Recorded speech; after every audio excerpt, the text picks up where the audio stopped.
What's up, everybody? Thank you for tuning into Channel 99. This was an awesome episode. As you can tell, we went for hours on hours on hours. Conspiracy theories, episode 2. We have with us Turtle. He's the newest host of Turtle Talks. Holla. What's up, guys? We got a good one. It's like 5 hours, so get ready. This is a big one. We got Logan. He has been continuous support in this area, and we're excited to have him on board to kind of geek with us tonight. We talked a lot about Bigfoot, extraterrestrial activity, a little bit of sound waves, which is the reason why I had everybody come. What else did we talk about? A little bit of some flat earth, hollow earth, nothing too in-depth. We just kind of covered as many as the conspiracies as we could right there, and we still have a lot more to come, guys. Yeah, so make sure that you subscribe on any podcast app. Give us 5 stars. Share this episode because it was badass. And have a wonderful rest of your day. Shut up and sit down.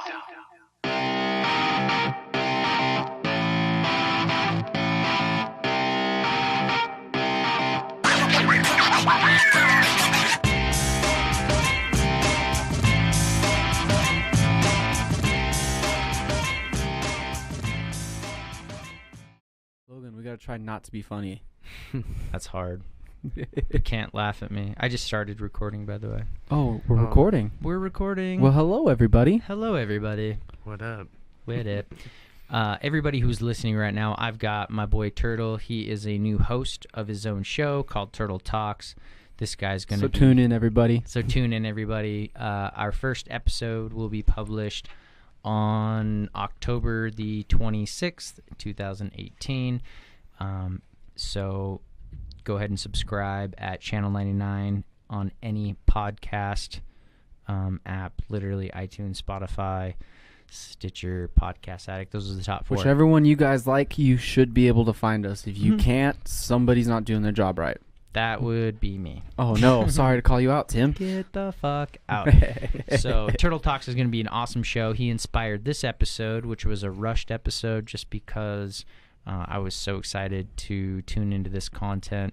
Turtle blew my mind the other day on episode 1 when we were off mic, off camera, with his understanding and knowledge of, we started with Sasquatch. Yeah, we just kind of just started talking about Sasquatch because of your gorilla picture, I think, was set it off or something, and then we just kind of went down a whole 30-minute conversation that nobody got to listen to, which I think was pretty interesting. And then from there, kind of just dove a little head first into sound waves and frequencies and the kind of power that has. So, not to quote, Logan and the guys from previous podcasts, but, if any of us go missing after this podcast, there's probably a valid reason why. Well, none of us are suicidal, so keep that in mind. Yeah. And you did listen to that show. We've done a few shows, Logan. You're my number 1 downloaded podcast, that Conspiracy Theories podcast. Whoop, whoop, congrats. Yeah. And in my top 10 most downloaded podcasts, you are 3 of my top 10, and I think you've been on probably like 4 or 5. So of the podcasts you're on, you are definitely one of my fan favorites. And rightfully so, dude. Because you're pretty fucking cool. I agree. Those podcasts, right after I got listened to them, I got that conspiracy itch again, Oh, yeah. And everybody that's out there that's dove into conspiracy theories knows exactly what I'm talking about. Yeah, especially Sasquatch, because I was talking about Sasquatch Chronicles. I've listened to, this dude's put out, I think his name's Wes, and I should know that. I'm pretty sure it's Wes. The guy's put out 500 plus episodes, which got some catching up to do. Yeah, they're really good, man. Really, really good. And I think what interests me is the authenticity and the genuineness of him, and the people he vets to actually bring on the show, because he repeatedly will say, oh, I heard this off mic. People call me or they'll email me their stories and they won't say it. And he says for every episode he publishes, he has multiple multiple stories that do not want to come forward because of their positions, what they do in life. Yeah, they're either high ranking in the they have a forest reputation. service or whatever. Wow, that's crazy. Yeah, mostly people in the military, and we're fortunate enough to live in the Northwest, where where most of the sightings actually occur, and Washington, of course. But we're within driving range. Yeah, we could go for a little drive, and who knows, we could walk into a whole Sasquatch village or whatnot. Okay, so in the last time we started talking about Sasquatch, I started to get a little uneasy because of some of the things you were telling me from that Sasquatch podcast that I hadn't have heard before. Well, and growing up, I was always at a cabin, always with a gun in my hand. I would go off trail as a young boy, and my dad would say, "Hey, go shoot some shit, spend your afternoon, have fun."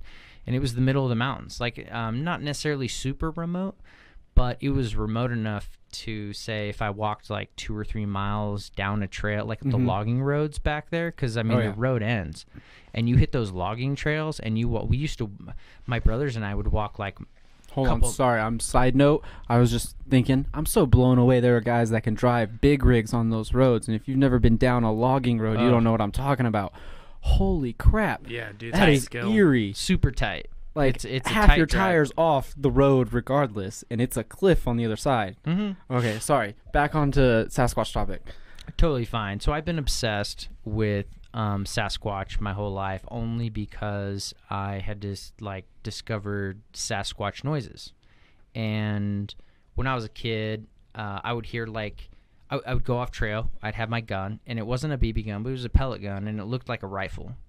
It was a very nice pellet gun, and I just remember probably 3 or 4 miles down this logging road, we would have it was like a watering hole kind of, and it was kind of off, like just totally off trail. My brothers and I had probably found at the time, I didn't know what it was, but now thinking about it, probably a deer trail, and I just remember we would go there every now and again because there was a lot of squirrels and shit. There was a lot of wildlife around there, and we would just go. Oh, little rodents you were trying to murder? Don't make that face, Tim. It's true. Yeah. As guys, we all did that at a certain age. You know, you got your first BB gun or whatnot. You went outside. You were trying to shoot any little bird that flew by or any squirrel that ran across. I shot cans. I wasn't murdering anything. I wasn't murdering. Well, where's the challenge in something that stands still? Yeah, I was like, I don't want to be mean. I was improving my craft is what I was doing. I had my brother running across holding the can, right? And there you go. No, I didn't trying to not aim for his head, right? Yeah. No, I never did that. But I did shoot cans. I shot the shit out of a lot of cans, but I also killed a lot of wildlife. And as a child, I thought of it, I was feeding the other animals. I was feeding the ants. That's I was true. making sure everything else had something to eat. Feeding into the circle of life. Yeah. I mean, let's be real. There's no shortage of any type of vermin, which would be squirrel, coyote, anything that's a vermin. Right? Oh, I could talk for hours about coyotes too. Those things are interesting. Have you ever listened to the podcast Joe Rogan has with the I don't remember the guy's name off the top of my head, but he's one of the leading experts in coyotes and why we have such a bad coyote problem now from when they went and tried to exterminate them back in like the 50s and whatnot. They're Coyotes are crazy, dude. They can change their litter size from 1 to 6 depending on the coyote population that's around them. Makes sense. And the way they communicate and everything, it's just like we could talk for that one, but that's not a conspiracy theory. That's just animal talk. And that's real. Conspiracy theories are obviously have a Shade negative connotation of somewhat. Possibly not being real. Well, on a side note to coyotes, and then I'll get back to my Bigfoot stuff and my obsession Sorry, I keep with derailing you, Tim. No, you're totally fine, man. That's why we're here. To get off topic and get right back on topic. But coyotes, if I remember correctly, and it might even be the same episode, but there's a pack of coyotes in New York City. Oh, I wouldn't be surprised. They are some nature's best survivors. Yeah, they're they're a nuisance is what they are, and they kill a lot of shit. And I am not a hunter by any means, but I 100% do believe in the coyote and wolf. They do a coyote. It's an unlimited kill. It's a tournament, and they give it so many days here in Idaho, and it's a wolf and a coyote tournament, and whoever can kill the most wolves and coyotes, they win. Bro, I didn't even realize that was a thing. You get paid per pelt on a coyote. They encourage it. Yeah. Go out and kill these things. Why? Because most people will say, "Oh, those are dogs." No, but those things will kill and eat anything. Chickens, dogs, your wild house animals. Cat, anything out there. Joe that's Rogan in the talks wilderness. about it. Yeah, those things killed but his he also dog. talks about why taking measures like that can actually backfire and increase the local coyote Hence the 1 to population and 6. spread it out. Yeah, exactly. So it's very difficult. I mean, it's almost the same as, think about Hawaii. They brought over, like, what were they? What are the mongooses, right? They brought over mongoose. Oh, sorry. I was thinking about the island where they brought sheep over. Or They- goats. They brought goats, and goats. goats took over and the they take whole over. island. There are wild goats everywhere, but also cats. So they brought in, what was it?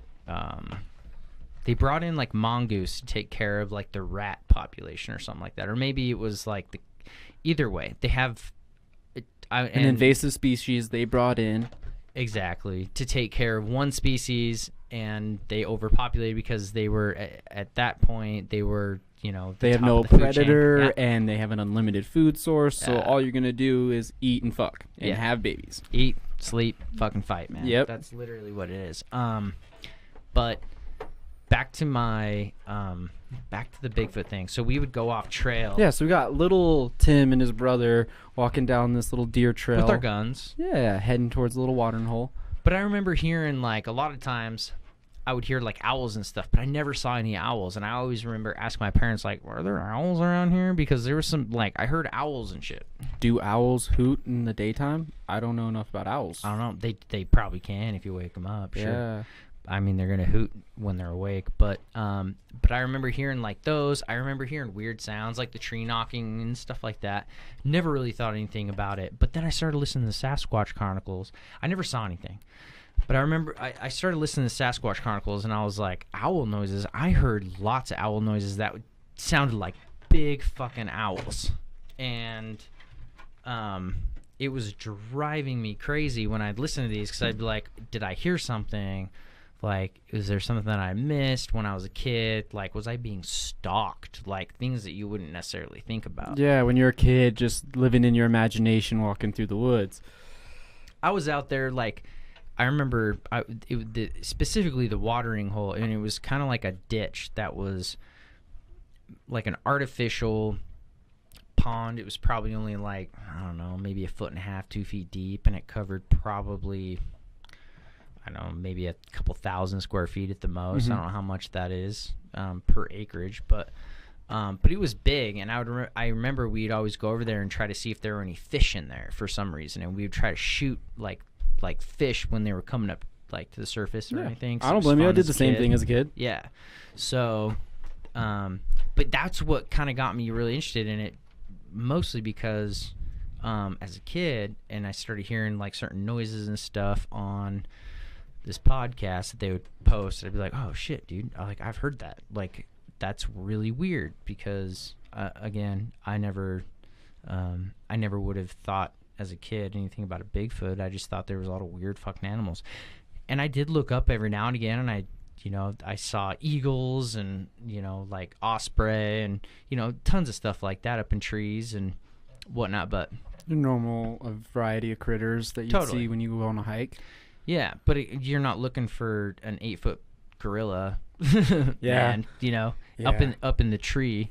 That probably looks like a tree because He's probably got moss on that giant fur coat or whatever. He probably blends in so well. probably damped, or dampened. But yeah, so that's what got me into this whole thing. Sorry, I So having real life experiences where you've heard those sounds before and then had it confirmed somewhere else where you're like, oh, way late in life. that's like 20 years later in life. yeah, that's That had to be an eerie little feeling. I bet that first day where you're sitting there and it all kind of connects. You're like, I could have been eaten as a kid, and nobody would have known. I could have just poof disappeared. But it also makes sense because when you hear a lot of these stories by people who have had encounters and they were children, I think for the most part, these types of, and I'm going to call them definitely a predator, because of a lot of the stories I've heard, and they kill for sport, they kill for fun, and they would have no problem like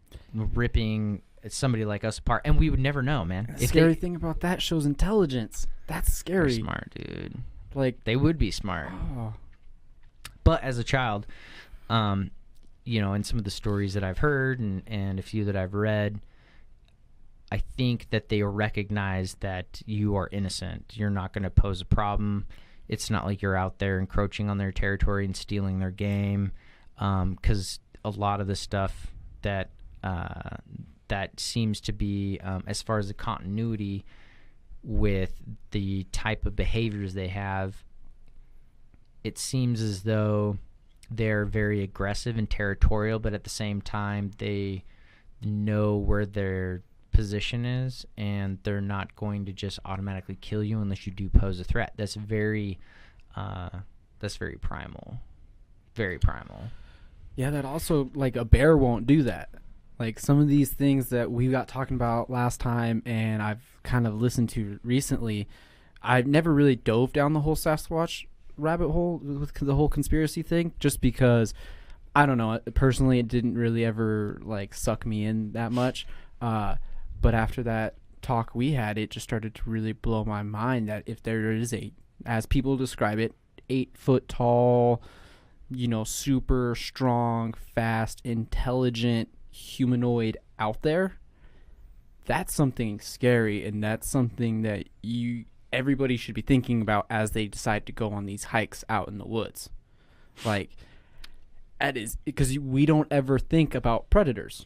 We live in cities. We don't ever think about anything ever just snatching us up from above. So nobody ever looks up when they go out on these hikes. Nobody's ever, like, you know, and that's a super eerie feeling once you start thinking that, you know, oh, that Bigfoot might actually be real. And then you start to consider all that, and then you're like, that's a whole Planet of the Apes situation. Mm-hmm. That's super scary. And I think my viewpoint on these beings has kind of changed. Like, I used to think that maybe they were tribal, and by tribal I was thinking maybe they were a little more domesticated, but now I kind of have domesticated as in like they build shelters and make fire. Okay, so they make homesteads and kind of settle down as family units and whatnot. Yeah, so they're hunter-gatherers. They're very primitive in that aspect, is what I would gather. But they travel, and they are within like a tribal setting, but they are very primitive, more like a Neanderthal kind of mentality. Yeah, versus like more human. Does that make sense? Like, I think that they're always going to be grouped. Like, there's always like 1, 2, 3 of them at a time. But like they have their clan, but I don't believe that they like necessarily build very sophisticated structures, and I don't think that they're like. I think they're more animalistic than human. Yeah, no, that makes sense. I mean, when I say intelligence, as in like, you take, let's just say, a pack of wolves, okay? They're one of the most intelligent predators that we kind of have here in North America, but they don't stay hidden. They don't want you to not see them. They just kind of do their own thing unless, like, they know you're gonna mess with them. So if you just happen to come across a wolf, like, that happens all the time. People just happen to come across wolves because wolves aren't thinking, oh, I hear something. I don't want that to see me. I want to see it first. So, like, that Neanderthal thing, it makes total sense. Neanderthals knew how to make fire, and they had, like, stone tools and whatnot like that to utilize. And they also had the basic intelligence to form hunting parties. Like, you go that way, we'll corral it. It's got a wall right there, and then I'll come in for the kill. That right there is enough to be worrisome, bears don't do that. Wolves don't do that. You know, are these predators that we have gone through time actually like worrying about, tigers, lions, all these things that we consider like apex predators, wouldn't stand a chance against something like that, because it's somewhere between, and They flank people. that's scary. Super scary. I don't think I'm going to go on a hike anytime soon. Dude, I feel that. Well, I've been invited by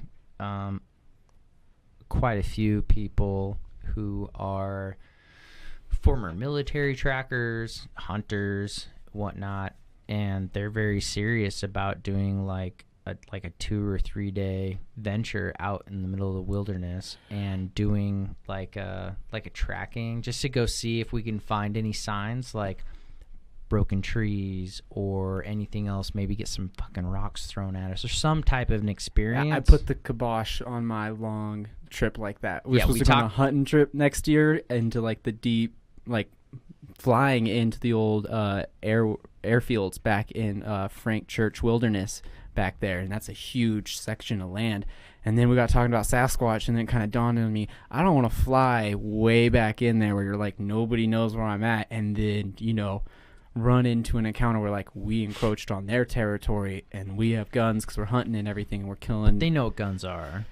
All the stories Yeah. I've heard with hunters, they know what guns are, and it usually if there's more if you- than one person, they usually back off. Like they'll obviously, they'd probably escort you out of their territory with their clicks and clacks and bashing on banging trees and stuff. yeah, doing their whole primitive shit. But like, I would assume if you had a gun, they're gonna probably back up. As far as like, they're not gonna just pounce on you and try to kill you. But you also said that's also like an evolutionary trait where they, you know, if it was more animalistic than humanistic, it would know what something shiny and black would look like. Yeah, and the scary thing is like, we don't know anything about them. We don't know where their territory lines are drawn. We don't know where what they consider like, you know, this is mine. You step in here, like we're gonna have a problem. You're coming too close to where I have children in a cave or anything like that. Because, you know, there's been sightings of them for how many years? So they've got to reproduce, which definitely means there's more than at least 5. Especially the Vikings. range. The Vikings, early settlers, you listen to some of their stories, they call them the wild men of the mountains. And like Native Americans, they're called Bushmen, wild men. Yeah. Like they call them men, and there's tons of history on this stuff. It's you can't really deny it. Everything you see on a map, only 30%. Everybody who's fucking listening right now, and you think we're crazy, just know that 30% of what's on a map, that's all that man has actually physically touched. Period. Yeah, so if you take all the land mass that's on the planet, and we're not talking 7 oceans, billion. we're talking about land. 7 billion people, And we've are only touched within- 30%. Are only 30%. So we have no idea what there is within that other 70%. There could be another, I don't know, 2 billion people. There could be different tribes. There Bro, could be in the Amazon, there could be a whole 100,000 collective of the Aztecs still going on that like Black up to Panther, now. like Black Panther shit. Like who knows that UFOs aren't from like, I don't know, 10% of that 70%, and that's like that's Atlantis in the middle of nowhere, and we wouldn't know because nobody's gonna tell us, and they would obviously be more advanced than us at that point. It's Nazis. Maybe Sorry. it is Nazis. Sorry. UFOs. I was going down We're a different going- rabbit We're hole. going off. Let's do it. Oh Why my not? God, That's what this is Nazis. for. There's also the possibility too that there's more land than has actually been told, and like education Yeah. and stuff like that. We go to school and they literally from day one tell us what to think, how we should view the world, what is right, what's wrong. This is what we know, and you know, all that kind of stuff. And when you get like, there's a bunch of ritualistic act with it as well, but when you only learn an X amount of information, especially from like Bill Nye the Science Guy and stuff, we all grew up watching him, you know. Oh, yeah. And now he's kind of contradicting. Bill. There's a lot of gray area where He's not he's even a now scientist. contradicting what he has taught previously, and a lot of it has to do with how the Earth is, the possibilities of like different races, different humanoids, all that kind of stuff. That's a huge possibility. So if you have evidence that's based in one area of the world, but then again is in other cultures, you have people in like India and stuff like that talking about Yetis and people up in the Himalayas and all that kind of stuff. That's just a different breed of what is there. Just like there's the black Bigfoot. people in Africa and the white people in Europe. The same Exactly. thing. Just because the area you're in causes evolutionary differences. Polar bears versus grizzly bears. Same thing. And think about how it took them, decades to find this mountain gorilla that they had no idea even existed. And the panda, which they thought for 60 years it was a legend, and until they actually carved into the and put together the expedition and found a legit panda. It was a mythical creature until they found it. It took them maybe even more than 6 years. We're still discovering species day to day. Hundreds. And when you were talking to me the other day about we don't venture more than like 100 feet off trail at all. And you were telling me there could be a thicket, and 20 feet away there could be a deer trail where animals are just flying. So you could be walking down that trail that you've been walking down for 15 years. 15 years you've walked this trail every night. It's your nightly routine. You're taking your dog, you're just enjoying the view, relaxing from the long day. Literally off to your right, there could be a bush, there could be a shrub, there could be anything. On the other side of that, there could be a path for any creature that could have made. Deer, moose, elk, any like rodents or anything. You literally, when you walk out in the forest and you look out in any direction, it's a skill we've lost since we've moved into the cities, is being able to pick up, trails and shapes and stuff. Like hunters are still like I would believe, and expert hikers are the people that still have that quality where they can pick out a shape and know what it is from a distance, or recognize that that's an animal trail or anything like that, where most people don't know what it just looks like. A little bit of, there's nothing that's growing right there. It's a trail for something. I mean, if you just know what to look for, and it's crazy. It could be anywhere from 3 feet to 100 feet off of the trail, to your right, to your left. You just wouldn't know because you'd never venture off that trail, and most of the time you don't know what to look at. And the scarier part is, let's all just take a second to think about the last time we all went through a hike through the woods. When's the last time you were looking up in the trees to make sure nothing jumped down and swooped you up? Dude, if that doesn't put a pit in your stomach, I don't know what else will. Well, and that's I've got a story about that. So a woman is currently suing California. I saw this. Yes. So, and she's got she seems pretty credible. She's got a master's in nursing. She's had a couple encounters, and she was on a trail with her daughters just 2 miles back off the trailhead. And she's going down this trail, and her daughter just stops. Both her daughters just stop, and they freeze. And the mom's like, "What is it?" And she's like, "There's a man looking at us on the trail." And she's like, "What do you mean there's a man?" She's like, "There's somebody looking at us on the trail." And she approaches her daughters, and so they were ahead of her. They were ahead of her like 20 feet or something like that. And she approaches her daughter, and she looks over, and there's this primitive looking man. She said he looked like a caveman.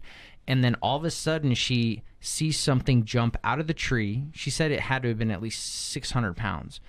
Jumps out of this tree, and it runs across right in front of her and meets up with the one that's on the trail looking at him. And they said that there was 3 of them. So she was like, "Nah, fuck this. Like, this is like a legitimate fucking North American ape. Something's going on here, and they're hiding shit." Because the term Bigfoot was coined in California on that mountain range. So I'm pretty sure that's the same mountain range. So she was like, "Nah, I'm gonna sue this. I'm gonna sue the state because this is like a legitimate species of animals. This is like some type of Gigantopithecus, like whatever they want to call it. But this isn't real." So I mean, she's trying to take it to court, but they're not gonna let that go through. What I saw today about that headline was it was dismissed. Oh, so they did dismiss it. Oh, shit. Yeah. Yeah, I wouldn't doubt that, because they're probably like, "Oh, it's like a leprechaun." Okay, well, when people just go missing in the middle of the fucking mountains and you never find their body, that's not a wolf, man. Like, No, they're gonna leave something. Like, Depending on the year, the bear will bury whatever it didn't eat, come back and eat it later. So like, it's not those animals. So where are these people going? It's either you gotta say it's Bigfoot or you gotta say it's aliens, because those are kind of the two. and they're kind of intertwined, dude. I got Yeah. so many theories about this, dude. Well, You gotta start talking, man. Well, I'm waiting for the right time, but because I don't know how much I can feel comfortable putting out there. But no, like, there's a possibility that we basically are not from this planet, right? Mhm. You know, we've kind of talked about that. Like, you go, So it depends on which angle you want to take at it. There's so many This different dude's- theories. We could go with the Anunnaki. We could go essentially Anunnaki, where you got a humanoid creature that's already based on this planet, and then another species came from a down. different planet came here and had to work out a deal in order for them to co-live and shit. So we can dig deep Yeah, into this dude. one. So have you done much research into the Anunnaki and kind of figured out all of that stuff? And I How have the- personal experiences. One I cannot talk about on air, for Oh. damn sure. Okay. For damn sure. Sweet. Well, we're Damn. also going to have to talk about your shadow person experience that you didn't want to talk about on air. Oh. Mm. Yeah. Yeah, I mean, if couple. that's not pushing too Yes. far. Yeah, we can. Because it sounded like when we were talking about it, it's something that hits a little home, and I can't blame you. Every experience I've had with them, it's always that eerie, I had it's one that the other fear night. that It I was think. bad. Oh, was it? Yeah, it was scary, dude. Was it 3 a o'clock, shadow, Literally 3:00 in the morning. or was it the one with the hat, the top hat? No, mine was a shadow. Okay. I'll talk about this off Okay. air. It's so fresh, man. I feel like fucking crazy if I talk about it Yeah, right we'll now, talk but- about it later. Yeah. But just on that topic, I think that fear that you feel when you start to talk about it is why people don't talk about it with each other. And I don't think that's from us. Like, it's going to sound a little weird, but I think it's something that they kind of like put in us, and then like so that way they can kind of like keep, kind of like a mind control way, so we don't talk to each other a whole bunch it's about kind it. of like a pre-coding. Like, Yeah. they code it so that you can't do that. Yeah, Like, so if you you're look at a scared of computer it, program. you're just not going to talk about it. Yeah. Kind of thing. But yeah, let's venture off that one, so we can talk about that one off air, since it Yeah. sounds like. Sorry guys, we No, really you're good. apologize. I was talking to the viewers. I feel bad I mean, we for can them get not being able to we hear can that get one. into shadow people in a minute, because we were already talking about, sound waves and opening portals and stuff like that, and that turns into shadow people because I do believe there's like portals and vortexes. I've literally on a previous podcast, I've literally talked about how I felt as if I was walking through one every day in the same spot in my house, Dude, and that's there's where one they in my always house. would appear. There's one in my mom's house. Yeah. I'll have to bring you over, because when I walk people into the room that it's in, It's kind of weird. they like, I don't say anything. I'm just like, hey, you've never been to my house before? No. All right, come walk in with me real quick, and I'll take them into that room. And as soon as we walk into that room, they're like, yeah, it feels a little different in here. And I'm like, does it? And they're like, yeah. And I'm like, cool. Now, it's not like a bad one, but the creepy thing about it is every time when I get up at night to go use the restroom or whatnot, it's like down the hallway from my room. I always feel like something's looking at me from down there. And there's no Yes. door around this area, so it's just like all pitch black in that room, and I can't like make out anything, but I always get such an uneasy feeling.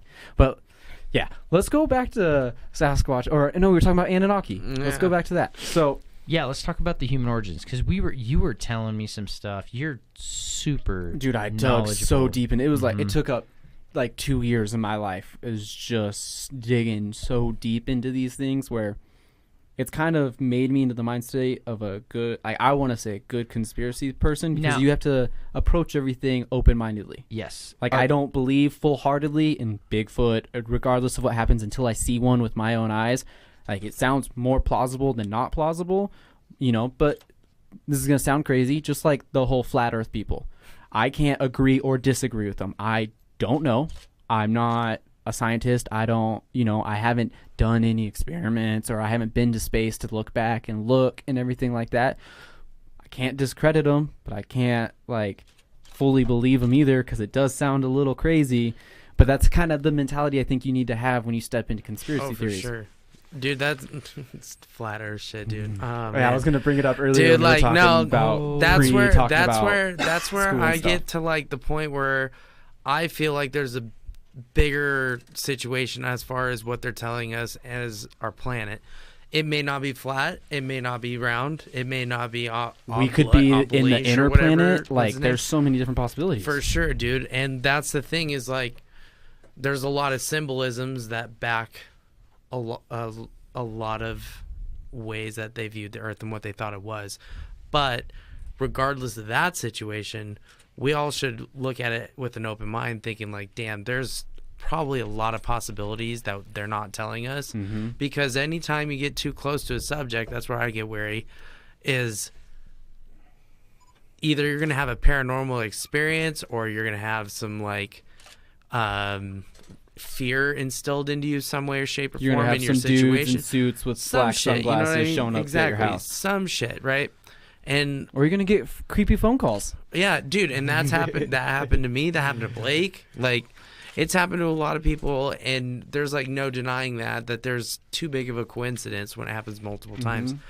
So when it comes into like the human origins and back to like, you know, the possibility that, I mean, it talks about in the Bible, the possibility of Bigfoot. They don't say the word Bigfoot, but then in Genesis they talk about someone being born that had like long red hair. I can pull up the verse. Oh, the Nephilim. No, it's another not Nephilim, but it's another one. Hold on, I think I have. All right. So real quick, while you're doing that, I Logan, can even pull it up on here. I'm gonna just keep talking. Yeah, I was like, let's dive into the once. What do you? Genesis 25:25.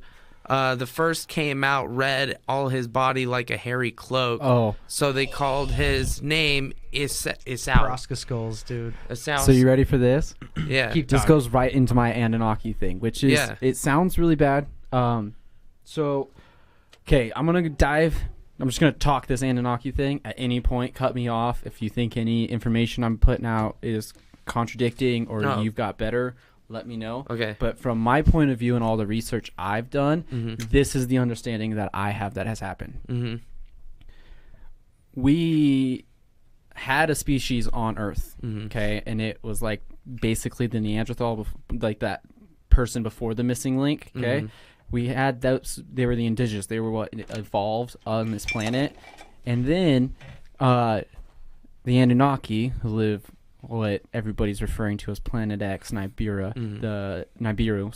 the giant planet in our solar system, which is another thing about our solar system. It's kind of crazy that our solar system's a single star solar system when most solar systems are binary solar systems.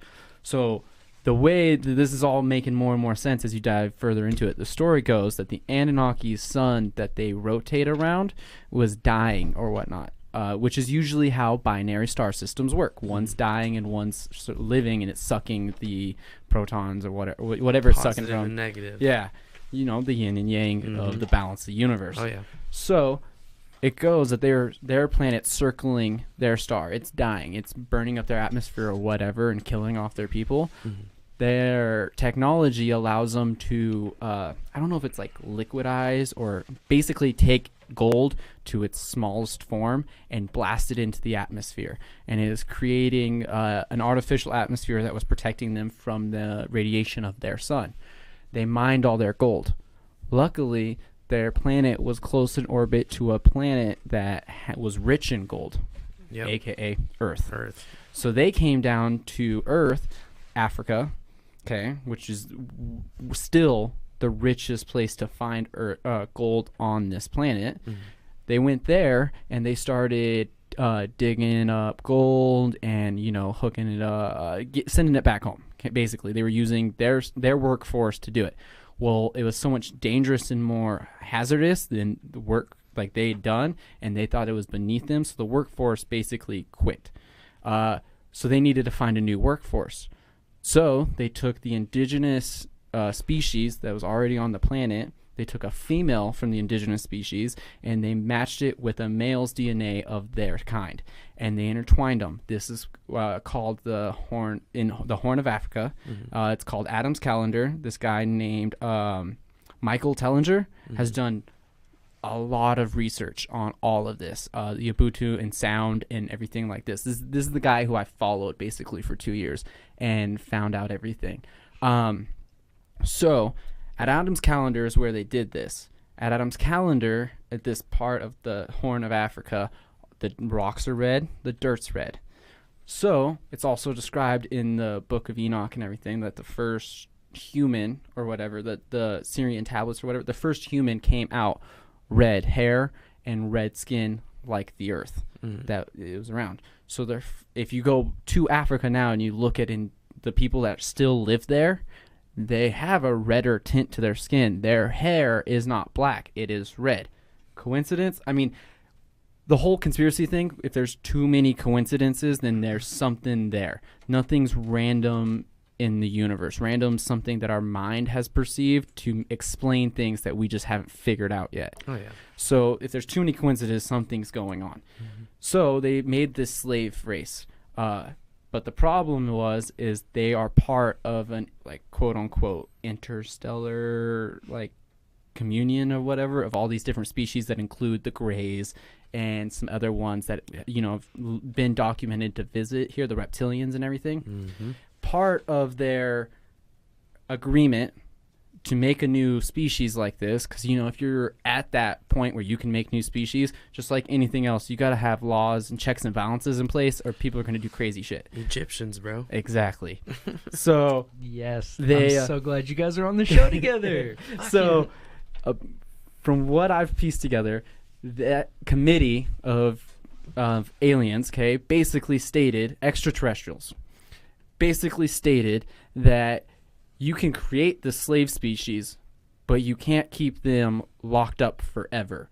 You can control them how you please. They're yours, but you need to give them free will and enough intelligence that one day, if they evolve enough, they can break out of these bonds and become, you know, and join us as, you know, an actual part of this, you know, giant interstellar, whatever kind of thing. So we ended up mining a whole bunch of the gold for them. Michael Tellinger went through, so you remember how you said in school, they teach us what they want to teach us. So what did we learn about Africa in those giant rock circles? That's where humans were, like, Adam and Eve came, and, like, that was our first species was from there, right? Yeah, Mesopotamia. So everyone evolved from Africa, Yeah. but like they would tell us that these stone circles that were huge, like some of them were like 50 miles and they're perfect circles. Yeah. And they were like, these are shepherds' place. Like they camp in the middle and they let their cows run around, kind of thing. They're for shepherds. They're, you know, so and so years old for shepherds. Yeah. Crazy thing is when Michael Tellinger was taking his like a magnetic reader outside of these circles, everything was normal. Like you normally get your reads. He steps into them and it spikes. The closer he gets to the center, the bigger it gets. It goes off the charts to where the thing can't even read it anymore. Crazier thing than that is they have photos and actual written documents from people going to Africa and doing expeditions and like archaeological digs and everything. Once you dig a certain depth in Africa, you start hitting these crazy unnatural tunnels that are about 8 feet tall. Oh, bro. And they're perfect carved. And as soon as you discover them and you are by law required to inform the government about these, the government comes in and blows them up. Totally gets rid of all of the evidence. So, crazy thing about how people describe the Anunnaki in their description is they are 9 foot tall, pale beings with light hair and light eyes. We've heard that before, but let's kind of like keep going down Nordics, maybe? Do you? Yeah, Okay. they're supposedly the beings that Are they from did Venus? ties with Hitler, P.S. Yeah, the Nordics, but they're and they're probably from where the did- Bureau, Okay, because are you guys? which only comes in close enough every the 5,000 years. And that's one Okay. of the hot spots. How right about there. How about they're sending astronauts to Venus? By the way, to their Yeah. outer atmosphere.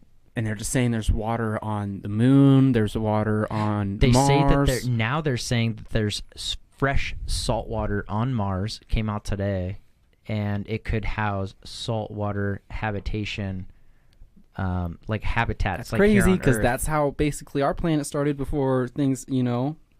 And it's crazy. You were also saying that they were also talking about how the interior of Mars could possibly house life forms because of the atmosphere underneath. Like once you get into like cave systems and stuff, there's still some sort of atmosphere or something. That is crazy too, because that ties into, you know, they always kind of like tell us the truth, but like they don't. So like the UFOs kind of thing. Yeah, they give you a truth, but they also give you a lie that's just as big as that truth, so that way you don't know what to believe. That's how black magic works. Yeah, so there's a whole bunch of movies about people living on Mars already, like an alien species on Mars, but they live underground. Yeah. There's been movies about that since the 80s.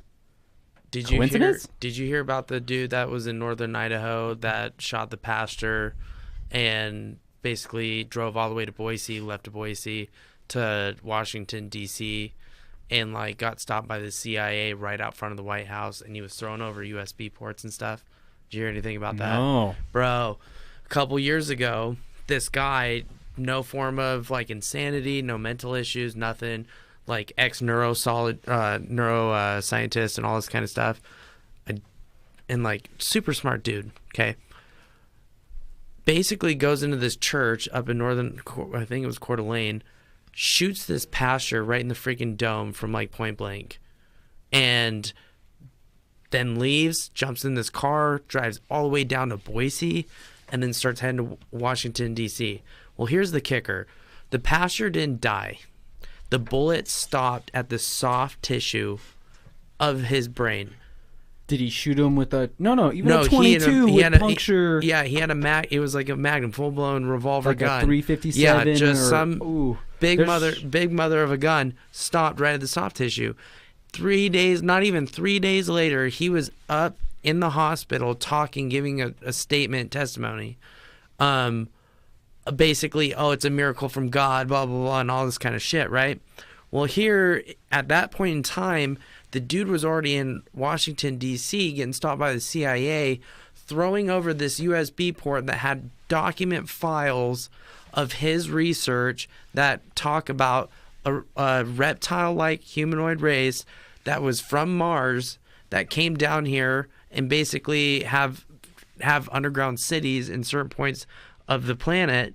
And northern Idaho apparently has a huge amount of activity underground and shit underneath the forest. He said that he was getting told all the way across security, all this type of stuff, subliminally, like telepathically, how to get past. And he said he can see him. He can see which races are involved and stuff like that. And at that point, he's like, the CIA was taking him in. He goes and says, "Take me to Obama right now. Like, if you don't believe me, take me to Obama." And he had a meeting, and you've never heard from that dude again, except for when a manifesto that he wrote, handwritten, signed, documented, all this with all of his research into it, mailed it, packaged it up, arrived at his parents' house.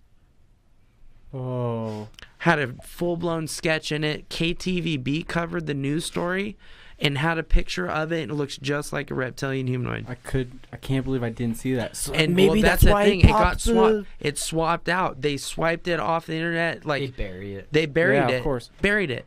I had to send it to like. And it's only easier for them to do that now with the whole new net neutrality crap. But because of because it's. Who else could survive a bullet, like point blank shot to the face? I'm a fucking human, dude. That's what I'm saying. Like that's where. Fuck.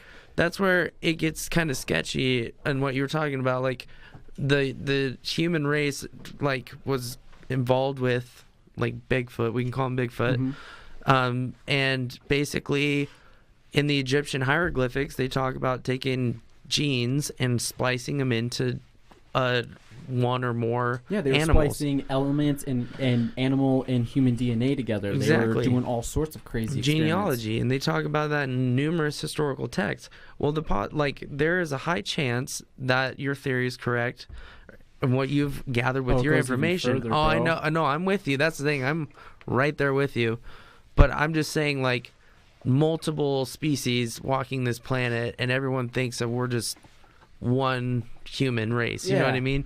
There's a little bit different ties. I do agree we're earthlings, human earthlings, you know what I mean? Yeah. But we're not native. That's we're not for native. sure. That's for damn sure. Exactly. And they said it best. Like, that's why I love the Joe Rogan podcast, because he says there's just certain things that come up every once in a while that make perfect fucking sense. Like, you were to strip us naked, send us out into the forest, We'll die. We're not going to survive. Yeah. How do you evolve like that? yeah, like, don't. and then like there is a huge possibility that our evolutionary chain, before they came down and tampered with gene splicing with our DNA to make us as a species, there's a huge possibility that we technically are the ancestors of Bigfoot. That could be a huge possibility, that is what we were supposed to evolve into naturally, but because they came in and did what they did, we're now what we are now. Yeah. Which is okay. So Parker might hear this and he might hate me for it, but which ties into the Bible. Honestly, it does. Everything that I'm talking about right now is tied right into the Bible. The Syrian tablets, even though that dude that translated them and everything was, a con artist, worked for blah, blah, blah. Like, you can go down that rabbit hole all you want. The tablet is real. And I doubt that they had, not all of it's real, but they had to give out some truth. That goes with how they do things. They have to give you a little bit of the truth with the lie. Otherwise, it's going to be obvious it's a lie. They give you the craziest of the truths. With the craziest of the lies. Yeah. It's how they got the whole UFO community discredited back in the 60s, 70s. Mirage Men. Yeah, Did exactly. you watch that? Yeah, I did. Okay, good. We're on the same page. So You got to watch that, Logan. I do. yeah, you do. It's really good. So with where was I? Dang it. Going down the same page. Oh, with the Bible, that tablet basically states that the ruler of the Anunnaki, or whatever, the king, left his two sons to rule over Earth, basically. One killed the other one, or the other one, something happened where only one is technically ruling everything right now, and that, crazy enough, kind of ties into the story of Jesus and Satan and God. As much as like people don't like to like go off those ideas and everything, it's not a matter of looking at the individual stories and going, oh, this is real, this is real, this is real. It's like when you have to do basically with religion is look at everything and whatever coordinates together. There's no such thing as coincidences. There literally can't be. I mean, that's not how the world works. It's a check and balance, yin and yang kind of thing. The randomness is something that our minds, it's a theory that our minds have projected and perceived into the world kind of thing. So it all kind of ties in together. And if you look at the big picture in the story of everything, I feel like we now are at the forefront of that whole thing that the committee was talking about. You have to give them a chance to wake up, to become their own species, and an intelligent, like self-aware species. I think that's the part we're coming up on, is with all this massive information that we're getting, and we're able to communicate like we never have before, and all that kind of stuff is compiling to the fact that the truth, the singularity, the whatever people want to call it, is we're going to have a realization that this is all true.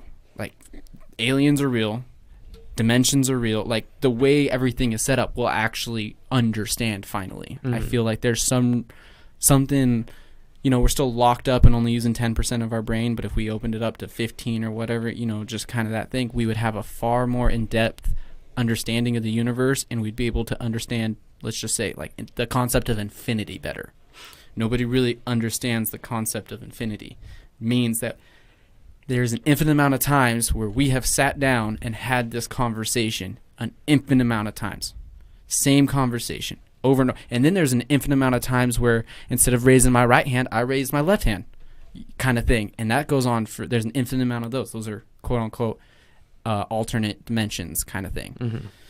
It's all crazy stuff once you start to like sit back, look at the big picture, and have an actual open mind about the whole thing. If you don't have an open mind, then you're gonna get flustered. Is the only word I can come up with. Oh yeah, go ahead. I was just gonna say you're debilitating yourself at that point, because allowing yourself to think differently, even outside the box, is going to force you to perceive things differently within that box. Meaning, like, if you allow yourself to think about multidimensional things, and maybe God isn't necessarily, maybe he is just an extraterrestrial race that came down and created us in his image, fourth dimensional being, or a that multidimensional looks being over us, or he's literally just, like you said, an extraterrestrial dude that just happened to be the scientist guy that spliced the DNA together, kind of thing. I don't know, and that's the crazy thing about conspiracy things, and that's why I don't think people like to talk about them very much. It's because you can't really confirm anything you're saying, but you can't also not confirm it either. Yeah. And you're always living in this gray area, which I think most people don't like to live in. They don't feel comfortable there. Have you heard of the book called Secret Journey to the Planet Serpo? No. So it's a story, a few guys who ran a forum about UFOs, and just essentially a forum back in the day when the internet started getting really popular with forums.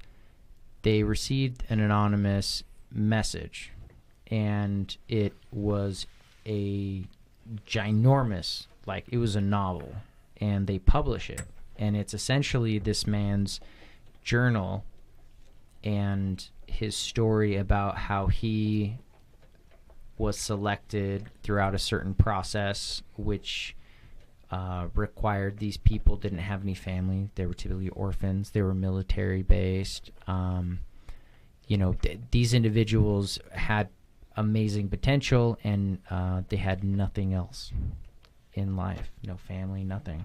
So if they basically went missing, intelligent, disposable individuals. Disposables, exactly. People who get the job done, and that's all they needed, regardless. But it's essentially a story about how the race that crashed here during the Roswell incident, they came back because the reason they were here was they were interested in the atomic energy. Yeah, because they didn't have that tech. Yeah. And so it was a trade-off, and he basically says 13 nations worldwide, the leaders from 13 nations met on a very remote island in the middle of nowhere where the spacecraft drops down. And in the story, I read the book, and when I read it, I definitely read it with an open mind and thought, if this is fiction, this is probably one of the greatest fucking books I've ever read. And if this is not fiction, it's this the is scariest book you've ever read, bro. Yeah, it was like, it blew my mind, right? Well, it's basically, long story short, they picked, 2 linguists. They picked 12 people who went there. Only 10 came back. It was supposed to be a 10-year mission. It ended up being 13 because of the time differentiation. But it talks about his 6-month journey inside of their spacecraft, where they would feed him, and how he would get this type of like sickness, like almost a flu-like sickness, but it was different. And they would give him like these very stale like biscuits, and they would eat them and they'd feel better. But all they had was like literally like biscuits and stuff. And it talks about how these creatures, they didn't actually like they didn't shit and piss. They excreted it. Oh, I'm sorry. They did. They shit, but they didn't piss. And they excreted their urine like sweat, like kind of like what we do, like our sweat's ammoniated. But talked about how when they took a shit, it was more like cat shit. And it's because what they eat, their bodies typically, they absorb almost all of the nutrients. And so when they went to the bathroom, it was completely different. Like, it was like the description in the book was interesting. Yeah. Their culture, there was no creativity. They said that like there was a giant, essentially like a time dial in the middle of like the town. He said that like the planet had been settled 5,000 years before, after their planet was destroyed during like an interplanetary war. Conflict, yeah. And like the survivors came off, and there were 5 different races over the last 5 years are like essentially kind of like, I don't know if you think about like we have like Asians, we have Africans, we've got like obviously Caucasians. And an easier way to kind of think about is the predator species. Like, did you see that Predator movie where there's the big predators that have been coming here, and then there's the smaller predators that have been conflicting with those predators? But yeah, essentially, basically what it was is it goes through the whole thing. People, like 2 of his people dying, and him like going into where they were actually creating like cross species, and like how offended he was because after like his commandant had passed away or died or whatever, he didn't know what happened to the body, and he's like kind of like head in charge of the mission. So he's like, no, we need to take our fucking dude home with us. Like, you need to freeze his body or whatever. But they escort him to, essentially they escort this dude to like a lab, and they see that they're splicing his dead body. Yeah, they're like taking part of him and like they're splicing it with other species and creating like different species, and they're like using him as a like a lab guinea rat. pig. Yeah. Broke the rib from Adam and made Eve, bro. They decided to make them in their image. Yeah, let us make man in our image. Us. That's my bad. I said it wrong. Let us make man in our image. Who the hell is us? It's the Son, the Spirit, and whatever. Or is it actual multiple people that were in the room in lab coats or whatever they wear while they're in their lab? Yeah. Yeah, that's a good one. I haven't heard that one before, but that's what I was science, saying. Like, man. it's great about the time we're in is you have a plethora of information. I have a plethora. He's got a plethora of information to look at, and chances are we're all looking at different things, but we can all still get together, connect, and then tell each other things that collaborate what he's saying, and is a coincidence that it matches exactly what you're saying, kind of thing. Which is, that's what I love about conspiracies, because it always feels like you're getting closer and closer to the actual truth. You're not going to know everything, of course, because nobody really can with how much is out there, lies and truth. But it feels like, I don't know, I think it's like what the old adventurers used to feel like when they were going to like new lands and mapping out things, places they've never been. I think it's kind of like that same feeling and that same adrenaline rush, that same drive that forced us to like venture out. Now that we've like ventured out and seen everything, we got everything mapped, quote unquote, and now we're kind of diving deeper into the past ourselves, kind of thing, which we've never been able to do before, which is cool. Crazy. That's way dope. How about, we were talking about sound earlier. And you really want to talk about sound, Tim? Well, no, You've been actually, on I kind of want to jump. Honestly, I kind of want to jump back. I want to digress just a tiny bit too, and get back into the Bigfoot thing. Oh yeah, about the Parasca skulls.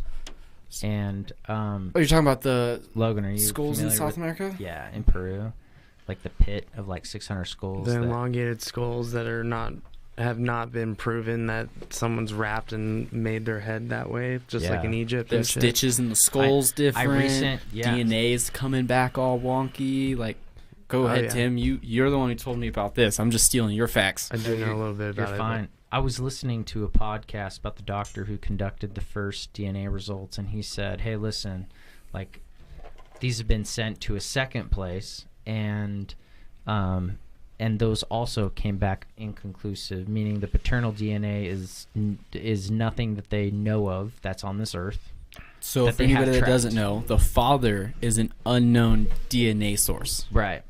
And this also this also kind of falls back into the Nephilim, and you can tie the Nephilim into giants, the Bigfoots and the giants. In the Bible, the falling, well, that's what it is. The falling of the angels having children with the women of this planet, for anybody that doesn't know. Yeah. So, the Parasca skulls, this guy was talking about, listen, don't get hung up on this DNA right now, because we obviously have not figured it out yet. Yeah, we hit a dead end. That should be proof enough, but people want more proof because they're fucking dumb, in my opinion. Not only that, they've been these are third-party shepherded tests to think it that if can't figure it out, there's a logical explanation around everything that I've been taught in school. Yes. Yeah. Logical. So he's like, listen to the actual physical structure of these skulls and how much more different they are than modern humans. And he goes over the cranial stitching. So when you're born, you're going to have so many, what is it, like 5? Something like that. He says they only have like 3 or something. No, we only have 3. I think they have 5. Yeah, so when you're born, your head is born soft. So we're just going to break this down into detail for anybody that doesn't know. Your head is born soft, so that way it can be pushed through the birth canal. If your skull is fully developed when you're born, it will kill the mother right out the bat because it's not meant to do that. So you're basically, when you're born, your head gets squeezed and forms that cone shape. You know, if anybody's ever seen a baby that's been, vacuumed out, because they do that sometimes during natural birth to help the baby out, they've got this really weird cone shape, and then it kind of over time grows back together, and then everything gets hardened from like a cartilage kind of thing to a bone kind of thing, and it stitches up. That's what he's talking about. Stitches are like only the 3 parts where the 3 different parts of your brain meet up, and that's like the soft spot that gives it bend. Exactly. So so I think they had more stitchings, and this was fluent throughout all of the schools. So every one of these individuals had this How many same skulls disorder. do you say? I think they said like 600. So there's a lot, and it's a giant pit. They also said the cranial capacity is 30% more than the normal human being. The way that the C1 and the upper vertebrae would sit, the skulls suggested that these individuals did not have long necks. They had very short necks, or like a no neck essentially, which is consistent with Bigfoot theory. And people who have seen Bigfoot, they usually say there was no neck and their head is pushed a little bit forward. They move their shoulders when they look to the side to side. Everybody's been questioning that for years, but that makes sense. If you don't have a neck, if you can't turn it that far, you got to rotate your body. Yeah. I have a friend who was born with 3 holes in his heart and it has no neck. That's what he has to do. He has to literally has to turn. He's the Sasquatch walk all the time. Yeah. Mm-hmm. I got a funny story about that. We'll talk about that later. These skulls show no artificial change when it comes to like skull wrapping, like you'd see in multiple cultures around the world. The way the skull's formed, the amount of bone that there is. I was like, even if you took your kid and put him to the board like they used to back in the day and like smash his head, basically is what that thing looked like. It looked like you were literally just clamping your kid's head into 2 boards. Still only has 3 stitches. Yeah. Like, come on. Right. There's also multiple different places where nerves would go through that are very much more widened. They're larger holes where larger nerve endings, like nerves, would go through, and they're in different positions, and that is also continuous throughout. It's just very interesting when you break it down that way, because everybody wants to debate DNA, but when you look, because that's science, right? Yeah. Everybody wants to debate science. Like, nobody's actually a DNA scientist. Like, a majority of anybody that's ever going to hear this, you're not a DNA scientist. And even if you were, you're not going to have access to that DNA to run the test that you want to. But you can definitely hold a skull, look at that, and realize something's off. Like, something's way off here. I don't know, dude. That's it's crazy, because I know Parker's have said it on his podcast, and I don't think many people, listen to both of them, so I'll reiterate it. It's crazy because it ties right into with the biblical story about the fallen angels that came with Satan. They started having children with the women of the planet, and then I don't remember why, but they killed off the fathers and the firstborns. They weren't allowed to survive, and the rest of their kin were basically able to procreate and keep living. Tim, when he told me about all these skulls and everything, there's adults, there's children, but like the adults are mostly male. I don't know if there was any female. Like, I don't know. I haven't looked that far into it. From what Tim told me, there was no females in there. It was all male and children, which ties right back into that biblical story. And that right there is another reason to be like, whoa, okay, that's another coincidence. And there's just been too many coincidences for things not to tie in together. That's kind of the main thing I want people to realize is look at these things objectively, see the pattern, realize that, okay, yeah, it could be wrong, but I've found 3 to 5 plus sources that are all saying the same thing from different times or anything like that. And how is that less believable than Darwin's theory of evolution? Still just a theory, you know what I'm saying? But like the theory that all these conspiracies tie in together and kind of expose the real idea, just a theory, but you know. Darwin is also a 33-degree Mason. Oh, I know. Mm-hmm. Yeah. We could just keep doing episodes of this over and over. Dude, my grandpa was a 30. I'm sorry. What's the highest? 33. 33 is the yeah, highest my you can grandpa get. was a 32. He was a 32? He was right underneath. Dude, yeah, like he's got Masonic rings. Like these rings were like, yeah, they're huge. They're huge, dude. Like all of his masonry stuff, dude. Okay, this is something I don't think people realize. I was raised LDS, man. I'm a master. I'm a master mason. Just right off the bat, Right up. you Well, born right into it. no, dude. You go through the temple ceremony. That's a master mason ceremony.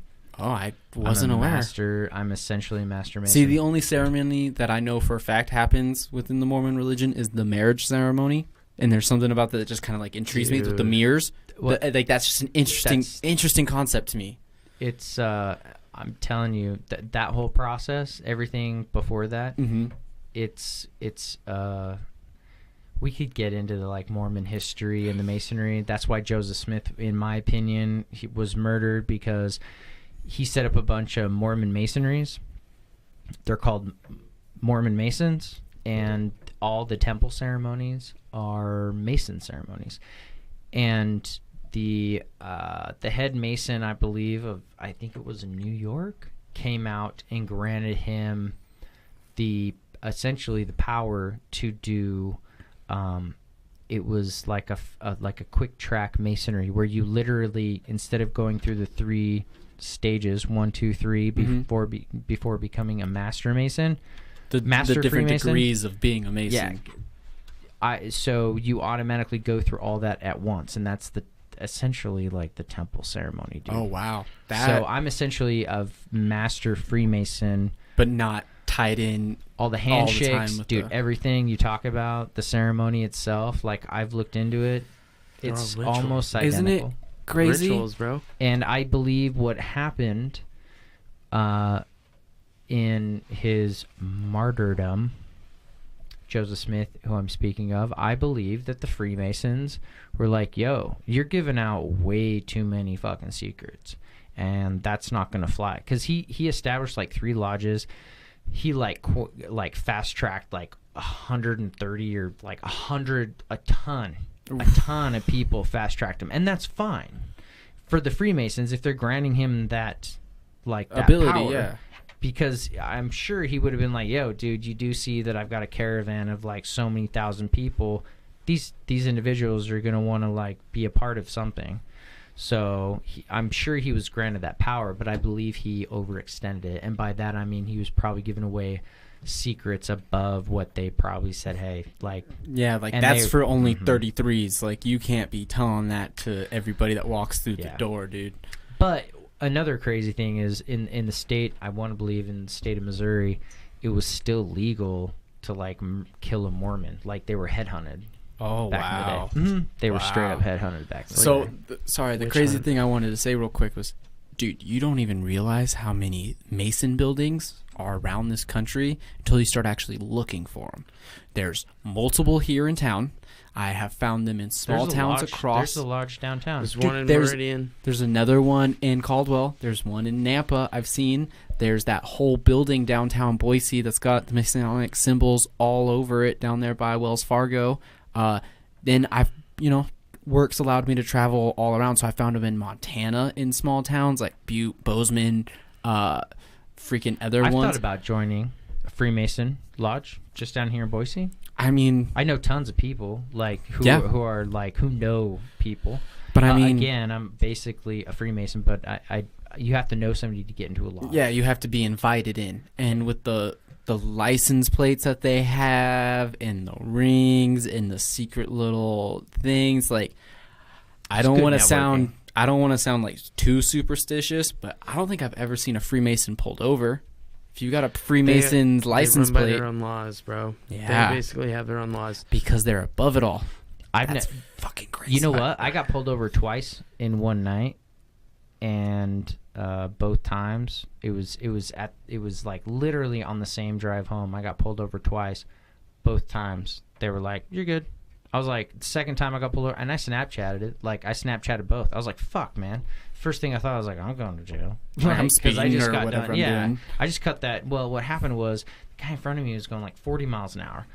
I was trying to drive the speed limit, so I made an abrupt lane change. But I have a soft blinker, so you just tap it and it does 1, 2, 3. You get 3 light changes. It's a quick change, and that's what it's used for. So I hit that. I get pulled over. Wasn't doing anything wrong. You don't have one of those fancy license plates, do you? No. Okay, just making sure. Just making sure. Normal license plate. What's funny is I give him my license and registration. My registration had expired like 7 months before, and I didn't know it because I had 2 BMWs that were silver. So you at the same got time. Confused. And I gotcha. And I had sold the other silver one right before that. So I was like, oh, they want me to register my old one. Like I just registered my new one, but I didn't realize like what happened. I like when that buzzed. All of us looked at the all of us just grabbed our phone like immediately. Yeah, I get pulled over. Give him registration that's like 6 months out of date. He's like comes back. He's like, it's your lucky day. I gotta go. There's like I gotta go. Like there's a call or some shit like that. So do you think because your grandfather's last name's in the system? I mean, that's if you the guys thing. are pushing this conspiracy. Yeah, I know. It's just a matter of like I'm wondering. I'm saying like I've had like 2 tickets in the I started driving when I was 15. So in the last 17 years, I've had 2 tickets, and both of them were definitely unwarranted. But I was super young. Well, I'm saying like, what is going to change his mind from going back into the computer and coming back twice Honestly, in one night? I think that dude just didn't want to deal with me, and then I got pulled over like 3 miles down the road, and when the cop pulled me over, I rolled my window down. He was like, hey, what's going on right now? Where you headed? And I was like, dude, I literally just got pulled over like 2 miles down the road. I told him the situation. And this is what was weird. I was like, the guy just let me off after I gave him my registration, and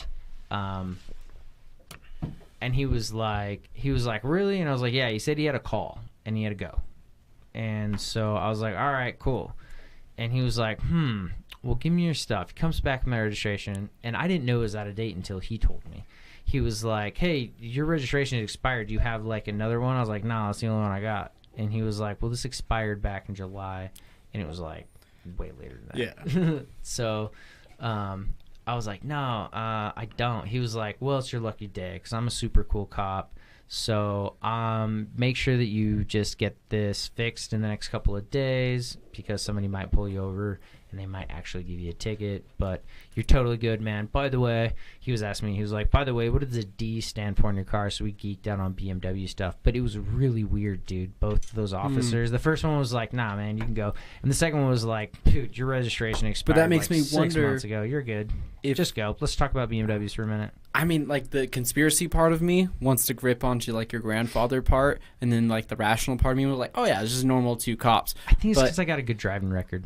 I really do. Like, and it I'm a really nice, depends on the and cop. I'm a nice guy. Yeah, it I'm a nice really guy. depends on the cop. I would not say it's my grandfather. But, I mean, do Masons get the same card that family members get of police officers?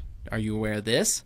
That police officer family members get special IDs that state that they are members of a family members of a police officer. It's only for like intermediate family, I believe.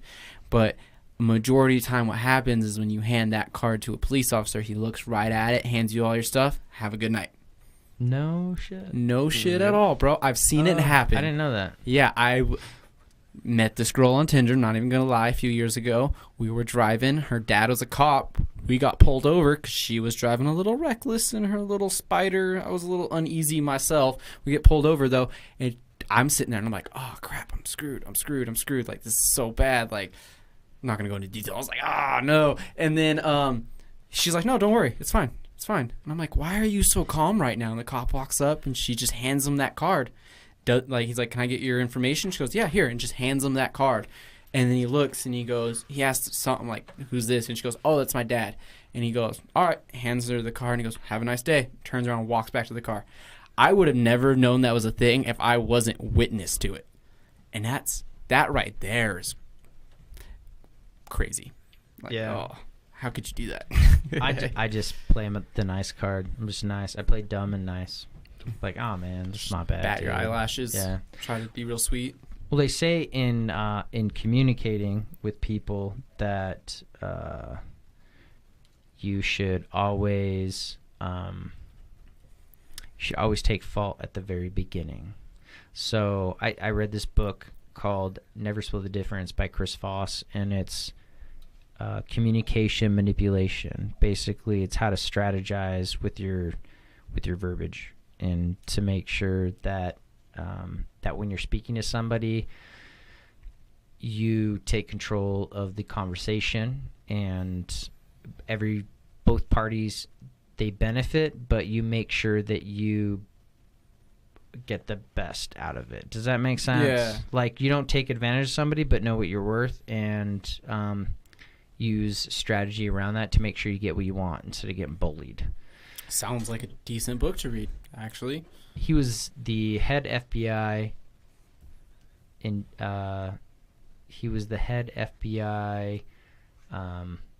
counter-terrorist, what do you call it? The person who calls in and they're like, hey man, like, why can't I think of this word right now? I don't know which word you're looking for. When you're talking, when you're intelligence negotiator. Oh, he was okay. the head FBI. He was the head negotiation officer for the FBI for counterterrorism. So basically, every chapter of the book gives an example of strategy and how he used it, and if it was not effective, how he reapplied it and fixed it later, or what he took from smart.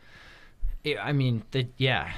I mean, the dude, yeah, and the stories are crazy. I'm talking like he dealt with like kidnappings for ransom in like Colombia. He dealt with bank robberies where dudes like literally had 12 gauges and they were just walking people out and just blasting them, like, and he had to negotiate with those people, and the strategy he used to like get on top of the situation. But we're digressing, but that's a good book. I want to read that.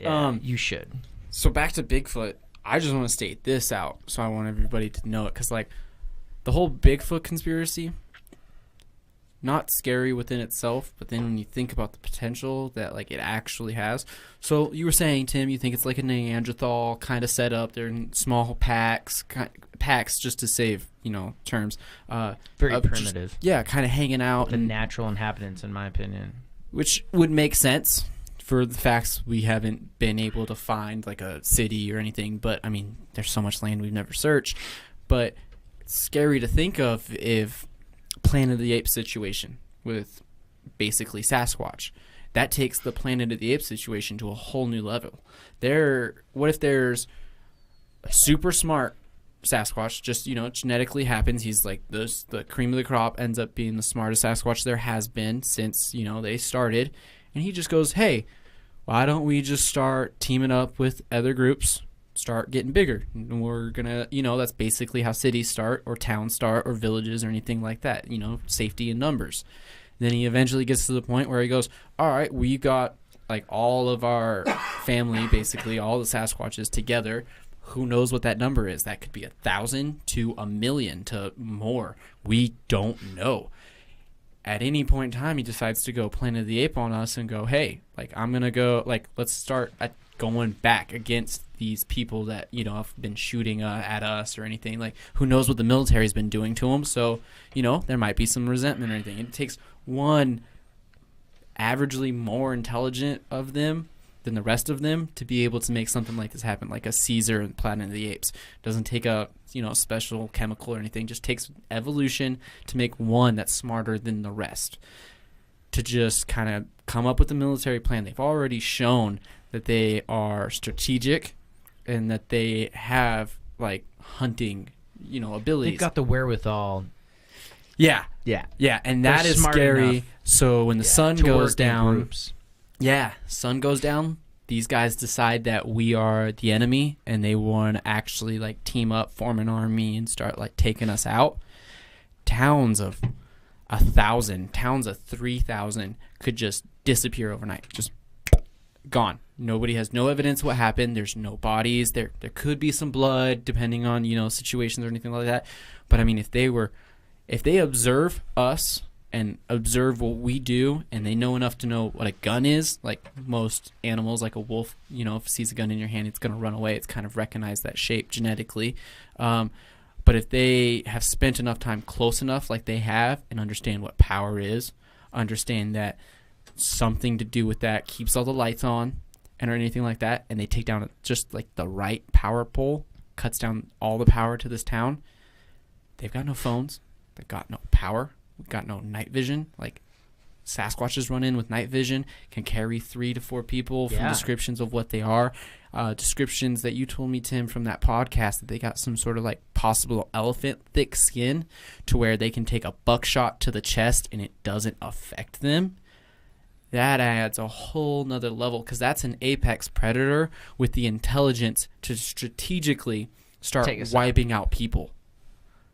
And that's Planet of the Apes, dude. That is Planet of the Apes. And if the military steps in and they can take a buckshot to the chest and not get hurt, your M16 might have more impact, or it might penetrate, but they aren't hooking up, you know, infantry soldiers with rail guns that can penetrate elephant skin or anything like that. They aren't hooking up these guys with elephant, you know, killing like machine guns or anything. Like, you know, you got one guy in a group of 5 that's got the saw.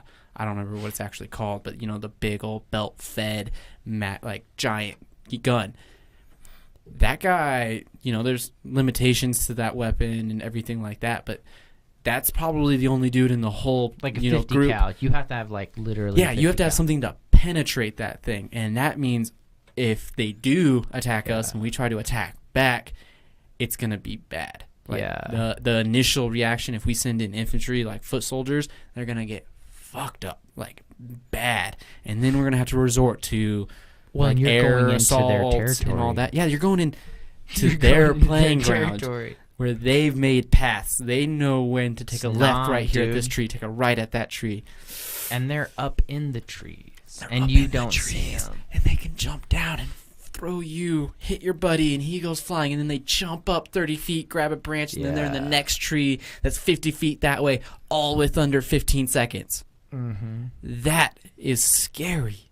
Like, I'm sorry to bring this up and say that's scary so many times, but when me and Tim talked about this for like 30 minutes or whatnot during the Turtle Talk break, I was shaking a little bit. Like, when you really think about something like that, like, we haven't ever faced a predator of such magnitude if we have to go head to head with it. And that's something like that could wipe out hundreds of thousands, if not millions of people, if they really felt like it, if they got coordinated. If they had enough numbers, they could run right through us. But you know what the funny thing is? My coworker actually said this to me when I was talking to him Monday after our podcast. He goes, yeah, I just don't know if I can believe into Sasquatch. I was like, why not? And he goes, well, just like you said, it takes one smart one to be able to mess us all up and everything. It takes one ambitious one or one extremely stupid one to just walk into town or walk into people or go try to communicate with people. And I was like, that makes sense, but don't you think it would have happened by now? And he goes, that's why they I don't may think... not be smart enough, though, or they might be afraid of stuff, right? Or they might I took be a different smarter. step. I was like, I took that step. I took the 300 step that they selectively decide, if you're not smart enough, if you're not strong enough, if you're not big enough, They'll fucking kill we'll him. throw you off the cliff and you can go join the bones. Yeah. Or we'll fucking eat you. Yeah, I mean, if they are more primal than we are, they have no internal conflict about cannibalism. Apes don't. There's chimpanzees. There's They groups of cannibalize. chimpanzees. Yeah, in South America and Africa, right? I think it's South America, that hunt smaller monkeys. These chimpanzees hunt smaller monkeys. They will send one chimpanzee up the tree, chase the monkey out to the edge of the branch of that tree, and then another chimpanzee will come from the tree behind it and snap that monkey out of the air and snap its neck, goes down, quarters it up, passes it out along You just rip them apart. Yeah, just rips them apart because they're so strong. Dude. Corded steel's it's like Brock Lesnar shrunken down to somebody like my size. Or like Brock Lesnar at like 8 feet. If Yeah. you're a Bigfoot. Yeah, if you were big, that's even scarier. If they've got the same muscle build that apes do. Have you seen the video online of the loggers in Canada where they're freaking out because they see someone? They're like, dude, there's somebody out there. There's somebody out there.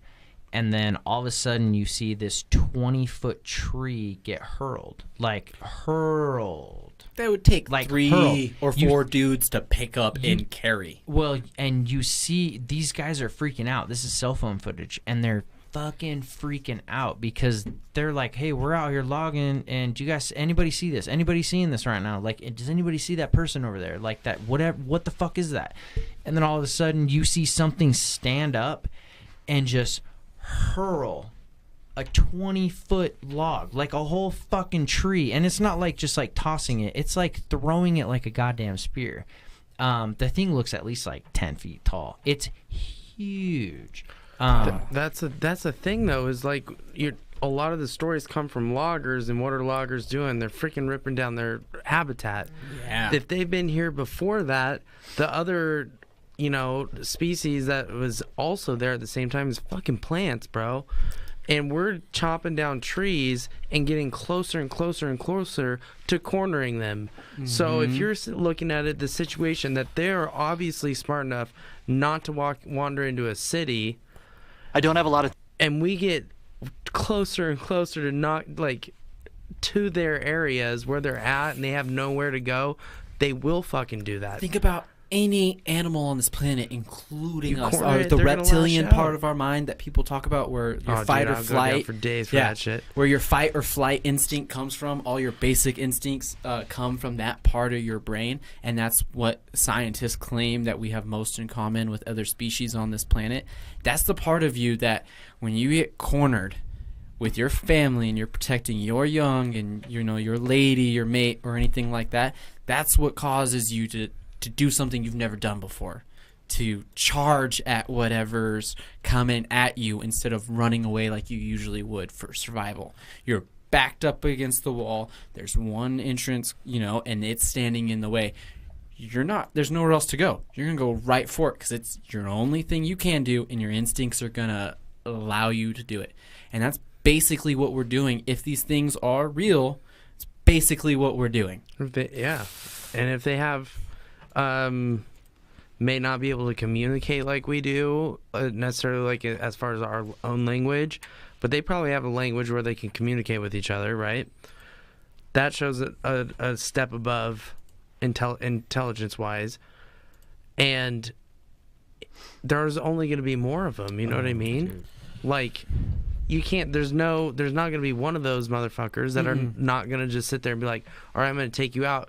There's probably going to be a group of people trying to like battle these motherfuckers with one in front, and then all of a sudden you're gonna have a bunch from the sides. That's what I'm saying. That blows my mind, bro. Planet of the Apes style. Like, if you've ever watched the new Planet of the Apes, and especially the War for the Planet of the Apes, like, if that doesn't set you in fear with like Bigfoot, that should put you in fear with the actual chimps that we have on this planet that scientists have said are now entering the Stone Age and using tools to do things. There are tribes of chimpanzees that have entered the Stone Age. Yeah, it's going to take, who knows how long before they get an intelligence kind of up to par, like what we're describing with Sasquatch.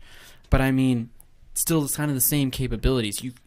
If that doesn't worry you at all, then I don't know what scares you. They're triggering the same neurons, parts of the brain that we are getting close to. And if they get a hold of mushrooms, who knows how fast that could go? Because that's the stoned ape theory. Yeah. Like, that's what the stoned ape theory, for anybody that doesn't know out there, we moved from the jungles. So this is all along the evolution. This takes the Anunnaki kind of version out of it.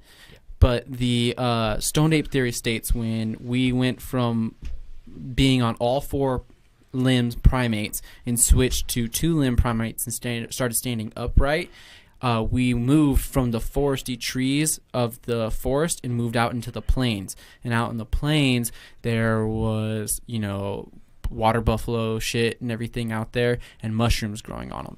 Well, if you're out in the plains, you're scavenging because it's a little bit harder to hunt, even though we were such good hunters. So you're experimenting with different things around you and what's edible and what's not edible. Find mushrooms. If anybody's ever had a mushroom experience, then the crazy thing that happens when you close your eyes. You still get crazy visuals. For where we are right now, if you consume mushrooms, it's a crazy experience within itself. Now imagine if you didn't know what any of that was. You just ate something and all this crazy shit just started happening.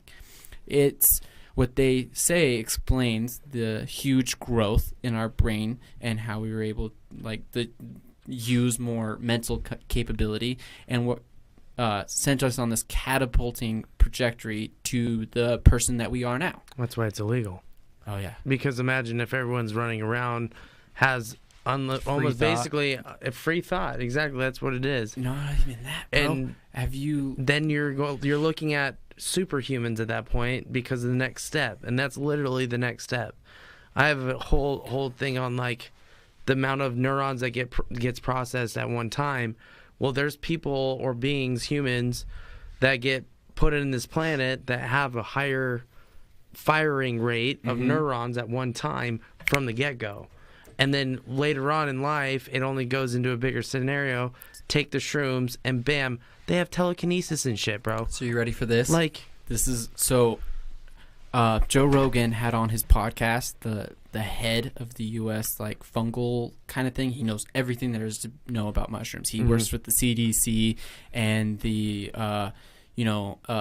defense center or whatever, for biological weapons and everything. He's like the head dude that the military and everybody comes to when it comes to such things. Yeah. He was describing on Joe Rogan's podcast about we have more in common with fungi than we do with other mammals and stuff. Yeah, you cut it open that and it's the shape fungi of a is technically what created life on this planet. It's the most complex. That communicates within each other. It's highly diverse.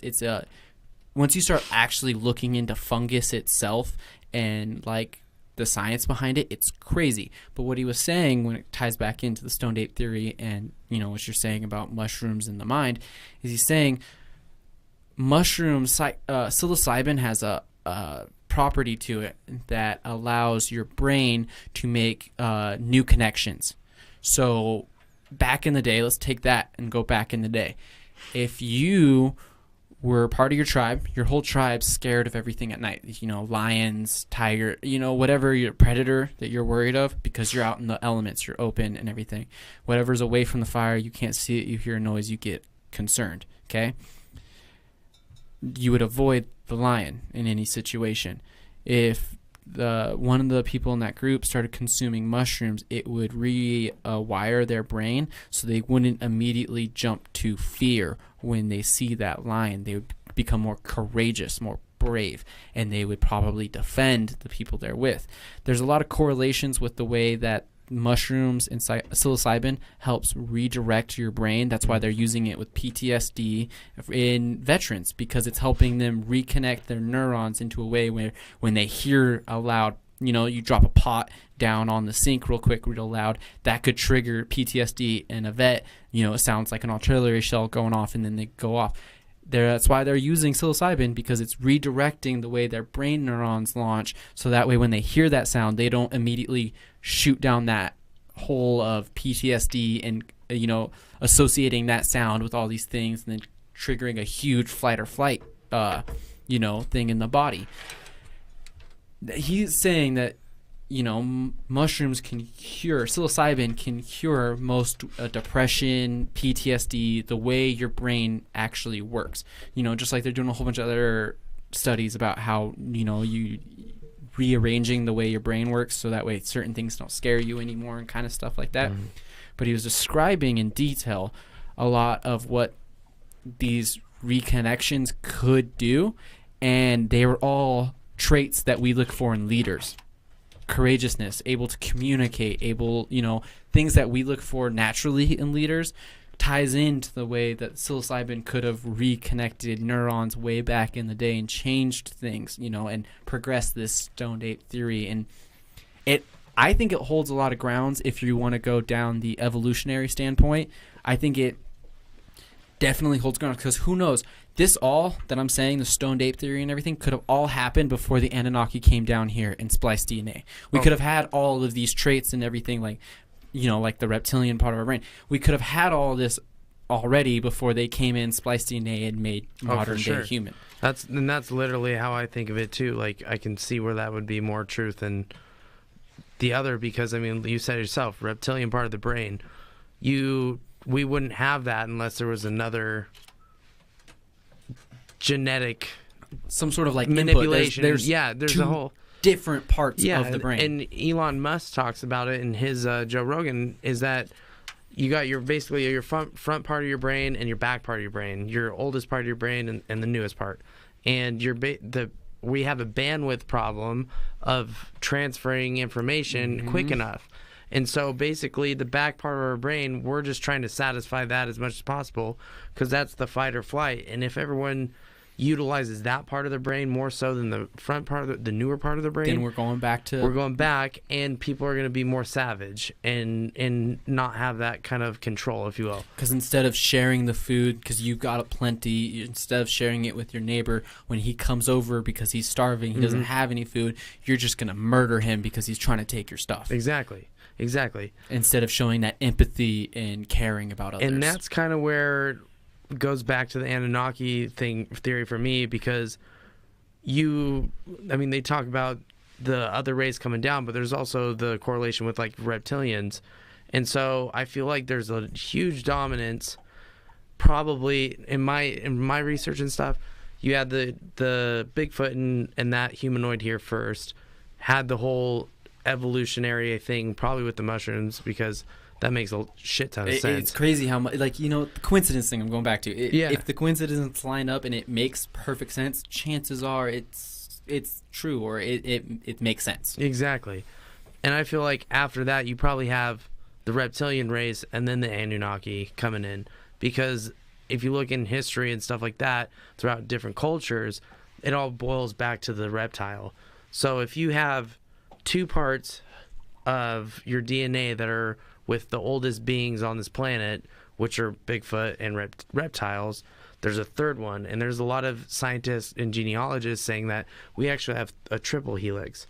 You have the two outer ones, and then that thin strand right in the middle that was never visible before. That's new, and that's only been in the past, since they've been doing real research into DNA. Exactly. And so they don't know how long that's been in our play, but it's definitely there. So if you have the two oldest races, genetics, putting together, and that third one can be from anywhere and different races.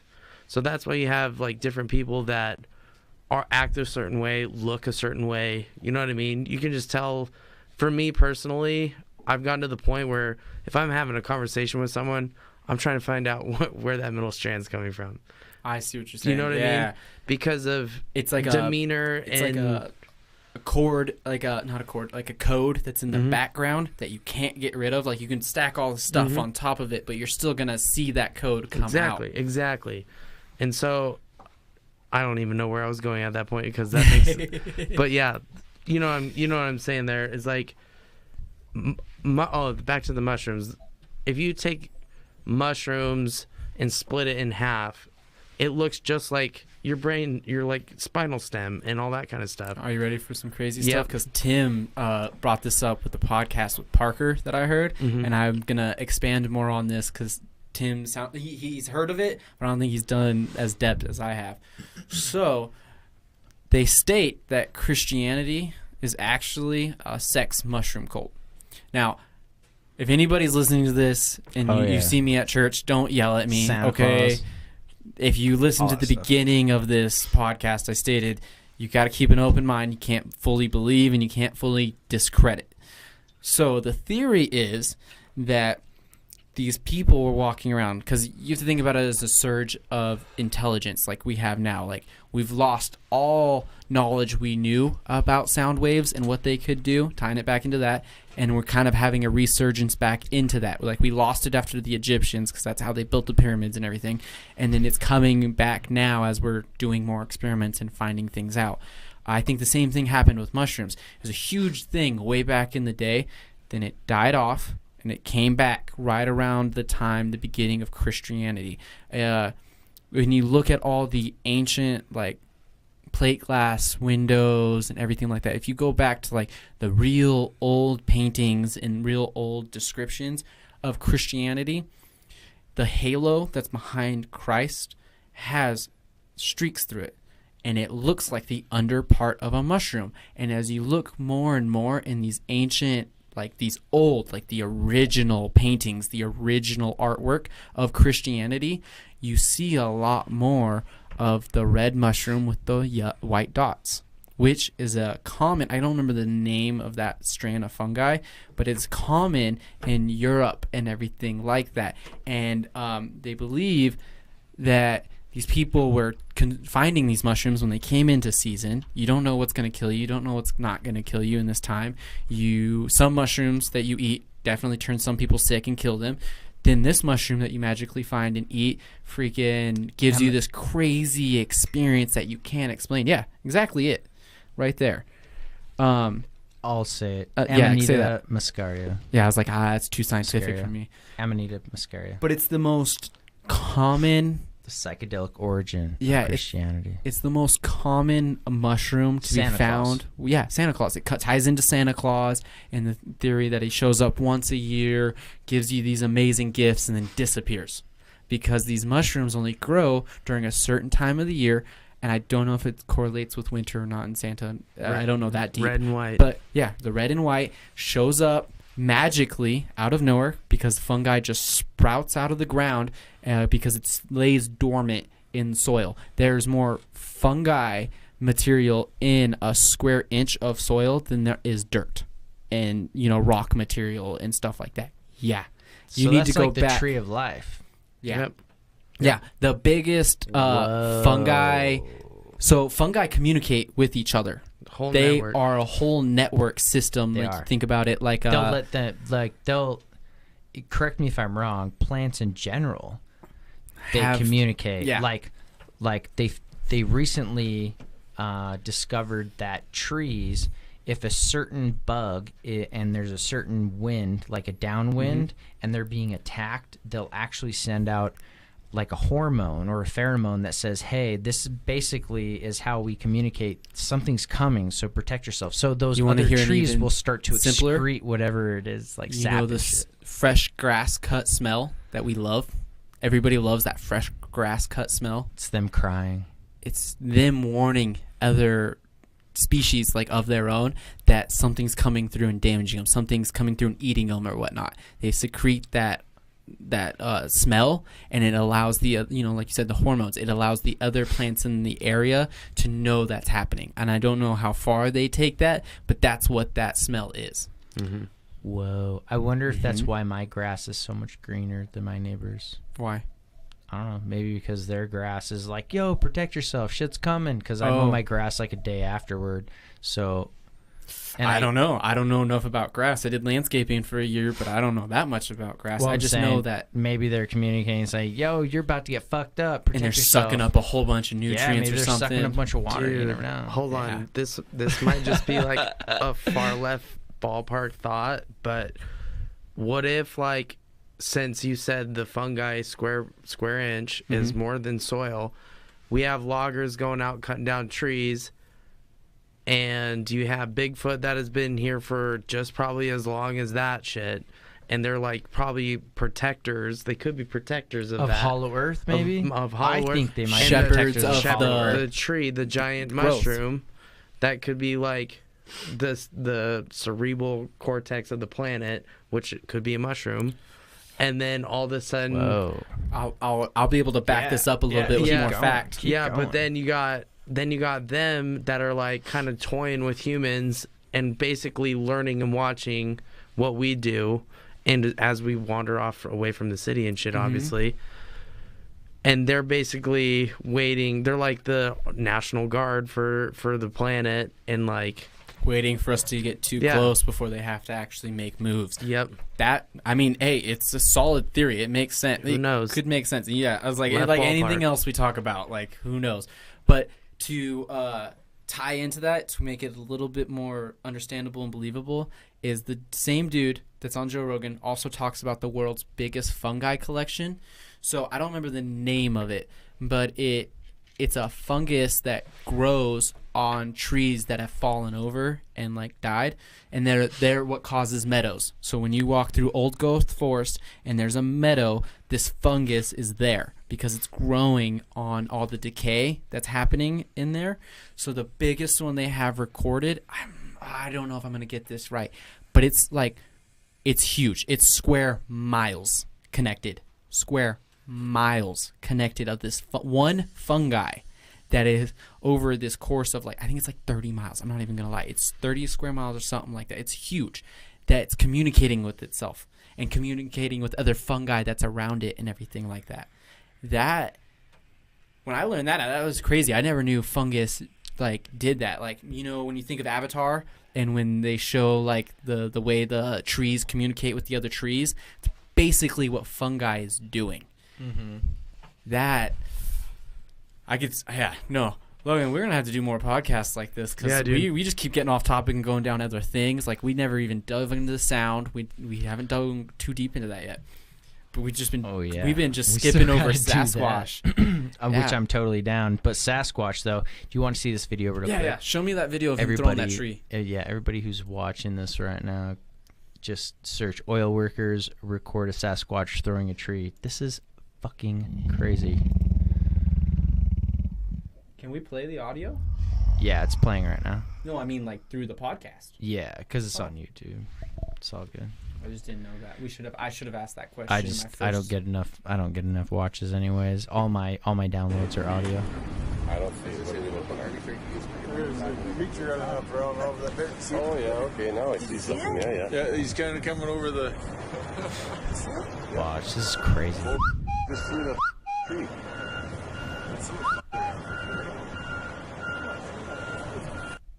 I don't see him yet. Watch, they're gonna show it right there. Oh. Watch this shit. Oh my god! What the fuck is that? Yeah, and how's it throwing that tree like that? It's a 20-foot tree. They do a Measured it full-blown. after? Yeah, they do a full-blown analysis. We'll skip ahead a second. Obviously, we can see it now. There we go. And how far does he throw that thing? Let's see. I don't know, at least 30, 40 feet. Yeah. That thing has to be at least 10 feet tall, dog. That thing's fucking huge, dude. Yeah, Look you how can big see that it thing when is. it stretches its arm out to throw it. And if that's a 20-foot tree, because that's what they said. They went over and they snagged it, and it was a 20-foot tree. I don't think people realize how much. He's 12 feet tall. Is what they're saying. Clearly, freaking making a statement by throwing a fucking He's like, tree get the at fuck the out of loggers. here. Yeah, leave. Leave. This is my fucking territory. He was probably out hunting, is my guess. I mean, when you say 20 feet and people try to picture 20 feet, I don't think they realize that your ceilings in most houses are only 9 feet. Yeah. Yeah. Your average feet, so that dude had to have been at least 1,200 pounds.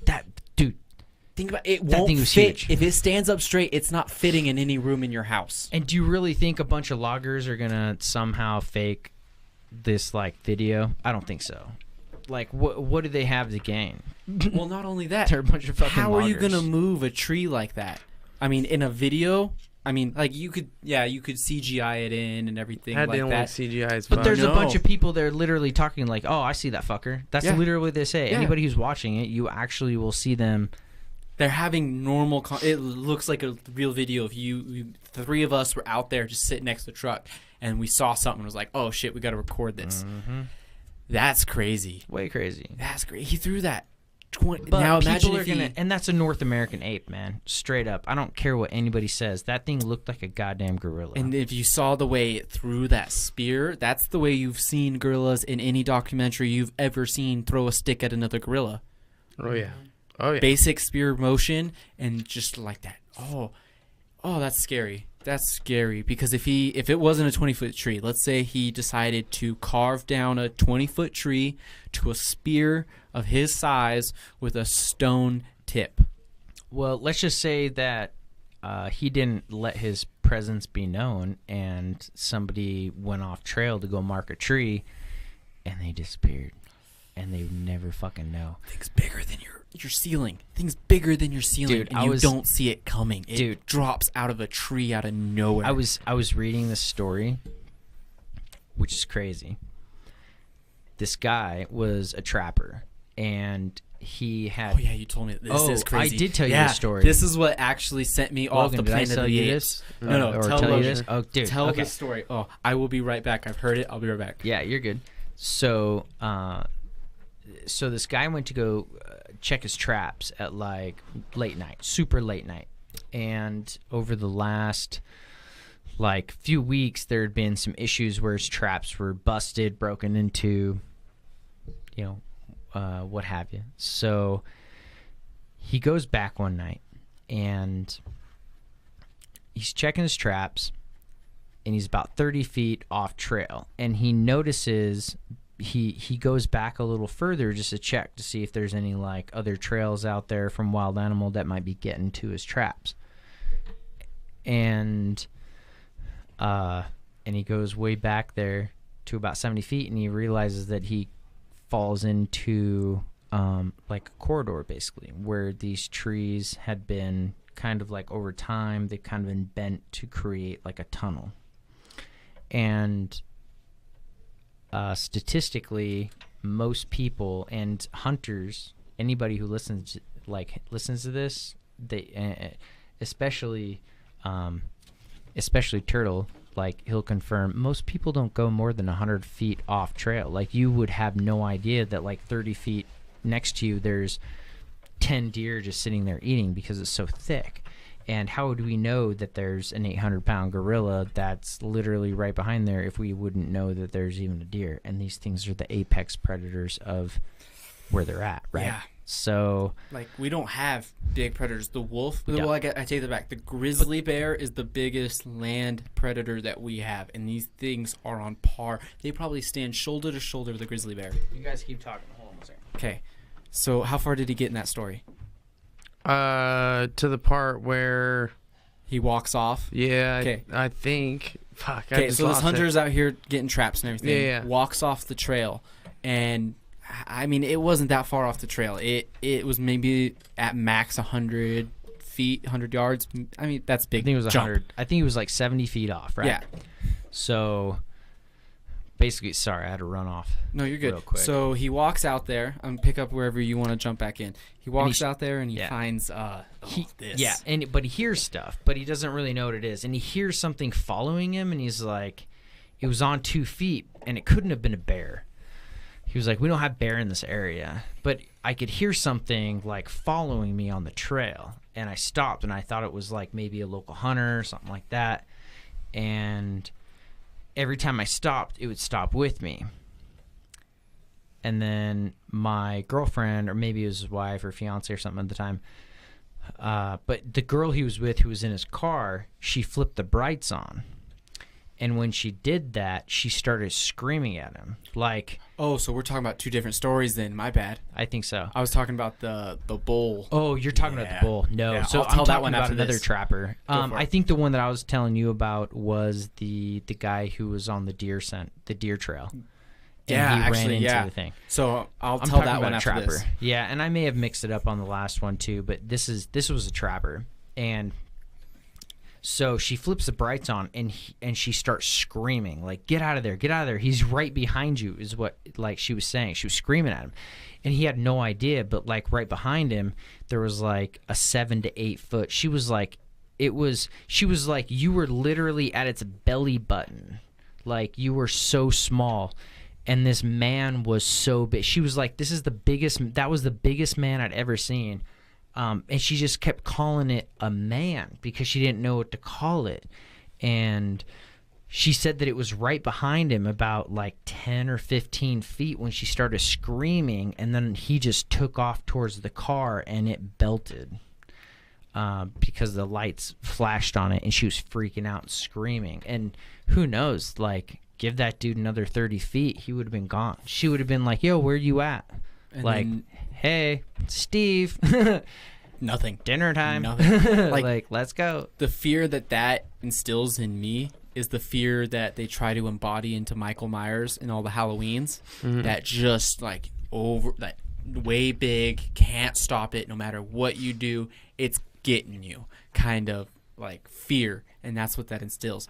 Now, the story that he had told me on Sunday that sent me down this huge Planet of the Apes kind of Bigfoot thing. So this hunter was tracking, out hunting and everything, goes off of whatever thing he was going on, whatever deer track or trail or anything, runs into this path, which is the only way to describe it, that had been, in no better words, molded.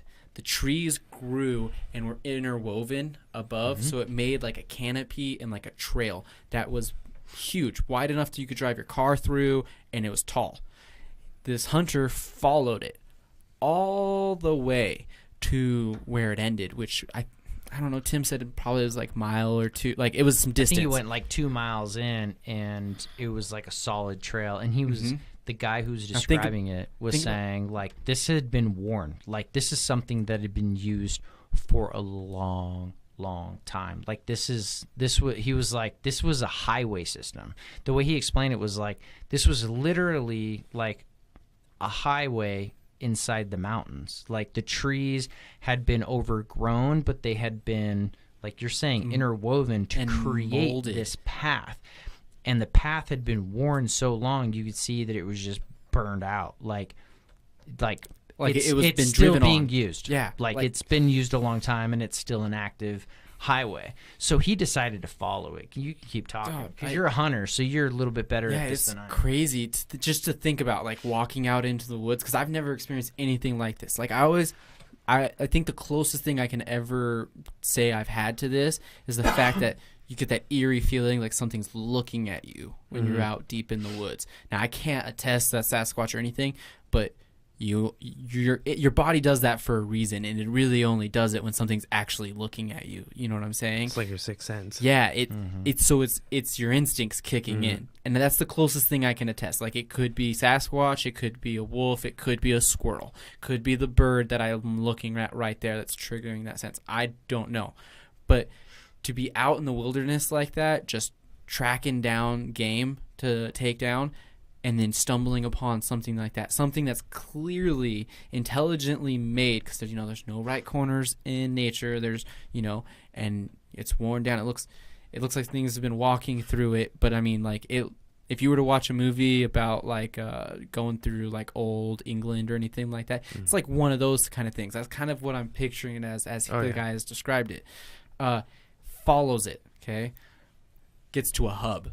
The hub where it ends at is this giant pit that's been dug out. Like, it looks like it's been dug out of the mountain, and it is filled with skeletons, bones of anything. He's like, Tim told me the guy couldn't tell if there's any human remains in there, but he wasn't going to look long enough to find out. But it was so many bones. Like, the only way I can picture it in my brain is if you were watching one of those movies or you're watching an anime where something like that happens. It's the only kind of descriptions that we have for visual representative of something like that, 'cause not everybody's walked into a situation where you're in this giant bowl full of bones. And it was like a pit. He said it was huge, like ginormous. He was like, I would have never thought anything. He thought it was a mining pit. He was like, it was completely cleared out. there were no trees, and it was leveled down. And he said that there were so many bones he could not see the floor. And it was bones.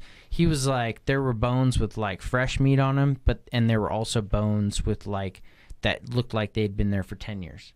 And the crazy thing is, this story parallels another story with somebody who was in a completely different area, and they had stumbled on another pit very similar, where it was just littered with bones. And when you think about a lot of the things they say about Bigfoot, depending on the area, I'm going to assume there are different races, obviously. Yeah, of different these side Bigfoot. species, you know, like there's Different between bears and wolves and stuff. Totally, because I mean, depending on where you're at, you're looking at something that's more ape-like versus something that's more like Native American. And some people will like say, you know, they had like Native American features, meaning like the high cheekbones and like the eyes were set a certain way.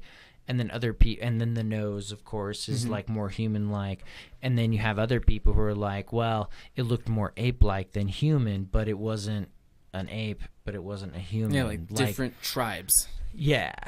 And I would assume that they all have different maybe intelligences, kind of like when you get certain type, like the boa versus like a chimpanzee versus a gorilla. Like they're all very intelligent in their own capacities. Humans, nobody wants to talk about that, but there's, you know, people say there's different levels of intelligence between even us. Like, it's not, no one's really playing at the same playing field. Like, genetically, there's some differences between everybody. Yeah, it's exactly the fact you can't walk away from.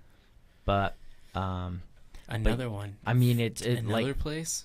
What's that? Another bowl like that at another location. Yeah, and you know, it's to me, when I listen to stories like that, there's some really good books. There's one that's oh man, I forget the name of it, but the guy goes on and he'll read like 2 or 3 or 4 stories from his books of people who send him their encounters, and he'll read these stories and you're like, whoa. A lot of the Native American stuff is very interesting. People who have land in certain areas where they feed these things and they have certain types of behaviors. There's a really cool theory on... I'll be right back. You're good. On Bigfoot and autism. There's another one that he loves corn mash. Anything they love corn mash. Yeah, they love corn. A lot of stills out in the middle of the mountains. They get raided and shit. Yeah. And they'll like run off with like a 50-gallon. Then it took the 4 dudes that are making all this whiskey to get off the truck and over by the thing. And this dude next morning came up, gone. swooped it up, probably with one hand, threw it over his shoulder, and was gone. Strides. Like, I don't know. When I talk about Bigfoot, now that I'm coming more and more of like a real believer of it, because just the evidence that's out there, like, it's starting to be more and more evident that this thing is actually real. So for sure. I mean, from a smart standpoint, to sit there and like take in all this information and realize that it's a scary situation. Like, I hate going back to that, but like, I don't think people realize, like, if it is real, these are all things like the bone pit that you can't see, and there's bones that look like they're fresh from this morning, and then there's bones that are bleached white, because that's what happens. Your bones don't look white when you cut open. Like, they're pale, but then they go through like a gray process before they become white in the sunlight. That's why they call them bleached bones. They turn super white, like you dipped them in bleach. That sun bleached. Yeah, sun bleached. It's freaking, it's eerie, because that's stuff you read in like stories when you're a kid, and they gave you like nightmares or something, and then now coming to find out there's real people that have walked into real situations like that. What else? Are vampires fucking real? Like, I don't know. I do you believe in Dogman? I believe in Dogman. I believe in like a lot of the, again, 70% of everything on a map, and that we don't even know if that map's actually real. I mean, think about it. They've been telling us Antarctica has been covered in ice for thousands of years, but they're unearthing maps from the 1500s that show, I mean, almost to within like a couple of degrees, if not within the certainty of 1 degree, of where islands are that are like covered with ice. Not only that.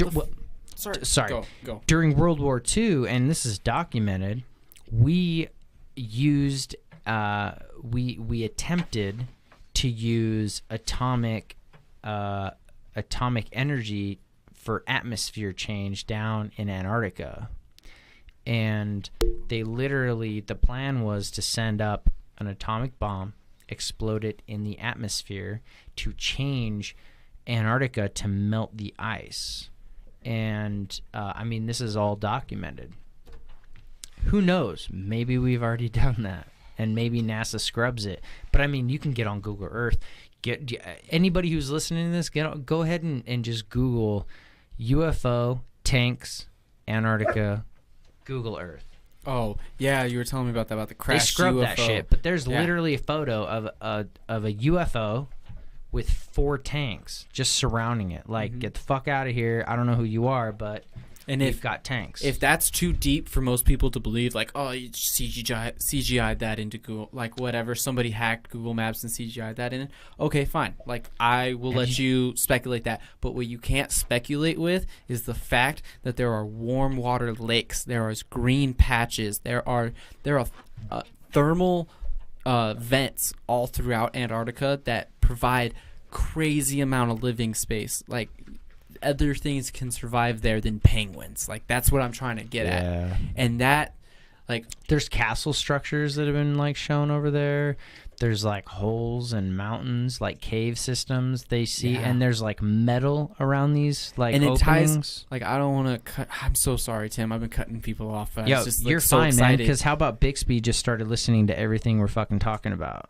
Anybody watching this, check that out. Yeah, Bixby is just recording. Bixby's like a recording. Motherfucker. We literally just started talking about everything that's not related to Sasquatch. We started talking about North America, or I mean Antarctica, and this shit is Bixby. recording. Dude, my phone literally just started recording right when I started talking about Antarctica. Oh, mine's not going off. My Look at Bixby. that shit. That's You're crazy. being That's watched, crazy. Tim. It And now is- it's gone. it is listening. It's gone.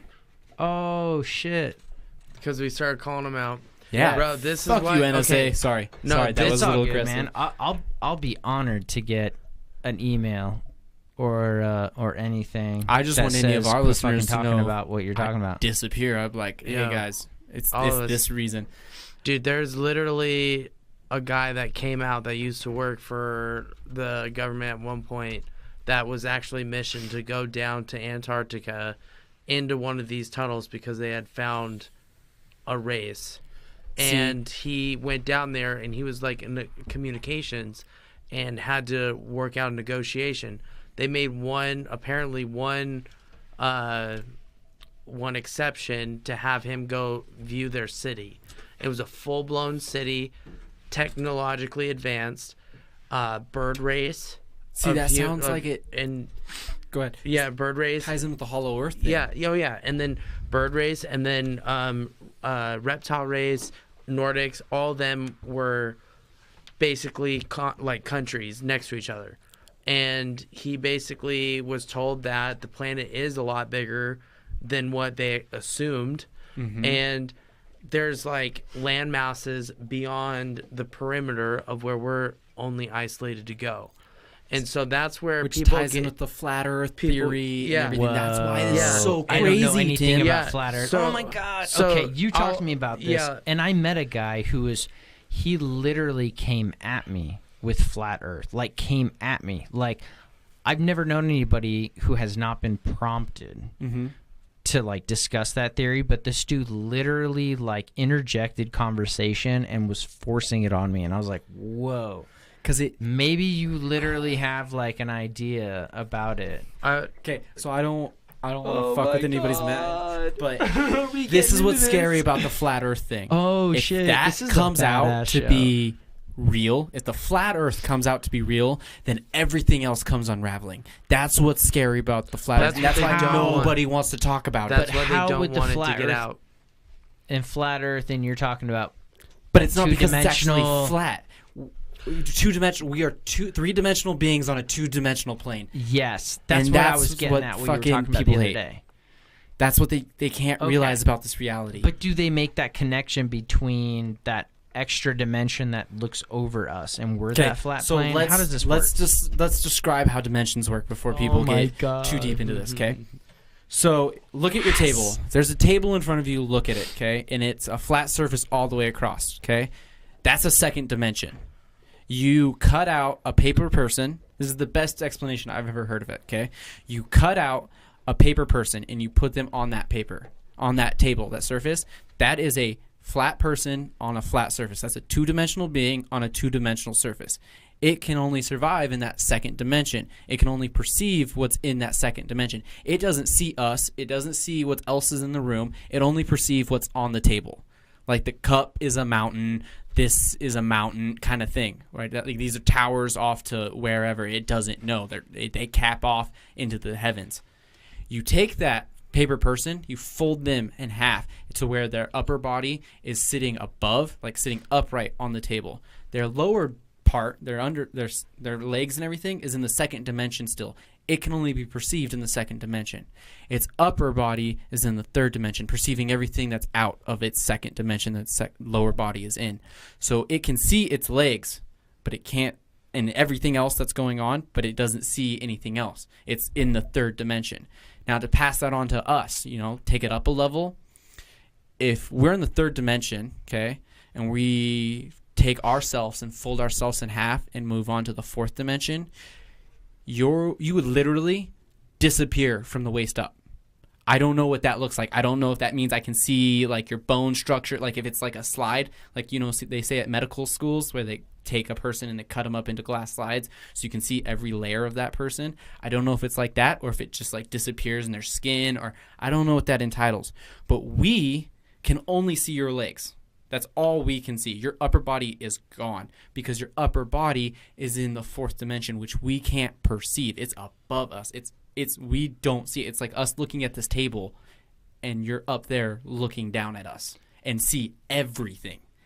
From us looking at your body to an Asian person jacking off in Japan to the Russian dude talking to Snowden in Moscow to, the Hitler communities the Nazi communities that are still down in Argentina and stuff. Like you'll see Trump in his bed with his lady, you'll see the Canadian, So you'll see everything. Is this considered the Akashic record, or is that way above fourth dimension? Akashic record. So the Akashic record is literally the record of everything future, present, and past. I believe that would have to be a way to tap into the fourth dimension because that's the only way you can do that. That's the only way to monks perceive do that. everything. That's what Turning on neurons. I mean, if you look at some of the people, like some of the most famous people, they talk about the Akashic record or a certain type of influence through meditation, and the only way to achieve that is through like an extreme depth of meditation where your body disconnects. Like your spirit and your body disconnect, and you're able to access literally the Akashic record is literally everything. So it's basically, energy, from what I've heard, like smoking DMT. You energy, take a DMT trip and you go off to another place. Yes. And this is, I would assume, your body creates DMT, so it's very possible that you're able to channel an influx of that DMT Mass production naturally. Your own brain Maybe that's what meditation is at that depth, that level. Maybe you release that DMT to an extent where you disconnect in that meditational state. But basically, the Akashic record says everything and anything that has energy is never lost, and it is continuously it is recorded within a certain dimension. And you can I have heard access this before. I just didn't remember the name. Time travel.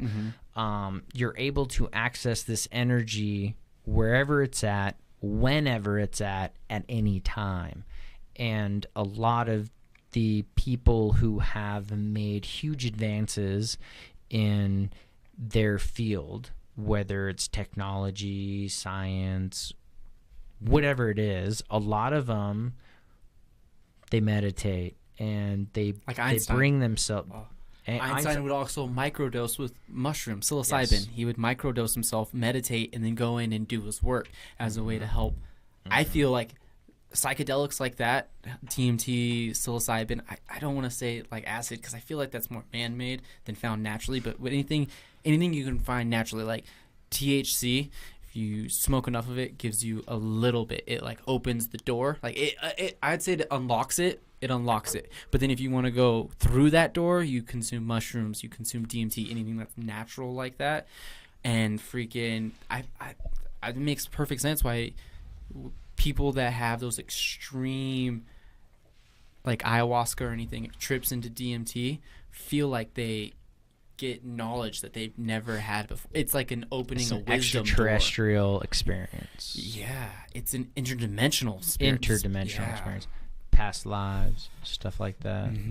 Knowing that your energy has like made that transition before and you remember it because that's something that gets wiped clean as you go through. Yeah, The veil.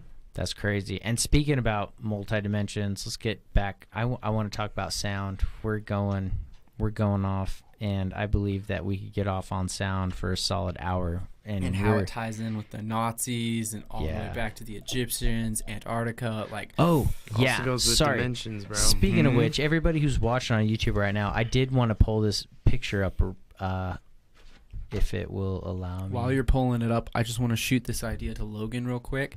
Don't you think it's funny that when you look at sound portals, they have that golden ring around them? Yep. And then whenever you Halo. look into anything that has to do with biblical texts about heaven and everything like that, it always explains it with a door opens up. This golden door opens up. I can go into that. Yeah. Oh, dude. Oh, yeah. Okay. This is a fun one. We're gonna have to do more and more of these. Yeah. Oh, we are definitely. So this is the crashed UFO on Google Earth. Holy shit. Yeah, it's pretty crazy. Okay, man. hold on. Everybody Turn can it see towards me this, real yeah? quick. I gotta change my So camera. we've got. and I'm going to assume that this news outlet's going to say, "Oh, this was a crash weather balloon," but basically what they're saying is no, whatever that is, hit that ground with some force and then moved forward. force. Yeah, and then there's obviously those, those whatever it might be. Who knows? They'll probably say those are weather balloons that all fell in the same spot. Who knows? Like, okay, I don't want to seem like a dick, but I dove into the UFO thing, and one of the science things that I've looked at on should we Impact. watch this? No, hold on, I need the pause screen. When an item hits like it did right there, Yeah, that backlash see right that there impact shows mark. how much force it hit, that initial hit, because it hit so hard, and if one of these things were to hit at this angle, you know what I'm saying? All that debris shoots backwards. So if It's you like a look at, gunshot. yeah, if you look at that backlash right there, that shows you how hard it hit before it, pushed in and then leveled out. Real quick, when was this? 2011? Yeah. Bro, they made a treaty with all the nations In 2011. in 2011 that says no one can go down To Antarctica. Antarctica unless It's a no You're- you can't colonize it at all. no one can go down there because I guarantee this fucking scenario right here, dude. And yeah. And now we have a space force. Yeah. Oh yeah. And now we What have the space. Yeah. fuck? I kind of want to watch this video though to Go see if for they're it. trying to debunk. Well, we'll see what it actually says. Why not? I was like, this podcast should just be us watching conspiracy theories and talking about them. Absolutely, David. Yeah, You're fuck over the past few days, you've just been sending me some photos, and he just sent me some new ones. How about we just get to this incredible image? This that is I just fucking saw crazy, though. While you're just speaking with it. Turn in it a few down. Seconds is the Antarctica Oh, the Of- tanks. of what looks to be like 4 tanks surrounding Yeah. some kind of crashed UFO. You can kind of see the skid marks of this crash, or I'm not Yes, exactly you sure can. what's going on. It's an incredible I don't know, picture. man. I took the pictures quick because as I was looking at Google is doing an update on their Google Earth. This is fucking and they're dope. recapturing some of the And what's pictures in Antarctica. Crazy is so you they can see their capture them snowfall quickly. too. And even if you Like, went these to have been Google Earth waiting. right now, Like, you hey, can don't catch fuck the with images, us. but We're when you about go to get some zoom shit in out here to super There's extra, dudes in the those images tanks that have disappear. just They've been already sitting there, went and squatting. took the Or images they're in where you a can zoom military all the base way far in, away. But if you're zoomed out, you can see doing the it all images. drone-like. Dude, and this is just, Wow, if you were to this go is, down the rabbit hole. What I would say breaking news right here at Third Phase Moon of That's why they what call it going down the rabbit is hole. a possible cover-up by Google. Sometimes we put up images of people that have shared UFOs that have been captured by Google themselves, and then you go back like a couple months later, and they've been replaced with another set of photos on Google Earth. I'm not exactly sure what's going on, but it almost makes it seem like, oh, well, we put up the coordinates, and then a few months later, people want to go check it out, and they're not there, and that's a problem because Which people I'm- are thinking, my oh, well, theory we just about that right UFO shot Google in there. Moon. This is If you want to This geek year out, with go to the Google four Moon. tanks, if you look at the shadowing of the four objects in question, you can tell that there is definitely something on top of those that veer off to the left because the shadow line makes barrels.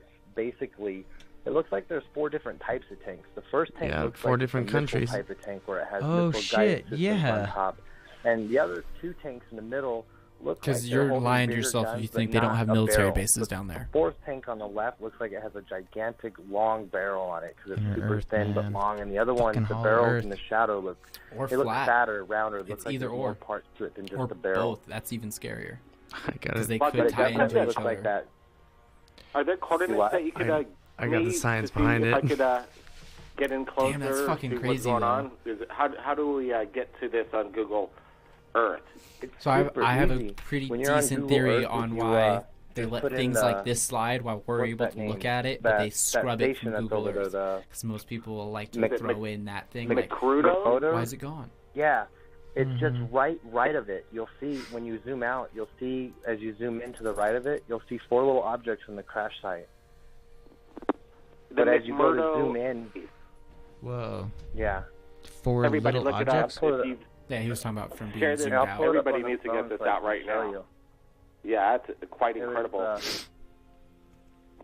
Wow, David, that's so far this radio show is just.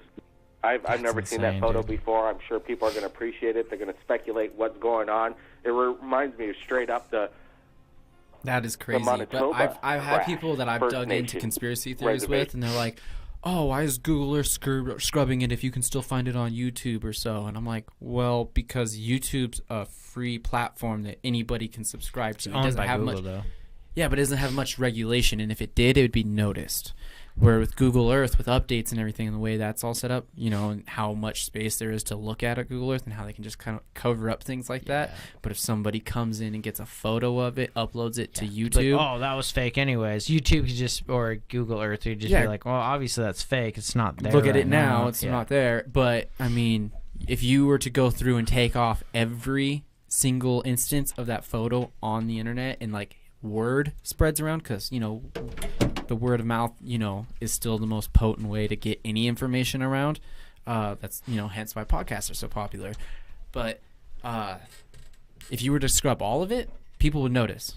There'd definitely be more questions than if you let, you know, a video or two slide through of it and just go, yeah, well, we got rid of the initial problem, so they can't go to the source and see it, but they can do all this conspiracy BS, and we'll just tell lies. Well, they know that there's going to be a lot of people out there that are going to combat it for them because they've already been conditioned enough to be Yeah. like, oh, that's just bullshit. Yeah, And it's even better. the other part of it too, where it goes into like, you can go to Illuminati parts, or whoever's running this planet, that it's a conditioning for the next step. And if they can ease into it and bring in certain different types of truths that are happening, Holy shit, this Then- is new, by the way. Like within the last couple weeks. Oh, shit. Sorry. Oh, No. pyramids? UFO hunters discover alien base on Google Moon maps. Bizarre Oh. pyramid found. Hold on. We're going to watch this in a second. You keep talking, dude. Yeah, go. Keep talking. Sorry, man. I'm getting excited over here. no, you're good. Keep it in your pants, Tim. Oh my god. I don't even know where I was at right now. Talking about making sure that they had already dumbed down enough people to fight the fight for them. Because it's gonna go into a situation where you have much of the society on this planet is only going to be able to do X amount of things in order for the benefit of human race. The logical thing to do is to get other people to do it for you. Yeah, to bring down the population on one end of the spectrum to think a certain way, which is going to be like thinking everything's horse shit. My head's got to be down. It's this way, this way, this way, and have no open mind. Because those people are not going to think for themselves. Then you have the other people that they're trying to condition for the next step when that information does get brought to light. Like you mentioned earlier, is like if certain information gets put out in the public, like flat Earth or something, or like something gets proven right that in that direction, big like that. People are going to shit bricks because you're going to have religion all over the planet. All over the planet are going to collapse. You're going to have the Catholic Church investigated. You're going to have Christianity, Hinduism, all of it. Craziness. Like I want to give people the benefit of the doubt that they will be able to accept this with a calm mind, but a majority of people, and I coined this term with Tim last time on the show in our break, the fragiles. People that depend on other people to survive in this day and age that we have. So blind people, ones that don't know how to hunt for themselves or anything like that. Same instance. Like those, what was I saying? Damn it. Hunting people. No, right before that. Yeah, that's the problem. People that can't Fragiles. Fragiles. No, it was before that. I was talking about, I was tying the fragiles in with the people that... Oh, okay. So the fragiles are the people that that depend on other people, but they're also the weak-minded people, the people that can't think for themselves. So when it's something like that, when their whole reality is shattered and they are coming to terms like every up is down and down is up kind of thing, they mentally won't be able to handle it. And that's going to cause such chaos and whatnot in those groups. Like people like you and me will be like, holy fuck, like I had an idea, but now I know it's for certain. Now what else was wrong? Like we are the people that kind of have that urge. That's what I think conspiracy people are. People that have the urge to adventure and people that have an urge to figure out the truth. We would be scholars or adventurers or anything like that, 600 years ago or anything, you know what I'm saying? But their world would be such shattered, it would cause such chaos, and I think that's what they're worried about. Of course, there's terrible, terrible things that these people are doing I'm talking about the people running things, okay? But if you objectively sit back and look at the whole situation and go, fuck, everything would crumble. Like this terrible system they have built, okay, but it's functioning, okay? Nice. This whatever system they built is functioning. We're all here alive. People aren't dying, like they used to medieval ages or anything like that. The system that they built is the safest we've ever technically been for, what they want us to know. Yes, but I mean, fuck, you kind of have to side with them on that one. Like, you kind of have to withhold some information to make sure that, even though it's messed up and they don't want their slave race to decimate, okay, we're looking at it as the point we just don't want the human race to die out, okay? So to take back information and kind of do what they're doing makes sense in a state of preserving the species, but the goals that they have in line with whatever aren't right. That's basically what I was trying to get with that whole thing about if it all came to a crashing head and the chaos that would ensue. I understand why they're doing the cover up part to stop that. But it's only a means so that they can keep power to keep doing the fucked up shit they're doing. That's where the problem lies. Yeah.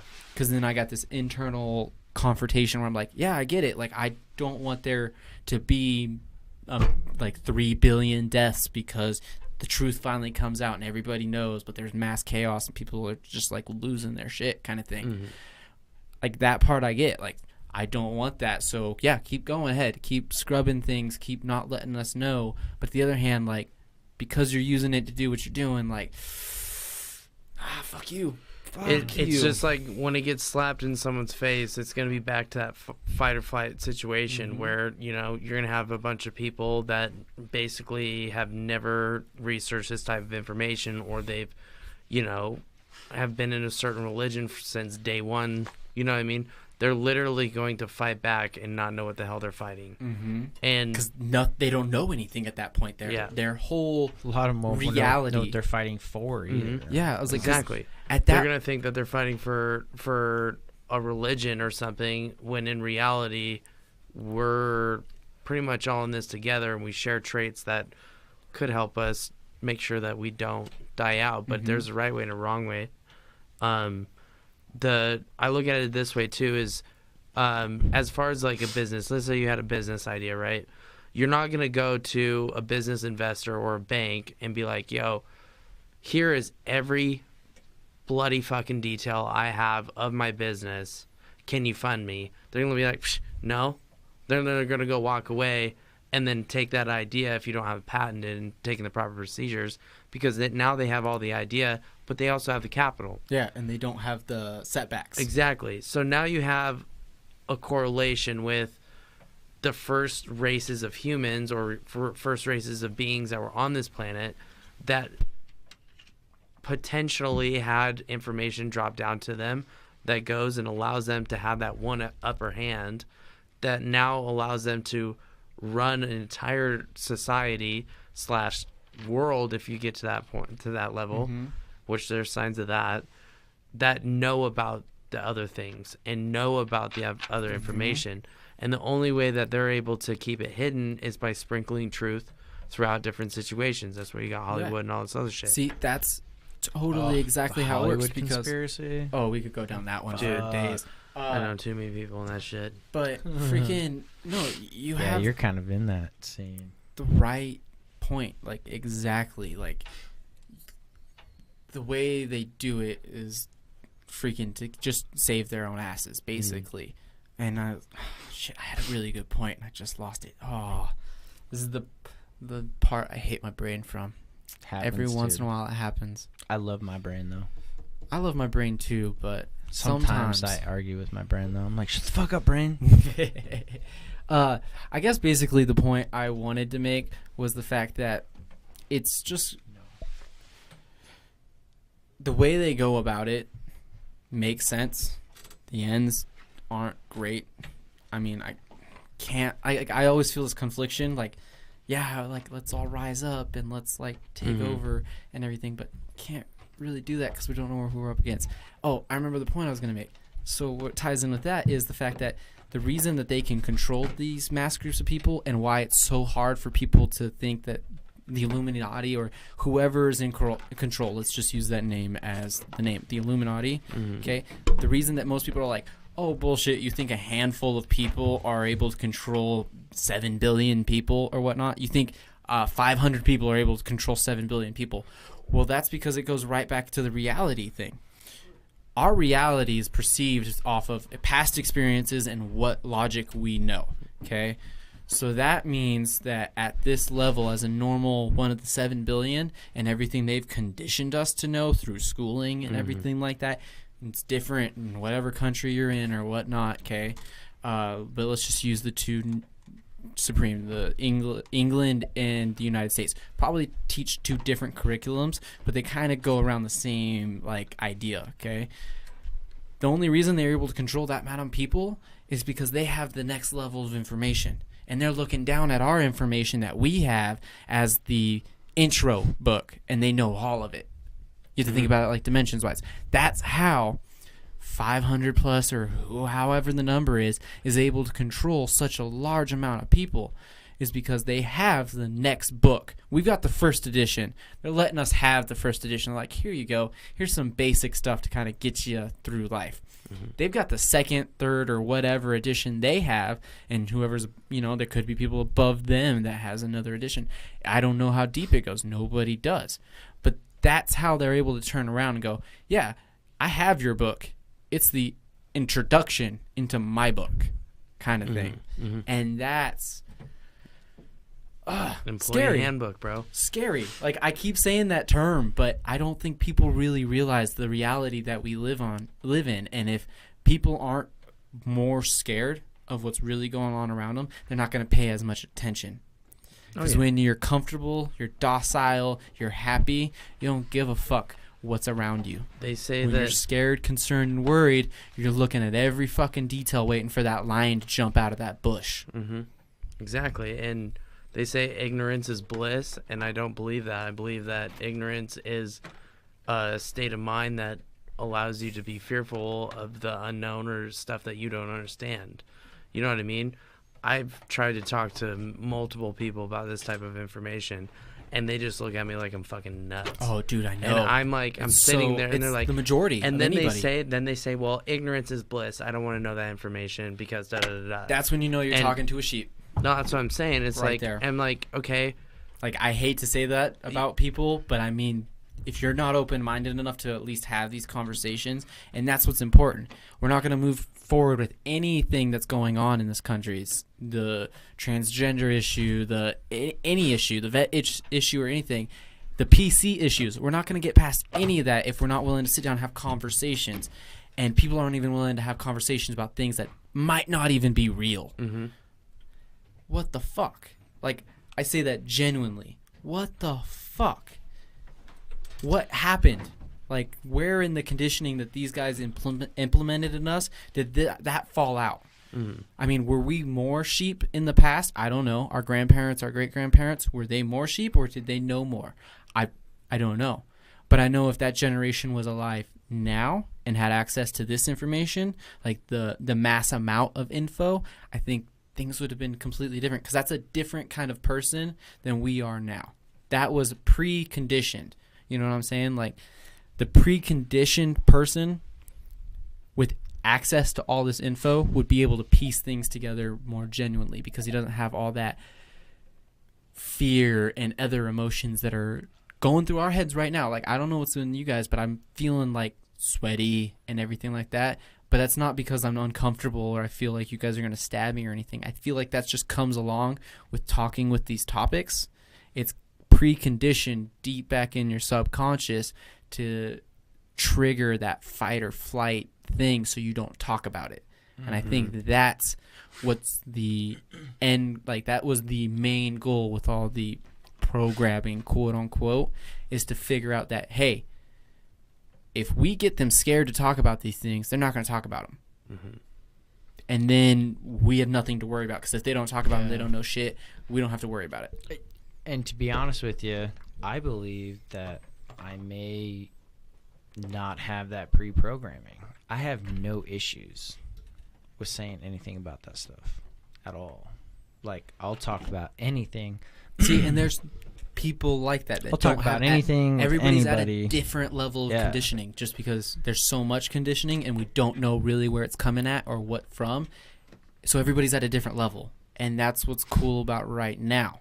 Is everybody's at a different level of conditioning, because they can't give a flat baseline of conditioning to everybody, because everybody lives so differently. Could it be like a form of anxiety? Like, maybe like something like that. Maybe ingesting and trying to internalize stuff like this. Maybe it makes you anxious. Could that be what it is? Yeah, but what I'm saying is, like, we don't know if that's from TV shows, music, or it's all of it. Like an external conditioning, or an internal. It's an external conditioning that they're putting on. Like, Gotcha. So we never would have had problems about talking about logic and philosophy and all that stuff like our ancestors used to. That's how we got Homer and all of them. But it seems like recently, and this is me feeding into why I believe everybody's being so PC right now, is because with this subliminal conditioning that we're all getting, it triggers this anxiety. This when topics like this or something that quote unquote they don't want us to talk about comes up, people get defensive. People get like you can see physically when you talk to a person that doesn't talk about conspiracy theories or isn't open-minded, physically they get uneasy. They're grossed out or whatever. I don't know the exact word, but they are not comfortable in that situation. I believe that's it goes back into conditioning. vibrational frequencies. So they want to bail out. Yeah, they're basically everything runs on energy. I mean, I feel like we all can agree on Tesla, that. like Tesla, that's the everything, exact only thing you need to Well, say. energy emits waves and frequencies and stuff like that. And back in early 20s, I do believe it was, I think it was the Rockefeller family, actually went and had enough money where they started funding scientists to test sound waves. And they started sound wave testing on like waters and stuff like that and all that. Well, they figured out that there's a certain frequency that you can hit where water just trickles and does not like lose form or get abrupt and look nasty, if you know what I mean. Like you can sit there and have flattens water out. Yeah, and it has a constant controls it. wave, Yeah, right? there's another frequency that instantly boils water as soon as it becomes in contact. Yeah. Instantly, like fucking that. And so they basically did all this testing and got to figuring out that if you turn a frequency decibel off by like 3 decibels or some ridiculous small number about that, the entire water form changes.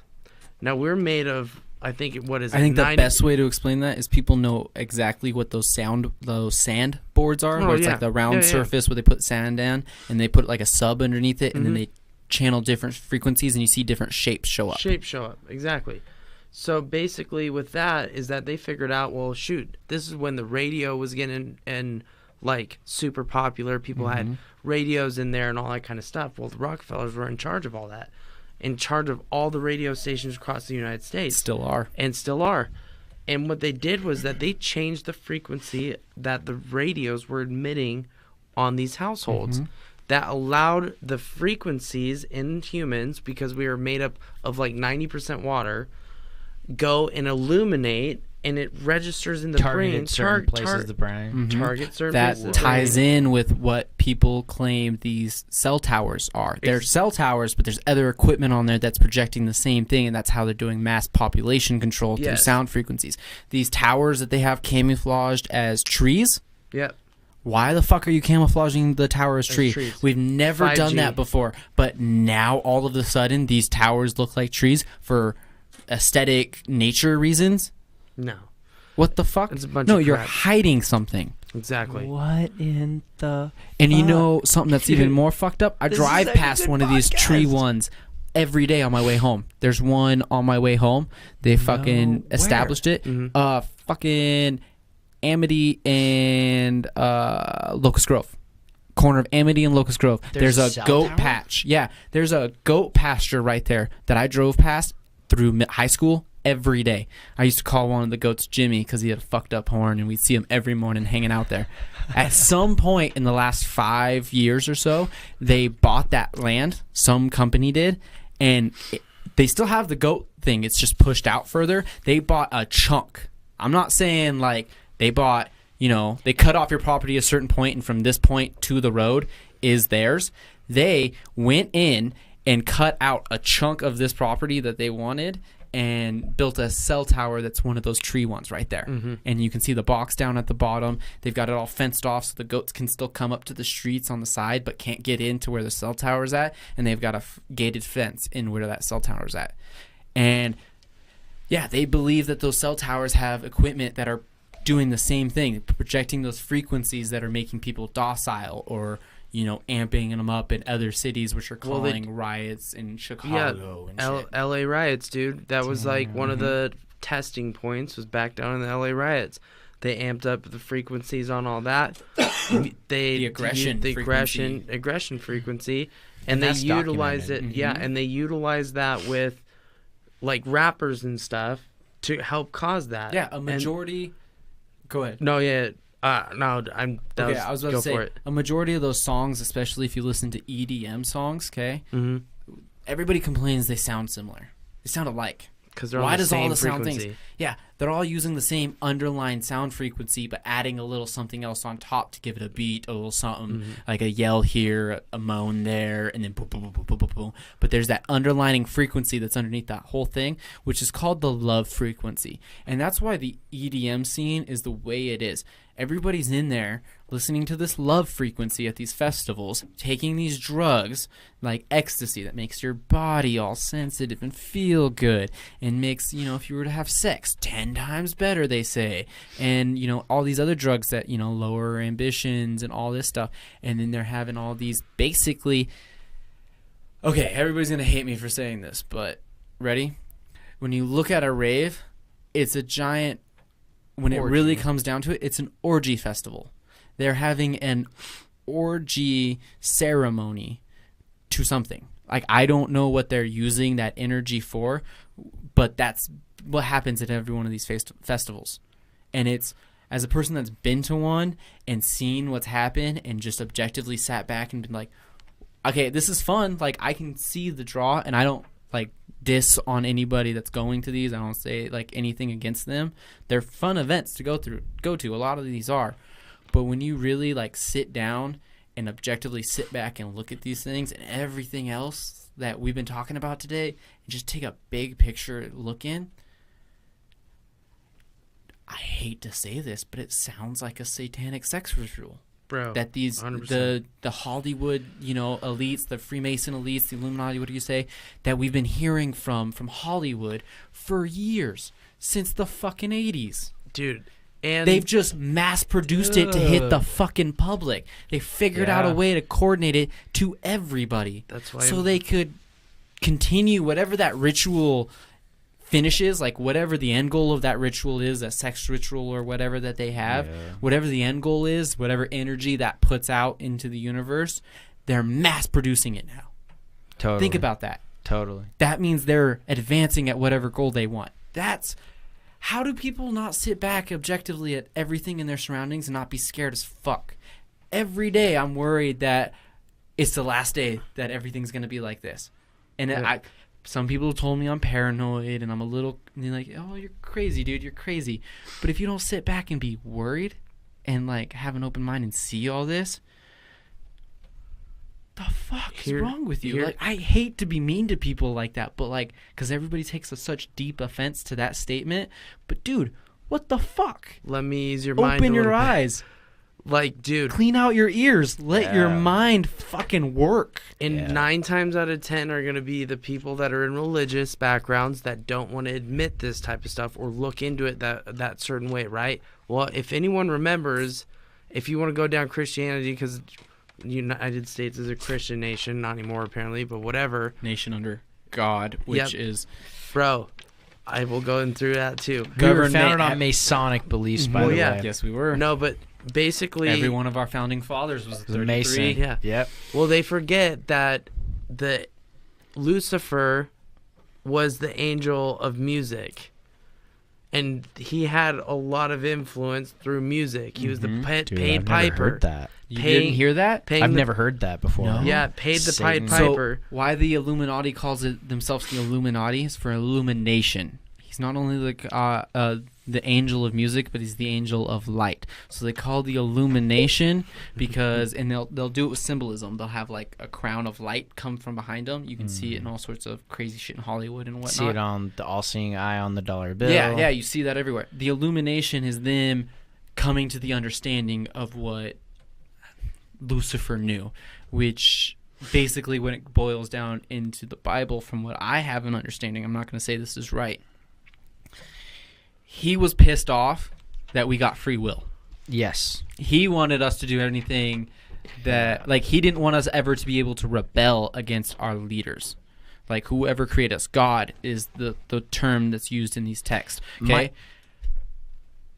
And they're teaming up with him. My understanding is that evil is the second dimension. They're below us. and they're trying to get up because they admire what we have as free will. You get enlightened because Yes. you know more and more. You And know everything good. that's below you. And good. Why they call it the 33 degrees because you keep going up steps. How do That's- people fucking not know so this? there's good and bad. This Exactly. is common sense. Like, think about it commonly. And in the third dimension, that's why we're able to have free will, and that's why we have the battle between good and evil, is because We're they're torn both, between those two dimensions. those two dimensions only have the choice of right and the choice of wrong, and we're stuck in between it, and that's why we have the devil on our one shoulder and the angel on the other, shoulder. and why they take the forms they take. That's what it steps in even more. If you're always making the wrong decisions and you're always freaking like nasty, like you see it when you see a person that's constantly given in to the devil on their shoulder, they've decided to take that second dimension plane step on this third dimension. You know what I'm saying? Mm-hmm. We know those people. They're freaking Marilyn Manson, kind of, that level of freaking person. You can see the evil withering within them. It almost looks like they're about to break out of their skin and take a different form, But right? I love Marilyn Manson. When you're talking about somebody who is changing form, though, Justin Bieber has been recorded multiple times. That's what I'm saying. And we talked about this before we hopped on mic, and you introduced me to the Teen Vogue. Dude, there's multiple stories. There's like multiple stories of Justin Bieber changing shape. Are you ready for something crazy that Yeah. I believe full-heartedly? Okay. So on this plane, there's only a certain amount of space. Just like any CPU or anything else, there's only a certain amount of space. So you can only have a certain amount of vessels. For these second dimensional beings to enter the third dimension and move a level up closer to heaven, closer to where they want to be, okay? They have to find somebody that's willing to switch places with them. And that's what these guys are doing. They are committing these rituals and doing these things. And when we say changing shapes and everything, that's no longer that person. That the energy that was that person is now moved on to the second dimension. Whatever they were talking with, whatever energy was in this dimension below them, has taken over their vessel and is able to change it to their own will. Not because they have some magic power, but because they have a logic from the second dimension that for some reason we don't have, which is your mental, that's been dumbed out of us, that your mind can change this reality. We could probably fly if we weren't conditioned to think that we can't. If you thought for a fact, this is the best way to describe it. When you're looking at something, you know what you're looking at. That's like you have your own. That's an iffy subject that we could get into itself, but just keep it simple. When you look at something, you know you're looking at it. Like this is a table. You know for 100% a fact this is a table. Okay. What if you had that same 100% that you could fly? Mm-hmm. Could you fly? I believe it. If your mind really has as much control over this dimension, could you change form? And that's where the idea of what's that? You movie think you can Split. learn that? Do you think you can actually learn something like that? I think that's something you find through deep meditation. But have you seen the movie Split with the multiple personality disorder and I've how it seen a changes lot your of it. physical form? Yeah. Okay, this is documented. That movie was really good because it took a lot of medical stuff and put it into it. Changing your mental state can physically change you. When these beings take over the vessel and move from the second to the third, they have the ability to switch back between whatever fucking vessel they Back and choose. forth. They can choose to look like whatever they want, the demon evil look, or they can look like us and mingle Reptiles, bro. and fucking have You sex believe and they're have children. like a two-dimensional creature that are able to reach this plane?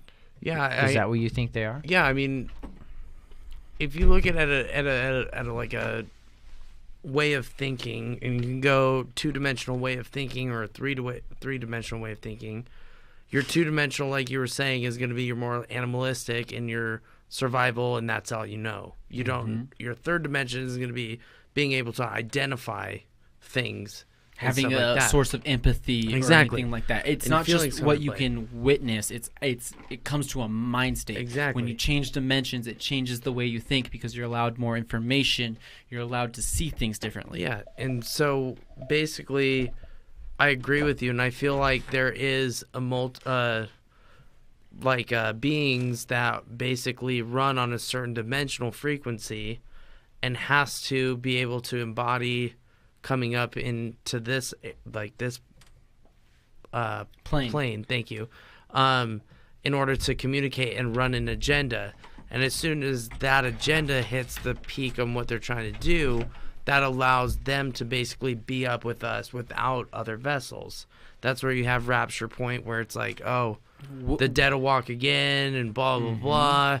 You have all this The type end of times. shit. The end Whenever times. they achieve whatever goal it is that Lucifer's here, he's probably the first one to be able to change dimensions because he's got the most power out of all of them. So he's been here forever in whatever vessel he's in for whatever time that the Bible said he was allowed to rule Earth. Okay, whatever his end goal is going to bring hell on Earth. That's basically what it states. Like, I'm not going to get into the biblical text, but that's basically what it states. The gates of hell will open and all the demons will flow out. Mm-hmm. So he's going to figure out a way, and he's going to make us believe in demons enough to manifest an opening or make us believe something's going to happen. Project CERN. Yeah, Project CERN. Whatever it fucking is, he's going to be able to open that doorway and allow those second dimensional beings to flood into this dimension without needing our vessels to be here. Mm-hmm. They're going to be able to take physical form. They're going to literally move from the second to the third dimension on their own. That's what he's trying to open up the dimensional portal so that way they can move straight from the second dimension into the third dimension and don't need you to sell your soul to them to get here. Mm-hmm. That's what that bargain is. And then you are stuck in a place where mentally the difference between right and wrong, but all you're getting to do and all that's around you is the wrong. That's what hell is. Think about that. Intense. So you're essentially being downgraded to the second dimension. Yeah, and then you got to figure a way back.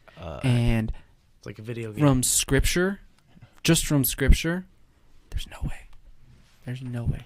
Once you make that commitment, but people above can go down. You just can't go back up. Is that correct? So technically you could go back up with the way the scripture's set up with how the demons are going to rise, okay? Technically you can. But if you listen to freaking scripture, okay, they're going to have the mark of the beast on their face. And what's the same thing that we keep seeing on all of these Hollywood actors that are selling their souls? Rap stars in particular. Tattoos on their face. And they're so colorful. Said they look like candy. Their colorful hair and shit. That plays into That plays into the whole other rituals that they all commit. But you're making that connection though, as far as like the mark of the beast. Okay. So it says in the scriptures, do not mark up your skin. Tattoos are technically a sin, but because if you believe in Jesus and you ask for repentance upon those things, because of what Jesus did and went down from this dimension to the second dimension for us, we have a gateway to get to the third. Or the fourth, my bad, kind of thing, into heaven.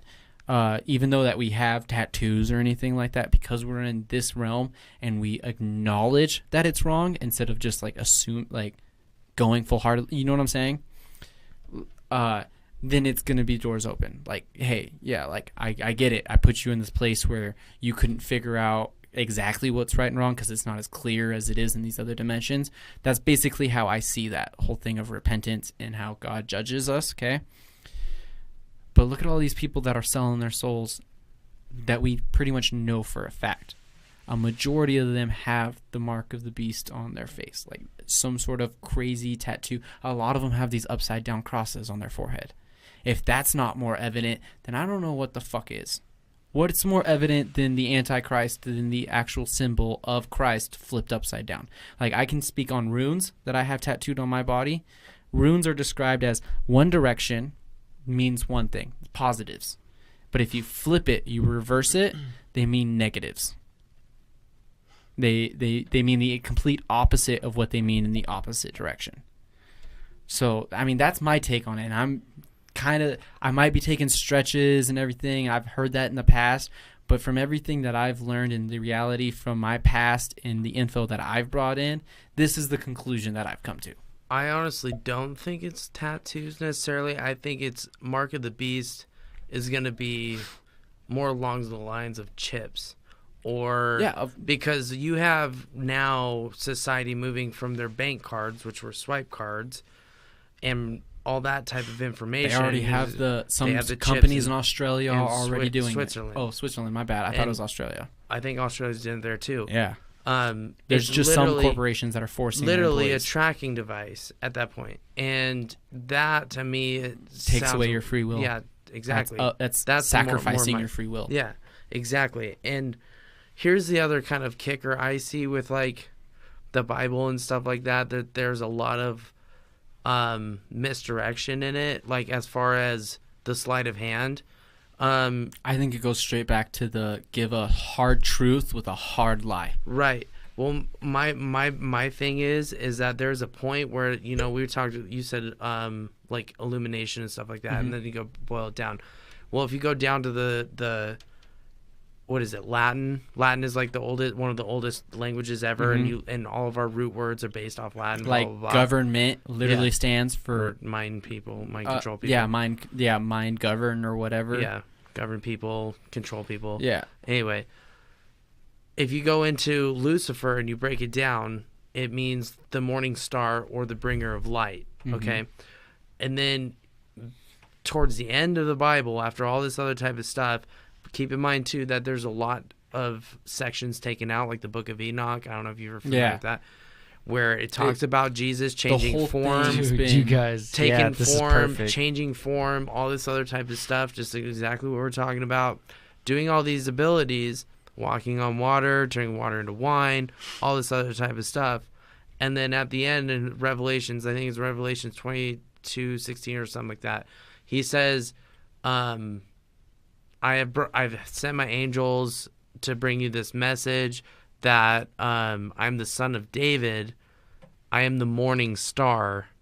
I am him. I am Lucifer. And he legitimately says that.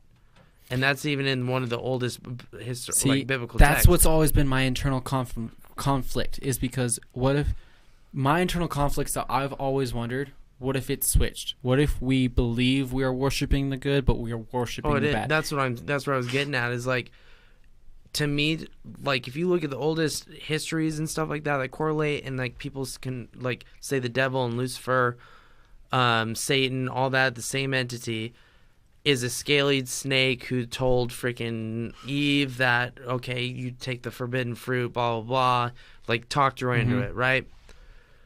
If you look, which was probably they say the forbidden fruit was knowledge. The forbidden fruit of knowledge.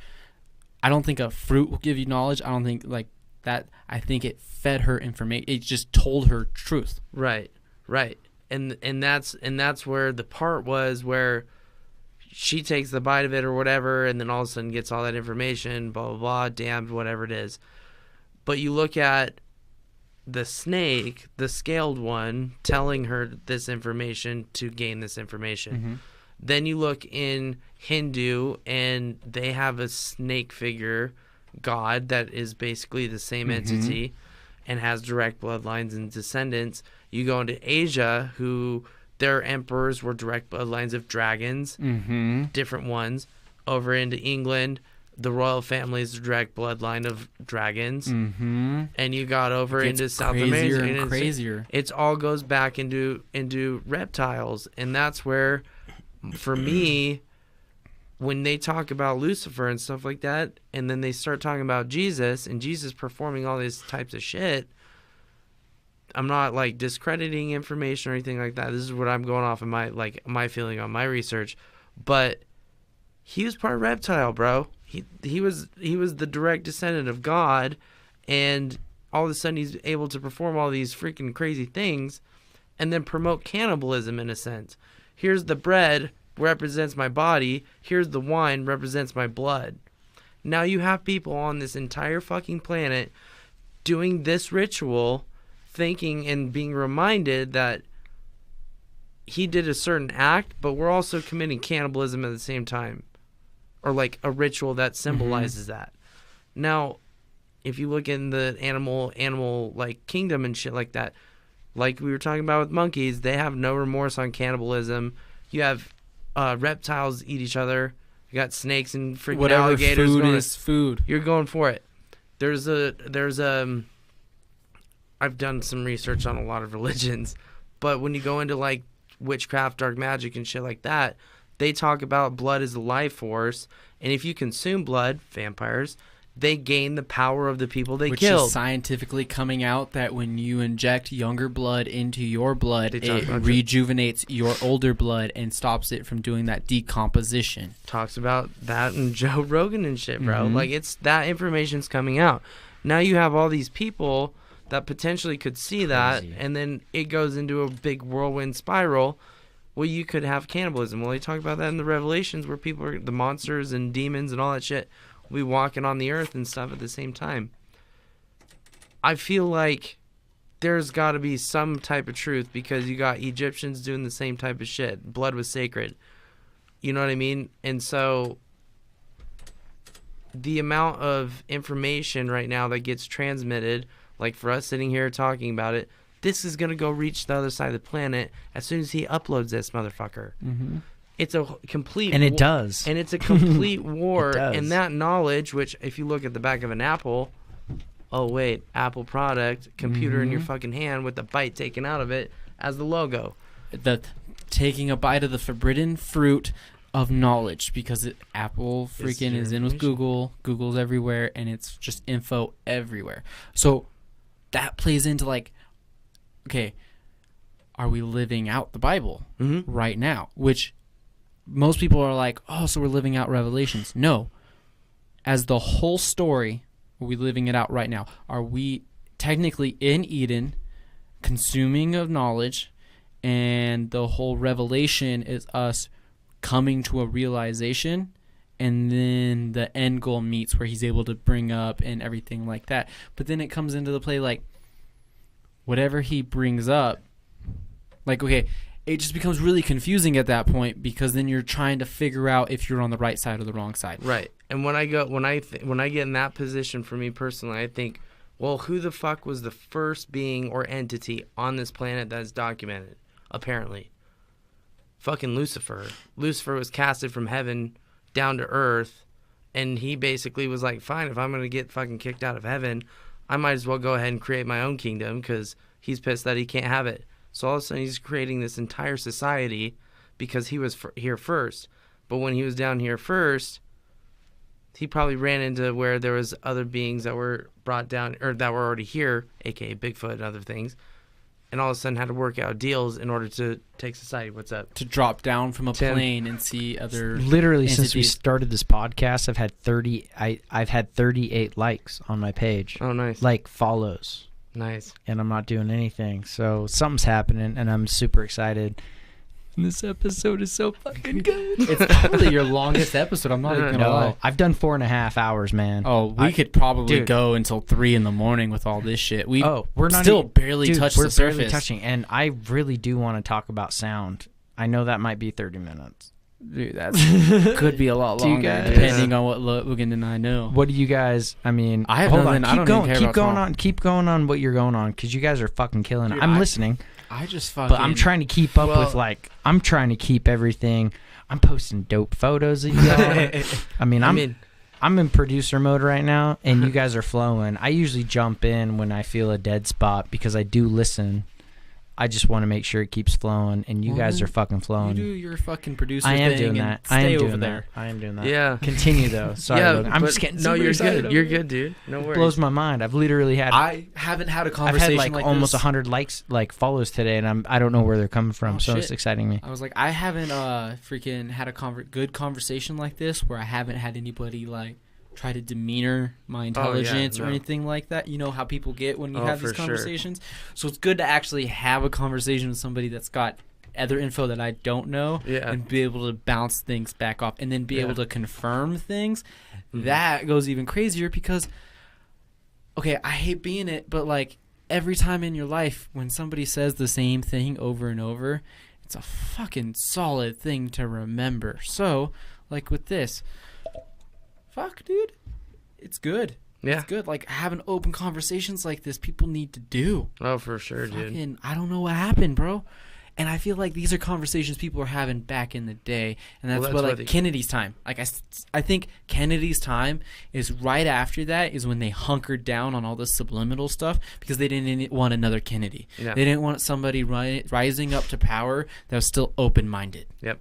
Oh, yeah. I think that's when everything fucking kicked full fucking launch, and they were like, okay, well, we can't let people talk about this stuff because something's going to happen. Because back then, in Kennedy's time, I still think they were small enough where they were easy to stomp. Like, if the truth came out, it was going to be squashable. Mm-hmm. Now they've gotten so big that they're going to be their own destruction. Yeah. Like any company that spreads itself too thin, you're going to run out of resources. And they've got the biggest company there technically is, the globe. They're running the fucking globe. What they're allowed to yeah. hit. That's what I'm saying is, like, it kind of goes into the where were we talking about, like, the Anunnaki and stuff like that, and the flat earth and all flat this, earth, man, like the area we're allowed to go through. Bro, what if there's oh my god, the flat earth though. Dude, we could dive into that. Do you want to dive into flat earth? Do you want to? Oh, do you want to get there? I had a guy who talked to me, and this guy is one of the individuals who was a military tracker, retired many years in the military, did service overseas. And he kind of was like, he kind of confirmed to me a little bit about, you know, like, oh, okay, well, if I think about it this way, maybe that's possible. And basically he was saying, if you think about maybe the earth was flat at one time and you were to create a circle out of something flat, then you normally would have these fissures in the crust that would create those areas of impact to create the friction. Yeah. So if you were to take something flat and you create a circle, you're going to have those fissures where things breaking would break to apart. make an actual circle, which so he's like continents, which is scary. And that's kind of what he was talking about. And I haven't really jumped into any of the science behind it, but the way he said it, I was like, yeah, that makes sense. If you take something that might be somewhat moldable, like let's say clay, and you create like, and it's almost dry, it's like dried out on the outside, not on the inside, and you were to fold it and create a ball, you're gonna have cracks on the outside. And he was basically saying, like, it's very possible the earth is hollow. Because somehow mentally, like I said earlier, the power of the brain turned the two-dimensional plane that we've been living on into a three-dimensional plane, just out of the pure, raw thought power that we have mentally. Possibly, but he didn't go into depth. He was just saying, "Hey, think about it," because I was at the gym. You only have so much time when you're on lunch, but he and I got into it. This is a guy who's gone on, you know, like he's actually got 2 wives. He's the owner of the largest, I think it is the largest kombucha distillery in the Western United States. I remember you talking about this dude on another podcast. Yeah, he sounds like an interesting guy. His ayahuasca experiences through his wife. I need to get him on. Yeah. Oh, interesting you did dude. Listen to that. Interesting Fuck dude. Yeah, thanks, dude. Thank you for your support, man. Oh, no problem. I'm also following on Spotify, but you don't have to kiss my ass for that. No, that's good though. Spotify is all my European homies. That's where I listen to all my podcasts. I would say like almost all of my listens from Europe or Spotify. So it's a good one. Well, we talked about making sure that you're on Spotify as a podcaster. It's one of the bigger platforms. Yeah. Oh shit, where was I? Fuck. Sorry. Talking about the crust molding. Oh yeah. No, that fits into my whole theory about how strong our brains really are on this plane, because I don't think it's the fact that we're standing up that makes us a third dimensional being on a second plane.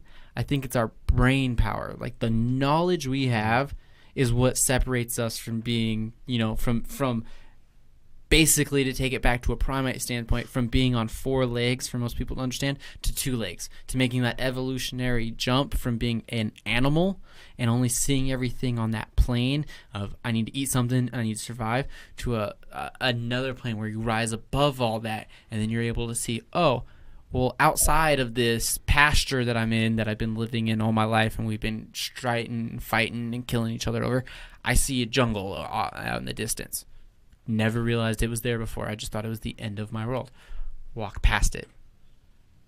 Now, if you lived in that pasture and you, say, drew a map of the barriers, and then that's the only world you know nothing past those barriers, take that paper of the map of your pasture and fold it into a globe. Because all you know, there's no end.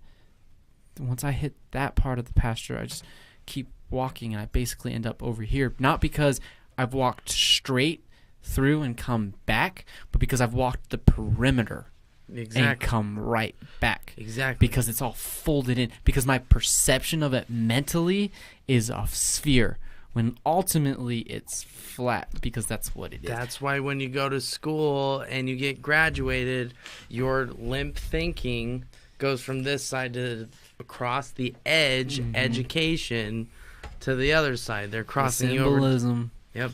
Making you a sheep. You had free thinking, and now we have you locked in. You graduated. That's why I like how you actually moved the fucking thing. You graduated. No, it's true, man. Yeah, no, fucking, that's why some of the smartest people, like Einstein and everybody else, dropped out of school so early. Yeah. They're like, fuck this isn't true. I dropped out. Did you drop out? No, but I got in trouble because I questioned all my teachers all the time. There you go. That's why, okay, I'm going to be 100% honest. That's why I had to drop out. I was calling people out on bullshit in school all throughout my high school career.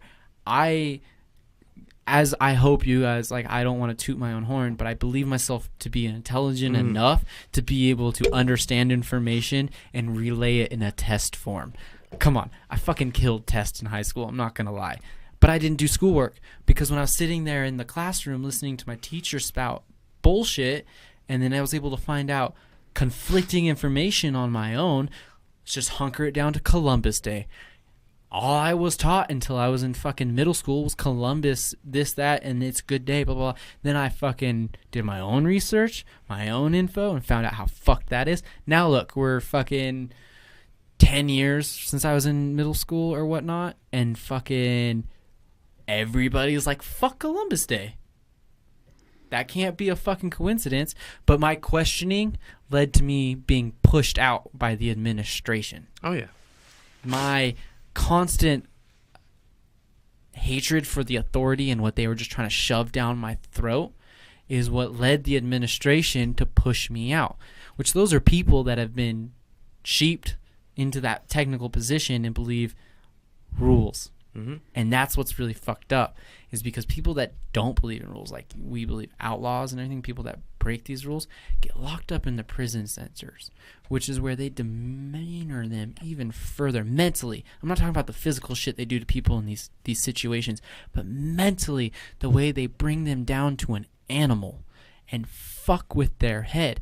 It's, in my opinion, not because they fucking deserve it, not because they broke a law and freaking blah, blah, blah. Like, if you're a murderer, yeah, like, that's a problem. Like, that's something you shouldn't do.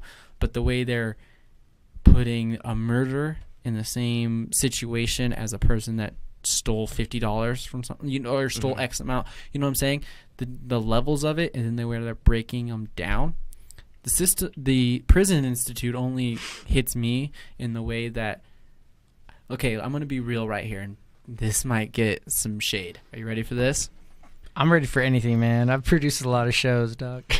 Blacks, African Americans, are the oldest species on this planet. Like, the oldest form of us on this planet. Us, as Caucasians, are technically documented as being the albinos. Two African Americans, we're a recessive genes. Two African Americans can have a white child. It's called an albino. But freaking two white people can't have an African American child. That's not how genetics work. We are genetically implanted to dislike things that are different from us. It's a safety mechanism in our reptilian part of our brain. So we kick out all of the... So let's say all of these Africans end up having these white children. Don't know what the fuck's going on. Which might play back into our fear of pale individuals. Because it might feed into the Anunnaki kind of thing. That's why... Okay, so that's why people say that African Americans are more built to be on this planet than white Caucasians, is because the melatonin in their skin, which proves to me that we as Caucasians are more extraterrestrial than African Americans. Which this is all super stuff that's gonna, if we were a huge podcast like Joe Rogan, catch huge shade. Like, it would be so bad if I was saying this stuff on a bigger platform. But it needs to be said on a smaller platform so people can hear it and the idea gets out there and spreads. They're the most connected to this planet than we are. We are the alien gene, the recessive gene coming out, and then we became dominant because we're a recessive gene. We pop up, and then if recessive genes keep going along with recessive genes, it becomes a dominant. The dominant gene becomes pushed out because there's so much of that recessive gene plugged in. That's why I believe Like there's redheads. yeah. Ready for this? This is where it gets crazy. That's why I believe there's such a subconscious hatred towards them. Like, I don't want to say racism or anything like that, but subconsciously we don't like them because they look differently, and they don't like us because we look differently. But since they are the most connected to this planet, they're more in tune with frequencies and how things work. Hence, rhythm. They can dance and everything. They have a better subconscious genetic understanding of frequencies than we do, because we are the recessive gene. We're not from here. They're from here. They're genetically more from here than we are. And that's why when you this plays right into... Dude. Some crazy shit going on right now, bro. Please, some just touched the back of my neck, bro. Some just touched the back of my neck. I don't fucking doubt it. Why it plays in to I had a crazy experience the Hollywood. other night, so I do not doubt something being in my fucking house right now. Some just touched the back I of my literally neck. woke up at exactly Oh, 3 that's o'clock eerie. in the morning. I do not want to talk about this on the podcast because people literally... I've talked about stop. crazy shit. We will talk about all of this stuff later. Let Later. me continue Keep- this No, keep go that ahead, thought. sorry. I love this. So how it plays into Hollywood and, let's say, rap and everything like that, and the way that they are treating these rap stars, okay, and doing all these... Okay, let's just get fucking real. All right, let's do it. Fuck it. I don't even care. Have some more of your Yeah, drinks. give me a second. Let me have I need a little bit more intoxication. Just so I don't care the right amount. Okay. So the reason they're fucking doing this, when we look at the rap, gangster rap, and the way it's taken, and then everything that we've heard from Hollywood and what's happening, and then you look at it now, these fuckers are coloring their hair, wearing skirts, and it's been evident since the fucking 90s. There's footage, if you look, of these motherfuckers kissing each other, doing basically sodomistic acts, okay? Playing in the face. Not so that we diminish that freaking category of music or anything like that. It goes beyond that. Think about these individuals they're targeting. Think about these individuals they're fucking with, a majority of them, okay? And the best thing I stated on this, okay? Look how many of these African American huge figures that they force to wear dresses. They demasculine these people so that way we think of them as less. I mean, as males, we are genetically inclined to think of females as less superior than us just because they're not as strong and whatnot. It's just a genetic thing. I hate to say it out loud because people hate hearing these things, but it's fucking true. When it comes down to genetics, It's true. we look down on women. Like, it fucking, that's the reality of how men are, and that's why you get so We're many alpha. Yeah, that's why you get so many of these Look at fucked up situations It's primal though. that just happen. 100%. Yeah, Look at it's the any- reptilian part. Well, I mean, not even it's the mammalian part. If you look at any organized group of mammals, no matter what it is, and I could be wrong, but if you think about The it, majority leader, of them are male. the There's leader is only- going to be male. There's very few species where a female leads. or very few groups in certain species that are male run that are run by females. Chimpanzees are usually alpha male ran, but they have a alpha female Lions. too. Well, alpha I mean- and the omega. Yeah. So there's an alpha and omega, but who runs the omega? The alpha. That's But the omega is always beta to the alpha, so that's genetically inclined. That's how it works. So if you demasculine the people that are most in tune, the people that are more likely to receive this higher information, the people, I believe, like, this sounds super fucked up if we're going to sound biblical terms, people that are most inclined to be the actual chosen people, the people freaking closest, the bloodline closest to God, like the original creator of whatever plane this is, it has to be them because they're most in tune with what's going around. They're the most in tune with fucking the frequencies and most in tune to natural things like that. They've been the oldest genetic part that's been here. Does that make sense? Mm-hmm. And that's what I think they're fucking trying to do, is trying to, and it's been back since, I think that's why the whole point of slavery was. There's slaves of all kinds, but why we here specifically chose slaves from there and fucking mass did that into Europe and fucking the colonies and all that stuff, I don't think that was accident. I think that was pre-planned so that way we would automatically start thinking less of them. So that way we wouldn't listen to things they said. So that way whatever came out of their mouth, oh, whatever, they don't know what they're talking about. They're ignorant, they're stupid, blah, blah, blah. When really, they might actually have more fucking answers than we do because we are finally breaking out of whatever genetic construct we've been locked into for so long to tap all this when genetically they've been tapping into it like birds on migration.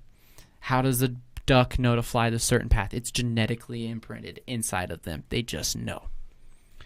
Same thing, like I hate to say African Americans, they can fucking dance. White people are off tuned most of the time, but inherently, genetically, they know 1 and 2 and 3 and 4, where it has to be taught to, let's just, learned. Yeah, it has to be learned to most people, where it's just there for them.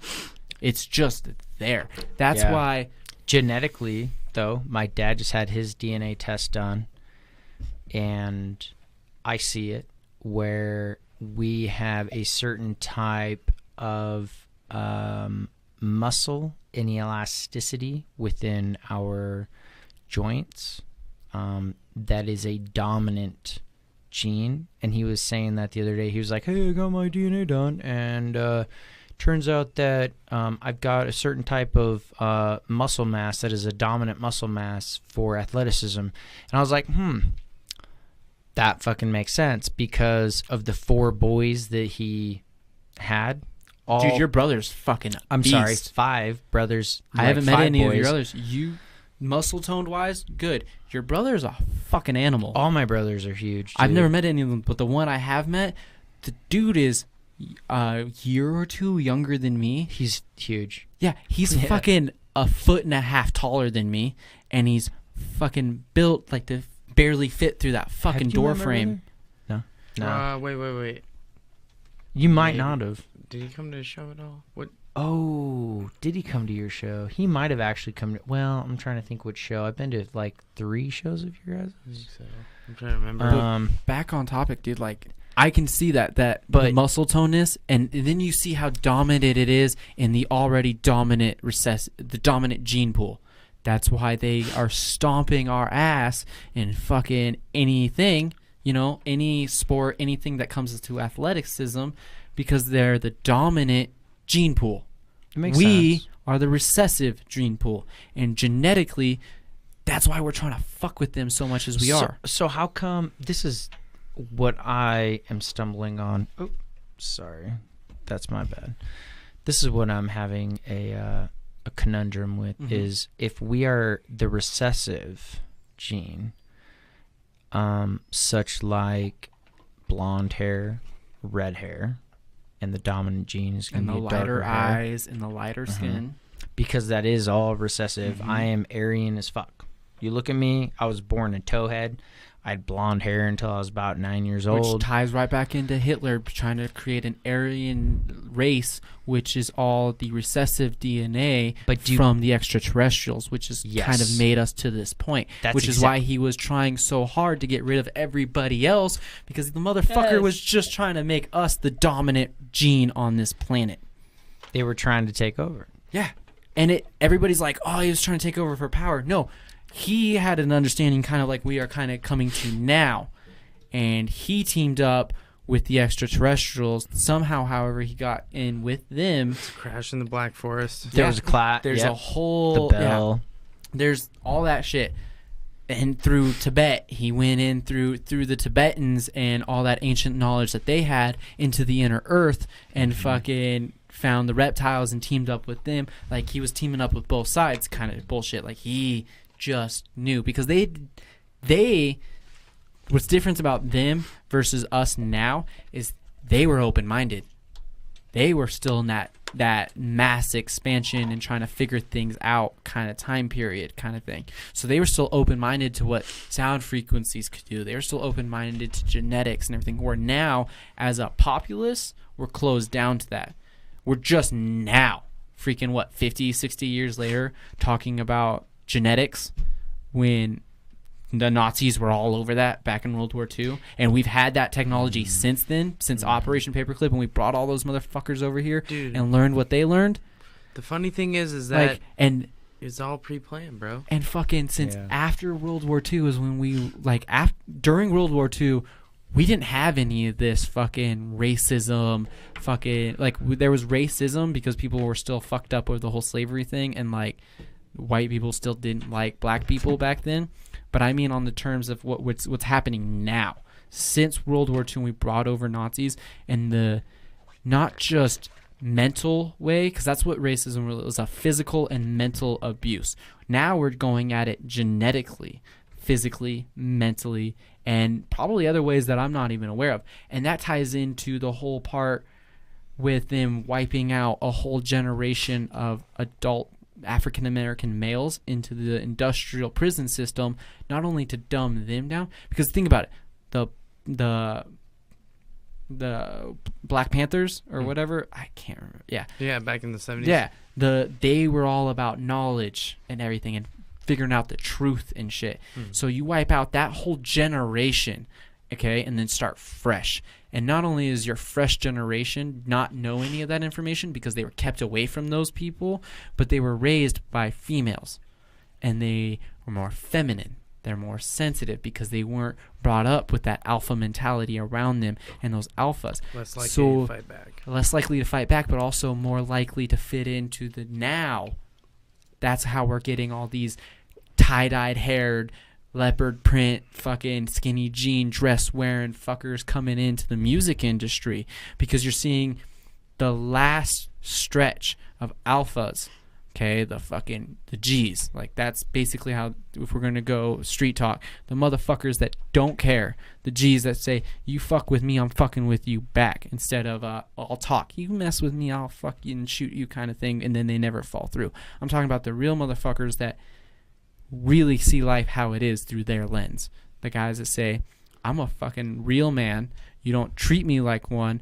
I'm not going to fucking treat you like one, okay? And that's a mentality that's slowly slipping away through both sides. That's something they're kicking out between You're talking beta males, essentially. Yeah, they're creating more beta males than they are alphas. And there was a whole generation of alpha males in the African American community that they wiped out. And now they've got this fresh, clean slate of beta males that are coming into their prime way of being icons and malleable and doing whatever they want, because fucking they've got nobody that told them to stand their ground, to be a fucking man about something, to really hold in on your integrity and not let somebody push you past a point, to die for what you believe in. And that's a real alpha fucking mentality right there. And most people don't have that. So many people have turned to the point of mentality where they're going to do whatever they can to survive. They will jump past all their morals and everything that they hold dear to them just to survive. That's not an alpha mind state. That's what they're slowly pushing and pushing out. And you can see it when you take a step back and you objectively look at the whole picture. Isn't that fucked up? That's crazy. See, and these are things I can't talk about with other people about.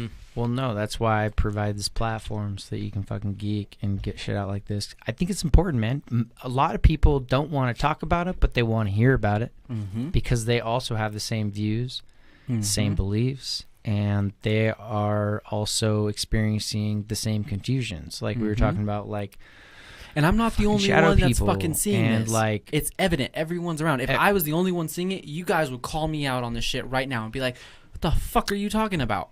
I think I harbor an environment where people feel comfortable enough to express this, and I believe that I attract that through the conversation that I have.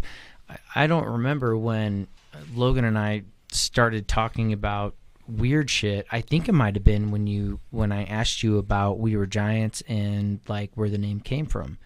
And you were like, "Oh man, is it We Were Giants or We Are Giants?" We Were Giants. Oh, this whole time I thought We Are Giants. And I was like, "That's a cool band name." But now it by takes the another way, step. Oh, that's good. By the way, these guys' new album, insanely good. They were on. I'm gonna brag for you real quick because they recorded the vocals in here. I don't know how much of yours, but you were over here quite a bit recording your stuff. Yeah, Blake was over here a lot.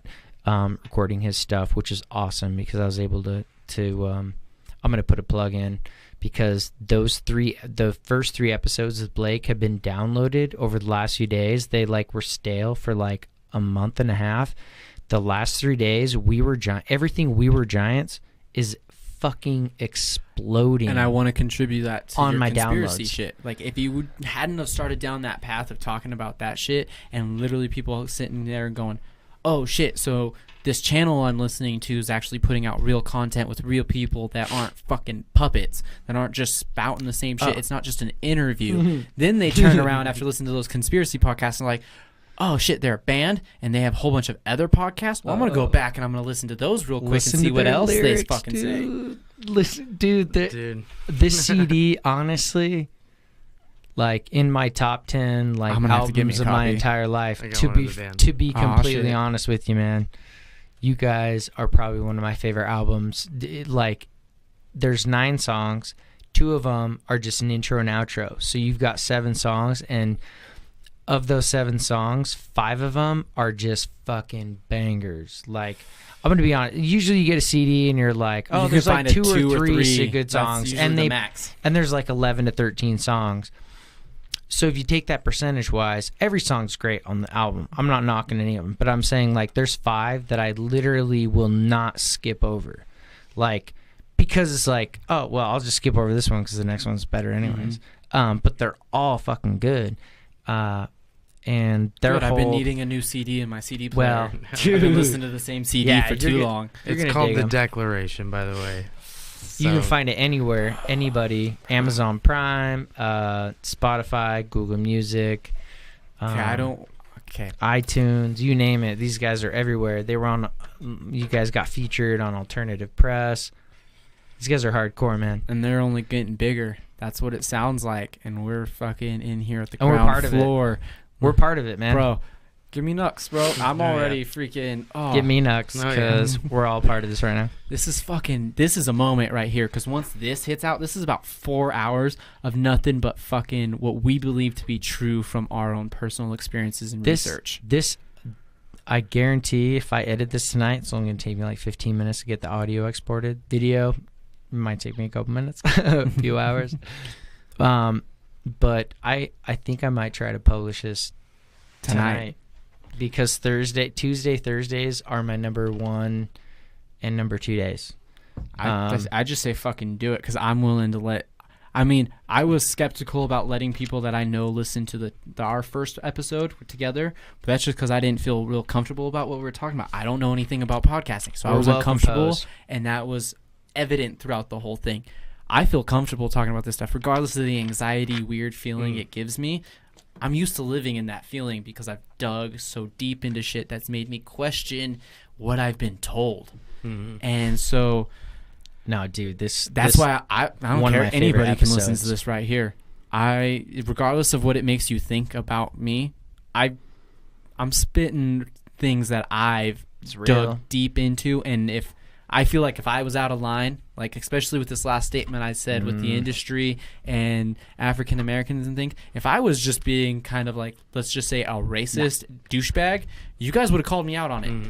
I'm not sitting in a room with people that would just let me spout that shit if they didn't see it too. Well, let's be real. I did a lot of research. I own a nutritional supplement company, and I've looked into different types of hormones between different races, and this is real life, like numbers, science, whatever the fuck you want to call it. But like, there's certain races who have higher testosterone and lower estrogen, and like let's say African Americans typically, like they are just pre-genetically configured to have a higher testosterone and a lower estrogen rate. That's why you see them as being they have more muscle mass, they're leaner, they're more athletic.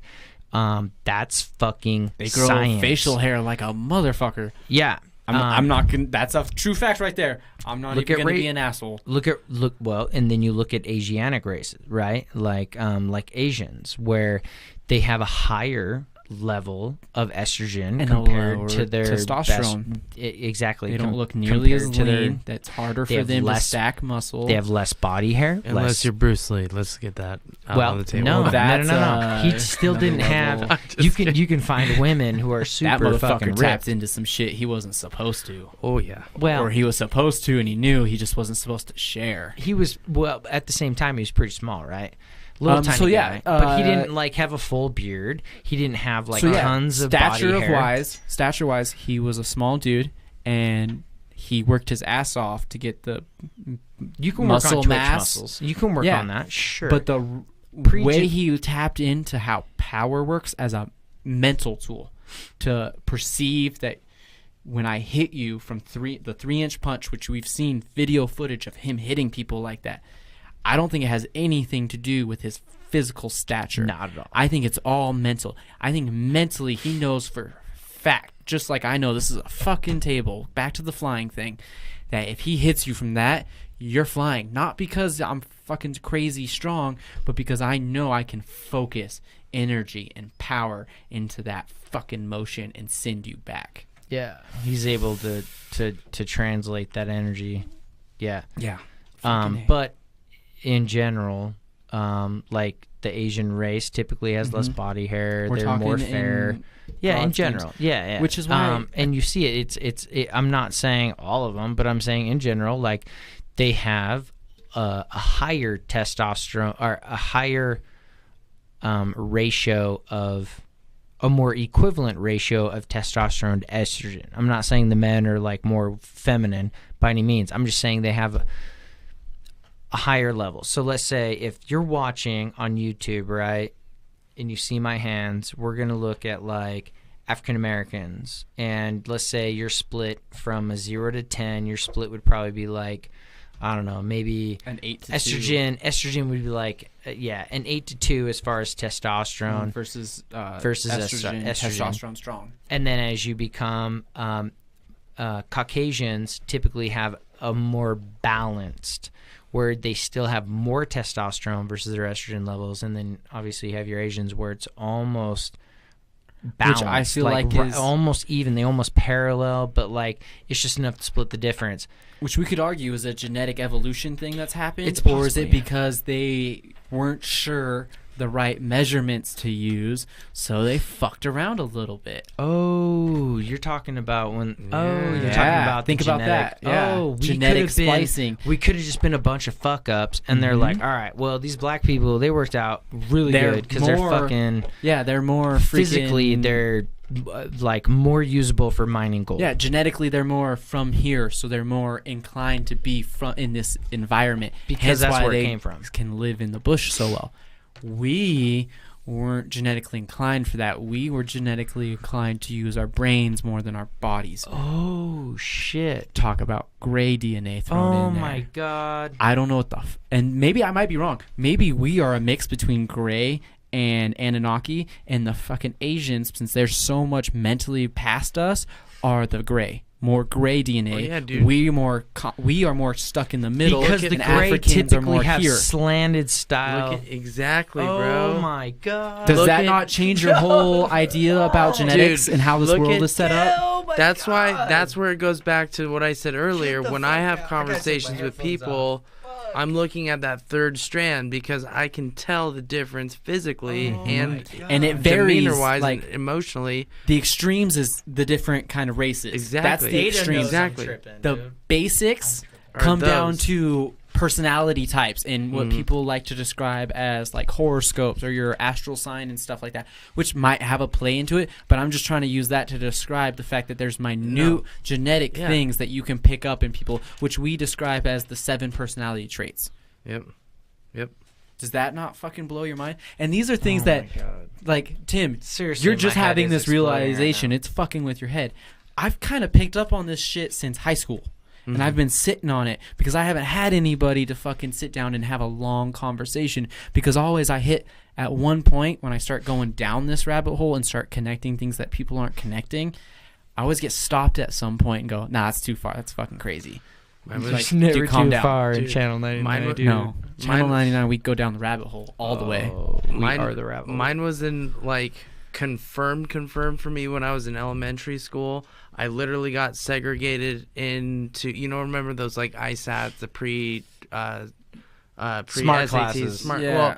Well, they would make us go into like They make you the do different tests before throughout. everybody else goes do their SATs. Yeah. The Oh. special advanced ones are picked to go out and do Yeah. a test before everybody else. Idaho at SATs, and then you're young and you're getting And the basically- ISATs. ISATs, Yes, yeah. okay. The computerized shit, or however they But they did it break back That then. was after even they my break those time. into So groups. so they would They do did that right after I graduated high So school. they did that for me back in like around third grade. Oh, maybe I was in high school.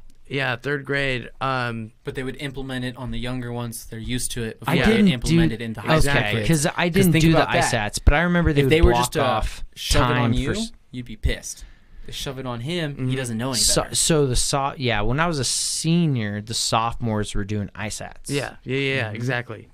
And 'Cause I we graduated were in 04, we were younger and we were getting pushed that era, and and it was a different curriculum. Just like now, they're pushing that new fucking math on the kids. And Common they're Core. letting everybody else. Yeah, Common Core. They're pushing Common Core on everybody, which makes sense, but doesn't make sense, which puts you in this whole fucking place of what the fuck? Because then that's what goes back into the subliminal and mind control, and they're conditioning our children, the generations younger than us. Yeah. Something that I don't even make fucking sense of. Is Common Core the real math of the universe, or is what we've been taught the real math of the universe? What the fuck? Because now we are in such a fucking disconnect between that generation and this generation. Fathers can't even help their kids with their fucking homework anymore. And that's going to make the kid look at the fucking parent and go, you're a fucking retard. This is what's... sorry, PC people out there, I'm sorry, but that's basically what it comes down to. It is, I yeah, look yeah. at the person, my role model, my hero, the person that's supposed to teach me everything in this world, and they can't even teach me the basic thing that I know they're teaching other kids my age, and you don't know it. How's that going to mess up the way that kid thinks about adults, their parents?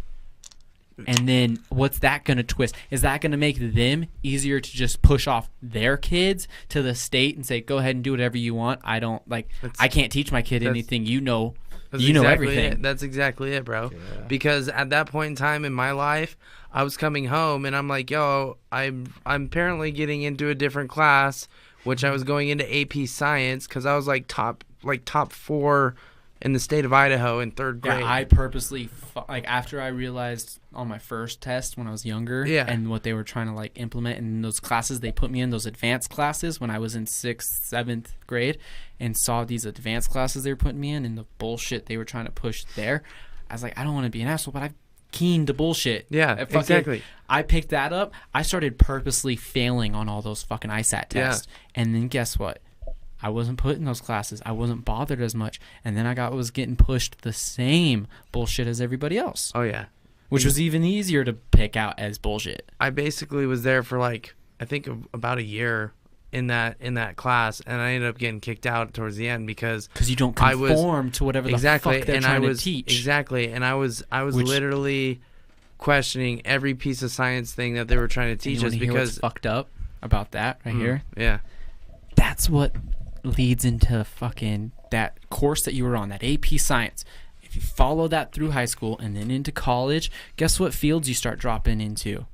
Astrophysics, fucking string theory, like all these people that are talking about these things that we can't prove and don't know are true, like trying to, that mindset of trying to create rules and logic for this place that we can't do that for. Exactly.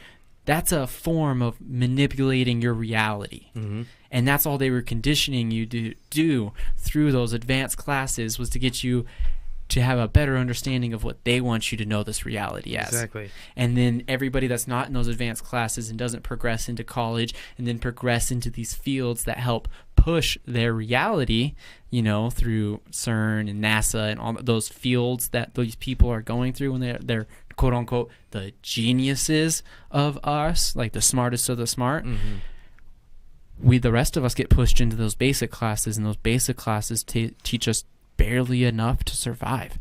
We were never fucking taught how to check and balance a checkbook. We were never fucking taught how to cook food. We were never taught how to fucking sew up our clothes. We were never taught truly essential things to surviving. We were taught shit to fucking make us barely survive in the system that they've manifested, which is the 9-to-5 fucking work week. Yep.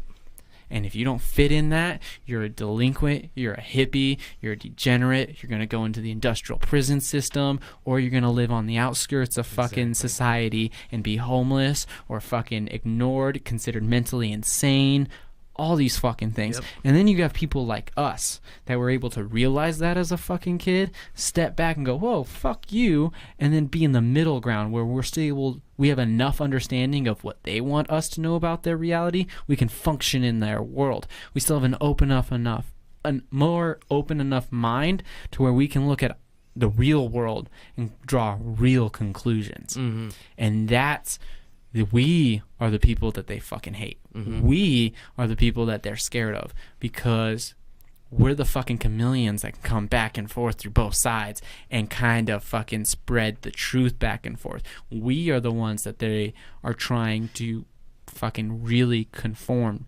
They've got the masses. They've got the fucking sheep, the ones that are just fucking simple and don't have an open mind because of whatever conditioning or genetics or whatever the fuck you want to say. They've got that on lock. They're not worried about that anymore. They've had that unlocked since fucking, let's just say, the 80s.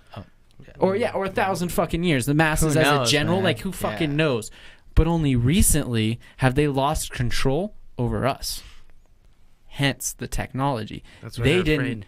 They didn't expect us to come out in full force once they introduced all this technology. They thought all this technology was going to be given to us to progress the slave thing, to having this technology was gonna. That's why everybody's so worried about AIs and cyborgs and everything, because technically, I believe the whole point of this technology is to integrate with us, so that way we become androids. This is shit that's been talked about, like Alex Jones, Elon Musk, people that have blown the whistle and like, whoa, that's fucking crazy. But then when you look around, it's seen more obvious. It's just so that we don't have to fucking take breaks, and we don't have to sleep, and they don't have to feed us, and they don't have to give us water, and all that bullshit, okay? Just making an easier slave race. But that they weren't counting on were us motherfuckers still with an open mind, or us motherfuckers that were able to break past whatever barrier they had and use this technology back and against them by spreading fucking logic and info and telling other people that, bro, I don't think something's right. And that gets you going, whoa, what if something's not right? Because if you go your whole life going, oh, everything's great, everything's dandy, everything's blah, blah, blah, blah, and then somebody comes to you and goes, boo, you've never heard boo before. The fuck's boo? I gotta figure out what the fuck boo is and where the fuck boo came from. Yeah. You know what I'm saying? Yeah. I have sent my They might not even down. know how to say the word boo. Yeah, they don't even understand what the fuck that is. Yeah. Do you know what I'm saying? Yeah. So that's what I think is happening when we go and talk to people about open-minded things like conspiracy theories. We're saying boo to these people that are living in La La Land, and they don't know how the fuck to handle Yep, I've witnessed that multiple times, especially with people directly in my family. I mean, Oh, dude, my mom has shut me down plenty of times. I've gone down some rabbit holes, and she goes, "You need to stop. You're gonna go crazy." I'm gonna tell you some shit after this off air about my. I feel like when we get off this 5-hour, 6-hour podcast, we're gonna sit in the back porch or something and just have a few more drinks for like another 3 hours, just talking by ourselves. I gotta be careful. I gotta work tomorrow. waves, dude. I know. We not only have we not dove into sound waves, but the sound waves thing plays so much into the Nazis and the Hitler. We should dive all into of that. You want to? We fucking can. I gotta urinate real quick. Yeah. Go for it. I'm gonna call You dibs urinate. after you. Definitely. It's been a long podcast. Should we take like Let's take 5. Let's just take 5 real quick. We've been sitting in this room for like 4 everybody hours. who's listening? You have no idea that you're actually about to take a break, so we'll be back literally right now. Yep. Welcome back, motherfuckers, from that 0-second intermission after 3.5 hours. Is it that long, really? Yeah. I thought it was longer. No, it might be longer. Because I swear on this one I saw 4:25 before we jumped off. I can tell you that. Yeah, look at that. We're going up 4:47. 4:47. Guys, I hope a you guys great like podcast. podcast. Pause somewhere in between and jump back in when you need, but we're just going to keep going. Let's do it, guys, Yeah, right? That's the audio. The video would be a little shorter, but we're probably still pushing like 4.5 hours on video. Oh, yeah. Yeah. So, Tim has had a hard-on for sound waves this whole time. He's been wanting us to bring it up.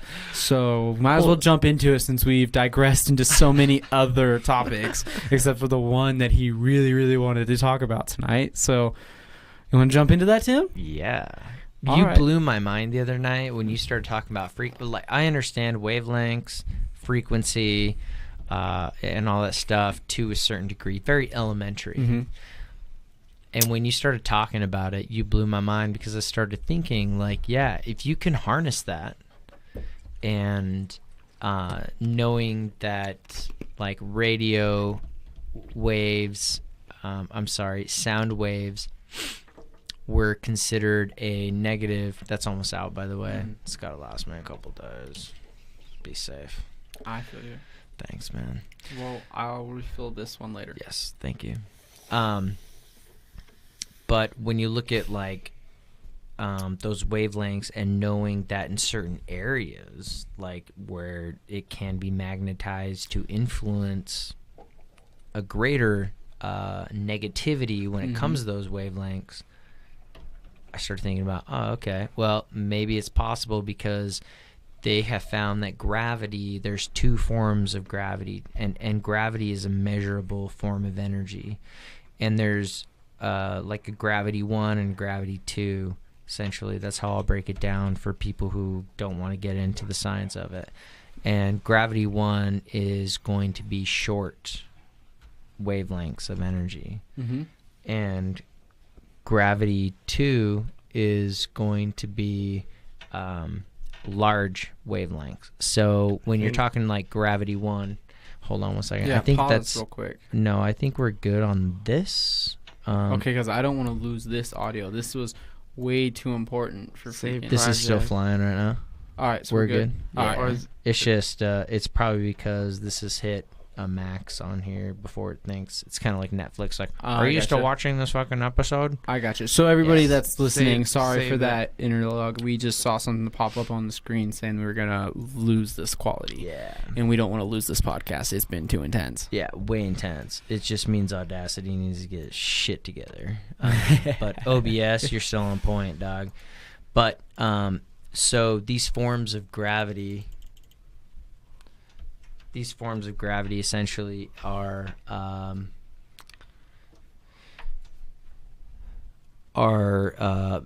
able to be manipulated, essentially.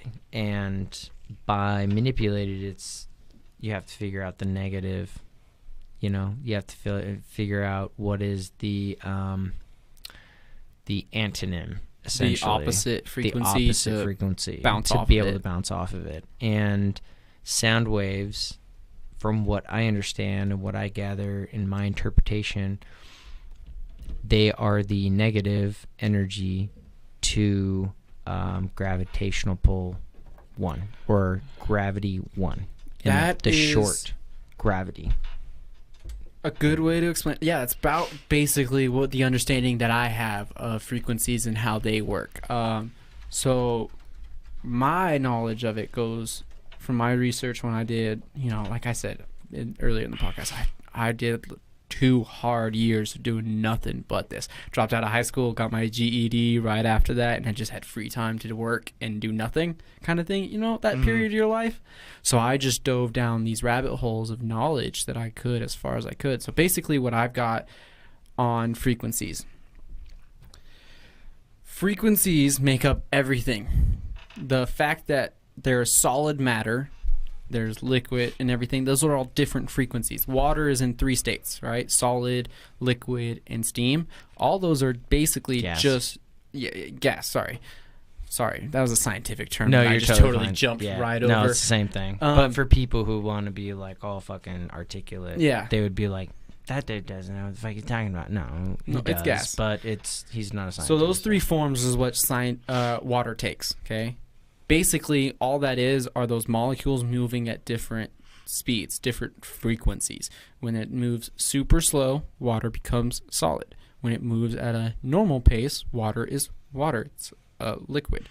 When those molecules start moving super fast, it becomes steam. It starts boiling at a certain point. That's how you know the molecules are moving, and then it becomes steam once the point those molecules can't hold on to the molecular structure anymore, and they need to change form. That's when they break apart, and that's what causes gas, steam, whatever the fuck you want to call it. We've figured out how to harness that in the past. Steam, okay?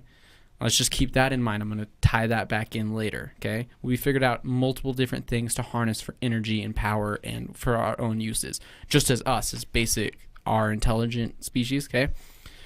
So we measure everything by light years, how long it takes for light to pass from point A to point B.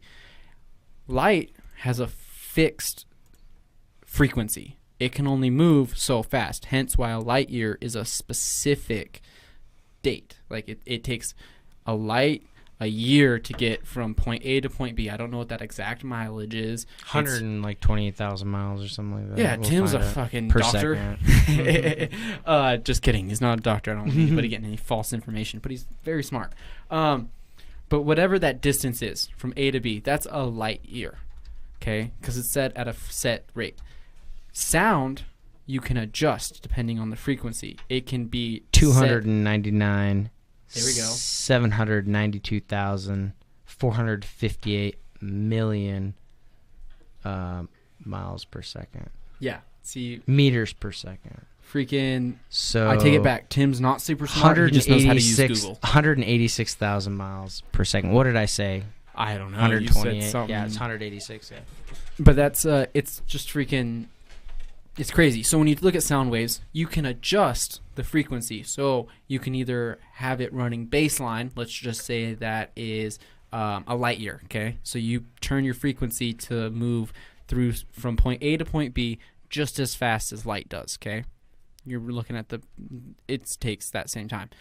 Now, if you loosen up the frequencies, because if anybody knows how frequencies work, they go up and down. They work kind of like a wave as they move through space, just like a wave moves through the top of the ocean. Okay, depending on your frequency, okay, it depends on how long it takes. Now, for that to be more evident in an easier form, think of you drop a pebble and a ripple, or a pebble in a pond. It creates a ripple, but it only creates a small ripple because it's a pebble, okay? But there's a lot of them. If you look at it, it creates a lot of little ripples, and it shoots out to the edge of the pond super fast and comes back in and creates all this sort of distortion as the ripples hit each other, okay? Think about if you took a boulder, dropped it in the same spot where you dropped that pebble, then those big waves. Now, those big waves are going to take longer to hit the edges, but when they do, it's going to be more impact, and then bigger waves are going to come back and they're going to slowly fade out, kind of like how you see ripples fade out in water. Basically, if you trap sound, it's going to do the same thing. It's going to bounce off itself and negative itself out, basically, just like anything, kind of in that terms. So basically, we can adjust what frequencies. Like, we can tune into different frequencies. Like, most people aren't aware, but your teeth are actually natural antennas. They pick up frequencies and everything. So that's why there's weird stories in the past about people being able to hear radio stations in their head and whatnot. For some reason, like, their antennas picked up that frequency, and they can just hear the radio resonating in their head. Do you think Bigfoot, because they do the teeth clacking, they're able to work through like radio connectivity to communicate? Maybe. 100%. Oh my god. Yeah. Think about that. Holy shit. Yeah. So on a certain frequency, that's what's crazy about conspiracies is when you start looking at the big picture. So if you focus on one conspiracy, you're gonna fucking lose your mind because of the lies and everything that are thrown in there, and there's contradictions and everything. It's just not going to make sense. But when you step back from that single one and you start looking at the big picture and looking at the coincidences through everything, then you really start to like question shit, because then you start to get the bigger picture and the real conspiracy, not these little things that they're distracting you with, which are just little tidbits of the big picture. You have to step back and actually try to piece together the big fucking picture, which love you guys out there. You're listening to us trying to piece together the big picture just between the three of us. Mostly me rambling, but sorry. So we can tune into those frequencies and we can change them up.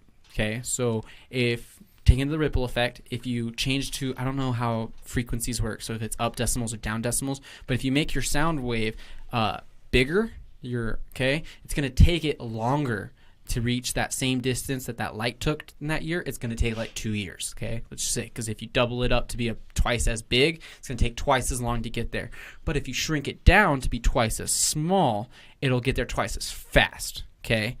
Now, think about an intelligent species being able to harness that power. Just like we've been able to harness the power of steam or, whatever. We've harnessed things that, if you were to look at it just right now, I'd be like, oh, I don't know how to harness that. But somebody that tapped in to the fucking universal fucking knowledge, or it was just embedded deep in them, figured out how to harness that shit, okay?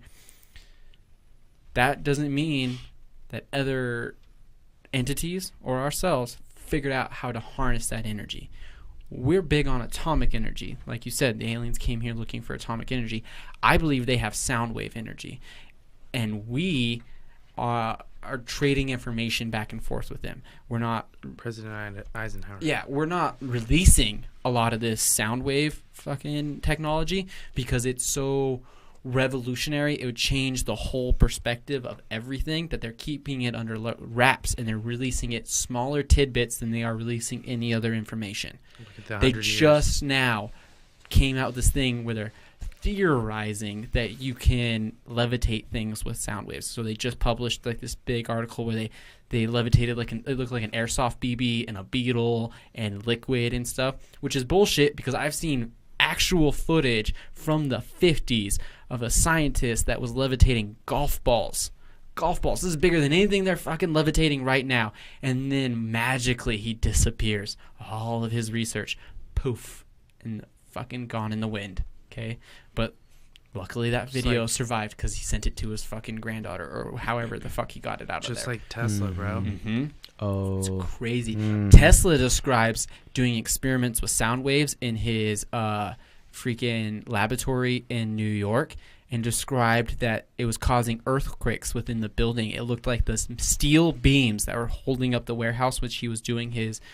You've seen the picture with the giant tower behind it in the building. Mm-hmm. He said the steel beams inside that place were shaking so much, like the sound waves were messing with the molecular structure of the steel.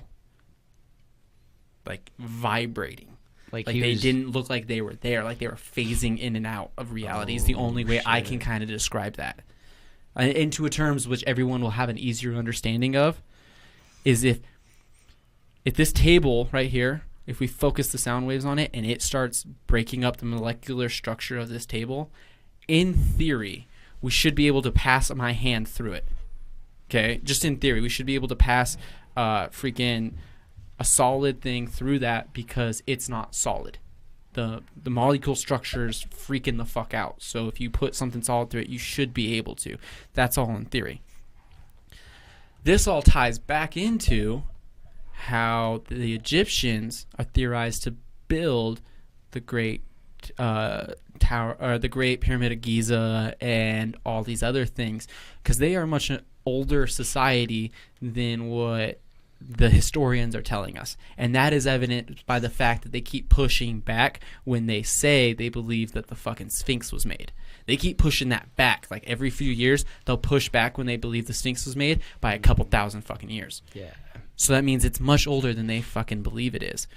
Well, the water damage itself would indicate that it's thousands of years older. Fucking old. And the Sphinx, that's just the Sphinx. I think the Sphinx is a remnant from a civilization before the Egyptians, and it's where the Egyptians... Okay, so the Egyptians were said to be a colony of Atlantis. Atlantis sent out a colony, and it's the Egyptians. That's why they were so fucking advanced than everybody else and everything.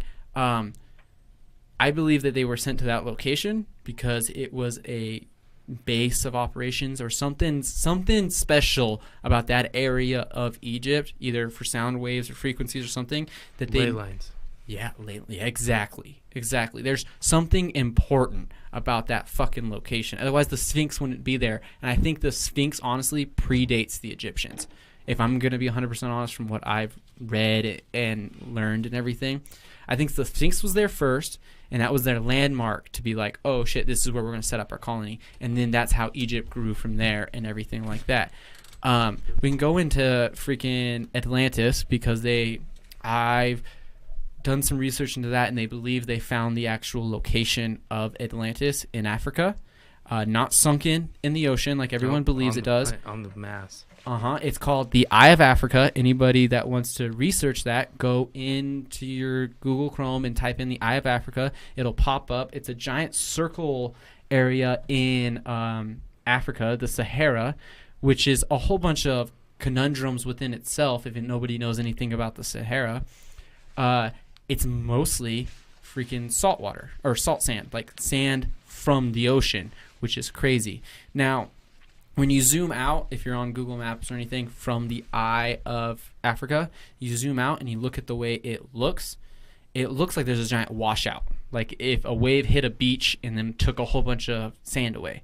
That's what it looks like. Now, when you go into how Homer described Atlantis to be, and Homer is a secondhand account from his ancestor or whatever that actually visited freaking when it was still there before whatever catastrophic thing happened, took his ancestors' info, took it around, and then that's how we have Homer's description of what I think it's Homer. I hope I'm saying the right name. Description of what Atlantis is, which comes down with actual lengths of what it is, descriptions of how it's set up, and everything like that. So he describes it as being a certain length and a certain measurement from back then. They measured out these circles, and it fits like it fits almost within a quarter mile. And like this thing is like thousands of years old, and for it to be able to measure out to be the same like distance, that's crazy. Then you start looking at the structure and how he describes it to be set up as rings of land with rings of water, and way out to the ocean through that. One of those rings of water leads straight to the ocean. And then he starts to describe a mountain range north of Atlantis that looks south. So if you want to pull it up, we can have a visual of this right now, and I'll blow your mind, Tim. Of the mountain range that was supposedly supposed to be north of Atlantis, and had rivers and was luscious with trees and all this stuff. So when you look at it from an aerial map now, you can literally see riverbeds in all those mountains north of where the Eye of Africa is. What's it called? Eye of Africa. And that, so there's too much evidence of what's going on in this area to freaking think that the coincidence. Let's go back to the coincidence thing. There's too many coincidences of what's been known knowledge of written down from a very credible source to what is happening. And the craziest part is freaking click on whichever one you want. From space. Yeah, that's what it looks like. So whoa. Freaking this whole north part you're seeing right here is the mountain range. And you see all those riverbeds heading into it. So it's said that Atlantis' rivers all fed into where Atlantis was. In the mainland, there is supposed to be, in the text, it was granted a fresh water spring, 2 of them, one of hot water and one of cold water. That's if you zoom out on actual like freaking Google Maps and stuff and look at where this is located, it's a distance, like a day's drive, I would say, into the continent of Africa, okay? And it's surrounded by the Sahara Desert. It's like desert's the only thing around it. When you go to the center of that spot and you dig down, you get fucking fresh water. That's another coincidence that's too fucking key to fucking like what the fuck. And so it looks like there was a outlet for the ocean right here. I mean, we're looking at a close-up picture of it, but I mean, if you were to pull it up on Google Map and like kind of zoom out and everything, it kind of makes it look more evident. Freaking, you can see how if the water level was a lot higher, then it matches up to where this location is, and it like would feed right into the ocean. So, if this is actually the source of Atlantis, okay, let's just say, and the facts that Egypt had, like, it was a colony of Atlantis. The Egyptians always claim that they were taught by the gods. The gods came to Earth and showed them how to, everything that they know. If Atlantis, or if Egypt is the colony of Atlantis, and the Egyptians say that they were taught by the gods, is Atlantis not a home base of operations here for extraterrestrials? That's my fucking question. And then it gets fucking wiped out by a giant tsunami, fucking thousands of years. Tsunami. Yeah, whatever natural disaster, quote unquote, happened that wiped it out, freaking is crazy. Because if you literally look at, like, zoom out, look at that. Do you see that? Well, Do you see how huge it is? It's fucking ginormous. The other thing is too, I don't know, have you heard about like the story of like the great dragon that like came in and wiped out part of, oh my gosh, I can't remember the full blown story. But there's a like an archaeologist, like paleontologist dude that goes in and legitimately describes the remains of like the last dragon, when the last dragon was here. And it is right next to that shit, bro. Oh, is it really? Yeah, it's literally right next to that. I've never heard that. I'm gonna have to dig deep into that. Yeah, it's crazy. And yeah, he believes it looks like it's like artificially mined. Yeah, that's like the it's fucking all crazy thing. fake. So they believe these solid rings we see coming up were the land structures, because it said there was a center ring with 2 rings exterior of land. Like, you can go back and there was a picture of like an animated picture of what Atlantis was supposed to look like. I saw it a minute ago, but you can see how that's exactly what it looks like fucking this. Like that. Yeah, you see what I'm saying?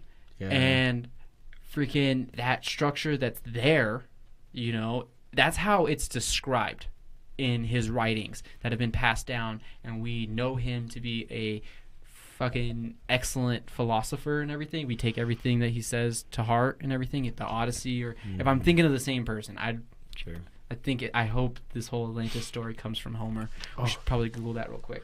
Hit that one right there. Which one? With the arrow, the red arrow. That one. Yeah, that's how fucking far inland it is. That's what's crazy. Wow. It's like I said, like a day's drive, if not more, inland from the coast. That looks so artificial. And if you sit there, so artificial. It's perfect circles. Yeah. That doesn't happen in nature. No. At all. No. And everybody that's ever looked for Atlantis has been looking for a sunken city under the water. If it was a tsunami, let's just say, because the way if you look at it, it looks like all washout back towards the ocean from there. Freaking that stands right up with the story, and the physical evidence of us looking at this is way too much of a coincidence with what was recorded fucking 1,000+ years ago. And then this place was there 1,000+ or whatever years before he even freaking wrote it all down and transcribed it from whatever language his ancestor wrote it into the one he had, into Greek or whatever. Dude, that's intense. Yeah, that the dude's theory with the dragon, basically he came from the east and blew everything to fucking fire, and that's why the top northern part of Africa is all desert, is because it burnt it to shit and took out Atlantis, because Atlantis was like the leading technological culture. Advance, You know what I mean? Like, that's crazy. Because they can't. The sand above the Sahara is very strange. A majority of it is saltwater sand. Yeah. Which they can't explain how it got that far inland. Yeah. Which, I mean, if you used water to extinguish the giant flame you fucking caused from dropping a nuclear bomb or whatever the fuck you did, because you don't want it to burn up the whole fucking planet, you just wanted to get rid of your enemies, you'd fucking get a lot of water on that fire. That's a big fire. Dude. It requires a lot of fucking water. Yeah. Isn't that weird when you start piecing together coincidences like that?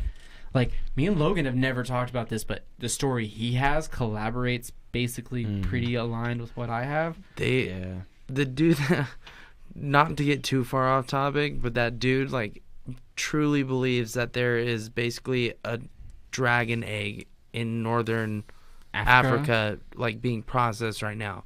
Because if you look at, like Brazil and stuff, how, like, the rainforest looks like lungs, in a sense. Mm-hmm.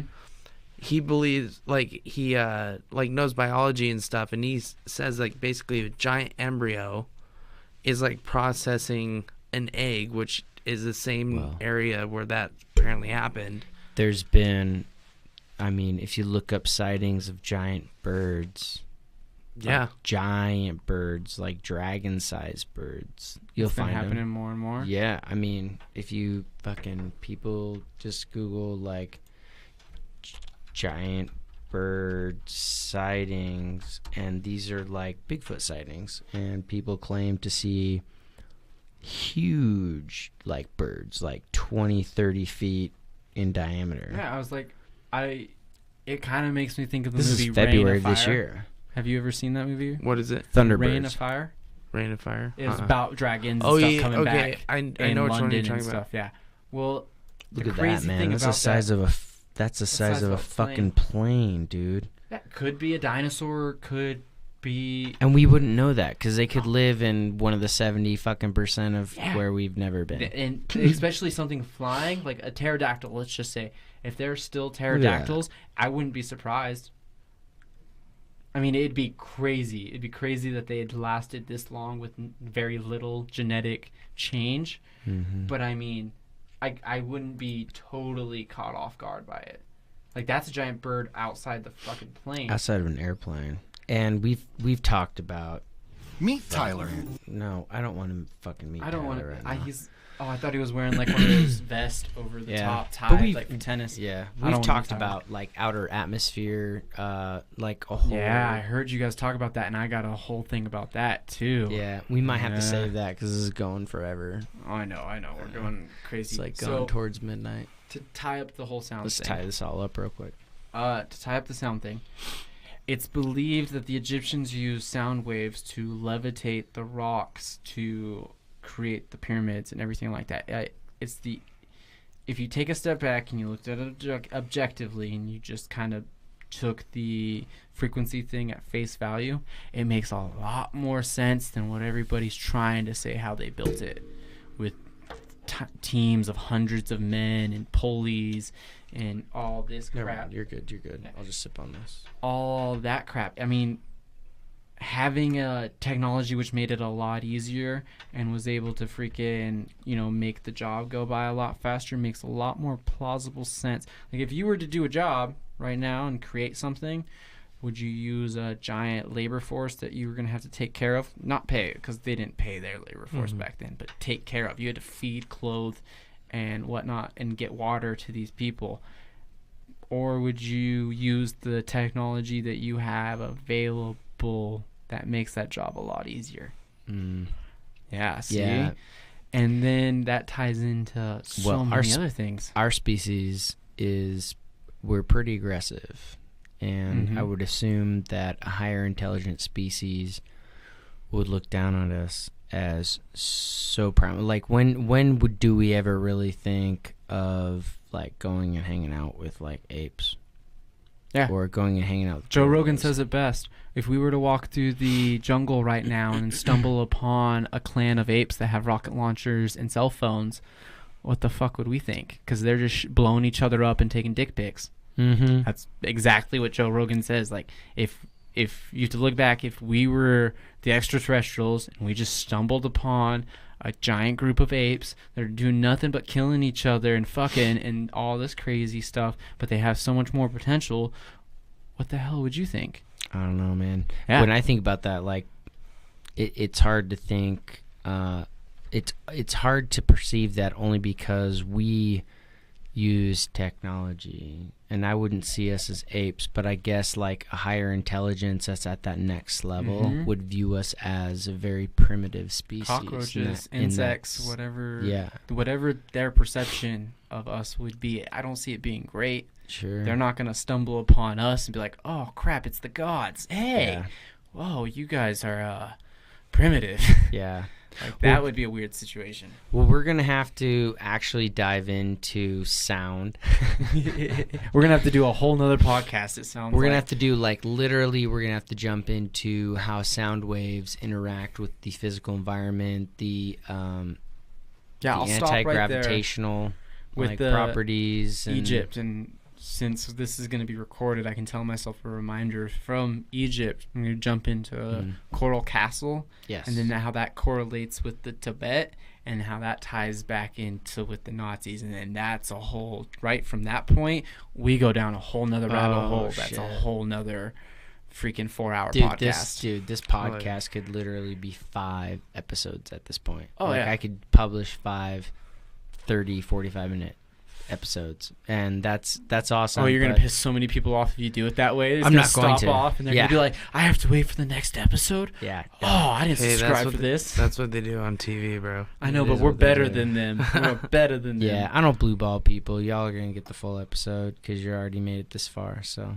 Yeah, if you made it this far, Yeah, if you already congrats. made it this far, I then take you my know. hat off to you. yeah, it means that we're doing our job as entertainers to kind of push you to uncomfortable, the question uncomfortable your zone, to question your reality. Yeah, That's really what it comes down to. That's- Question everything around you. Don't take anything anybody tells you Yeah. at face value. you don't know what you don't know. Yeah, the simplest form, anybody can tell you they're your friend, but until you actually see it, they're not your friend. Yeah, That's the basic way to look at it. This They could world be is not what it reptiles. seems. Yeah.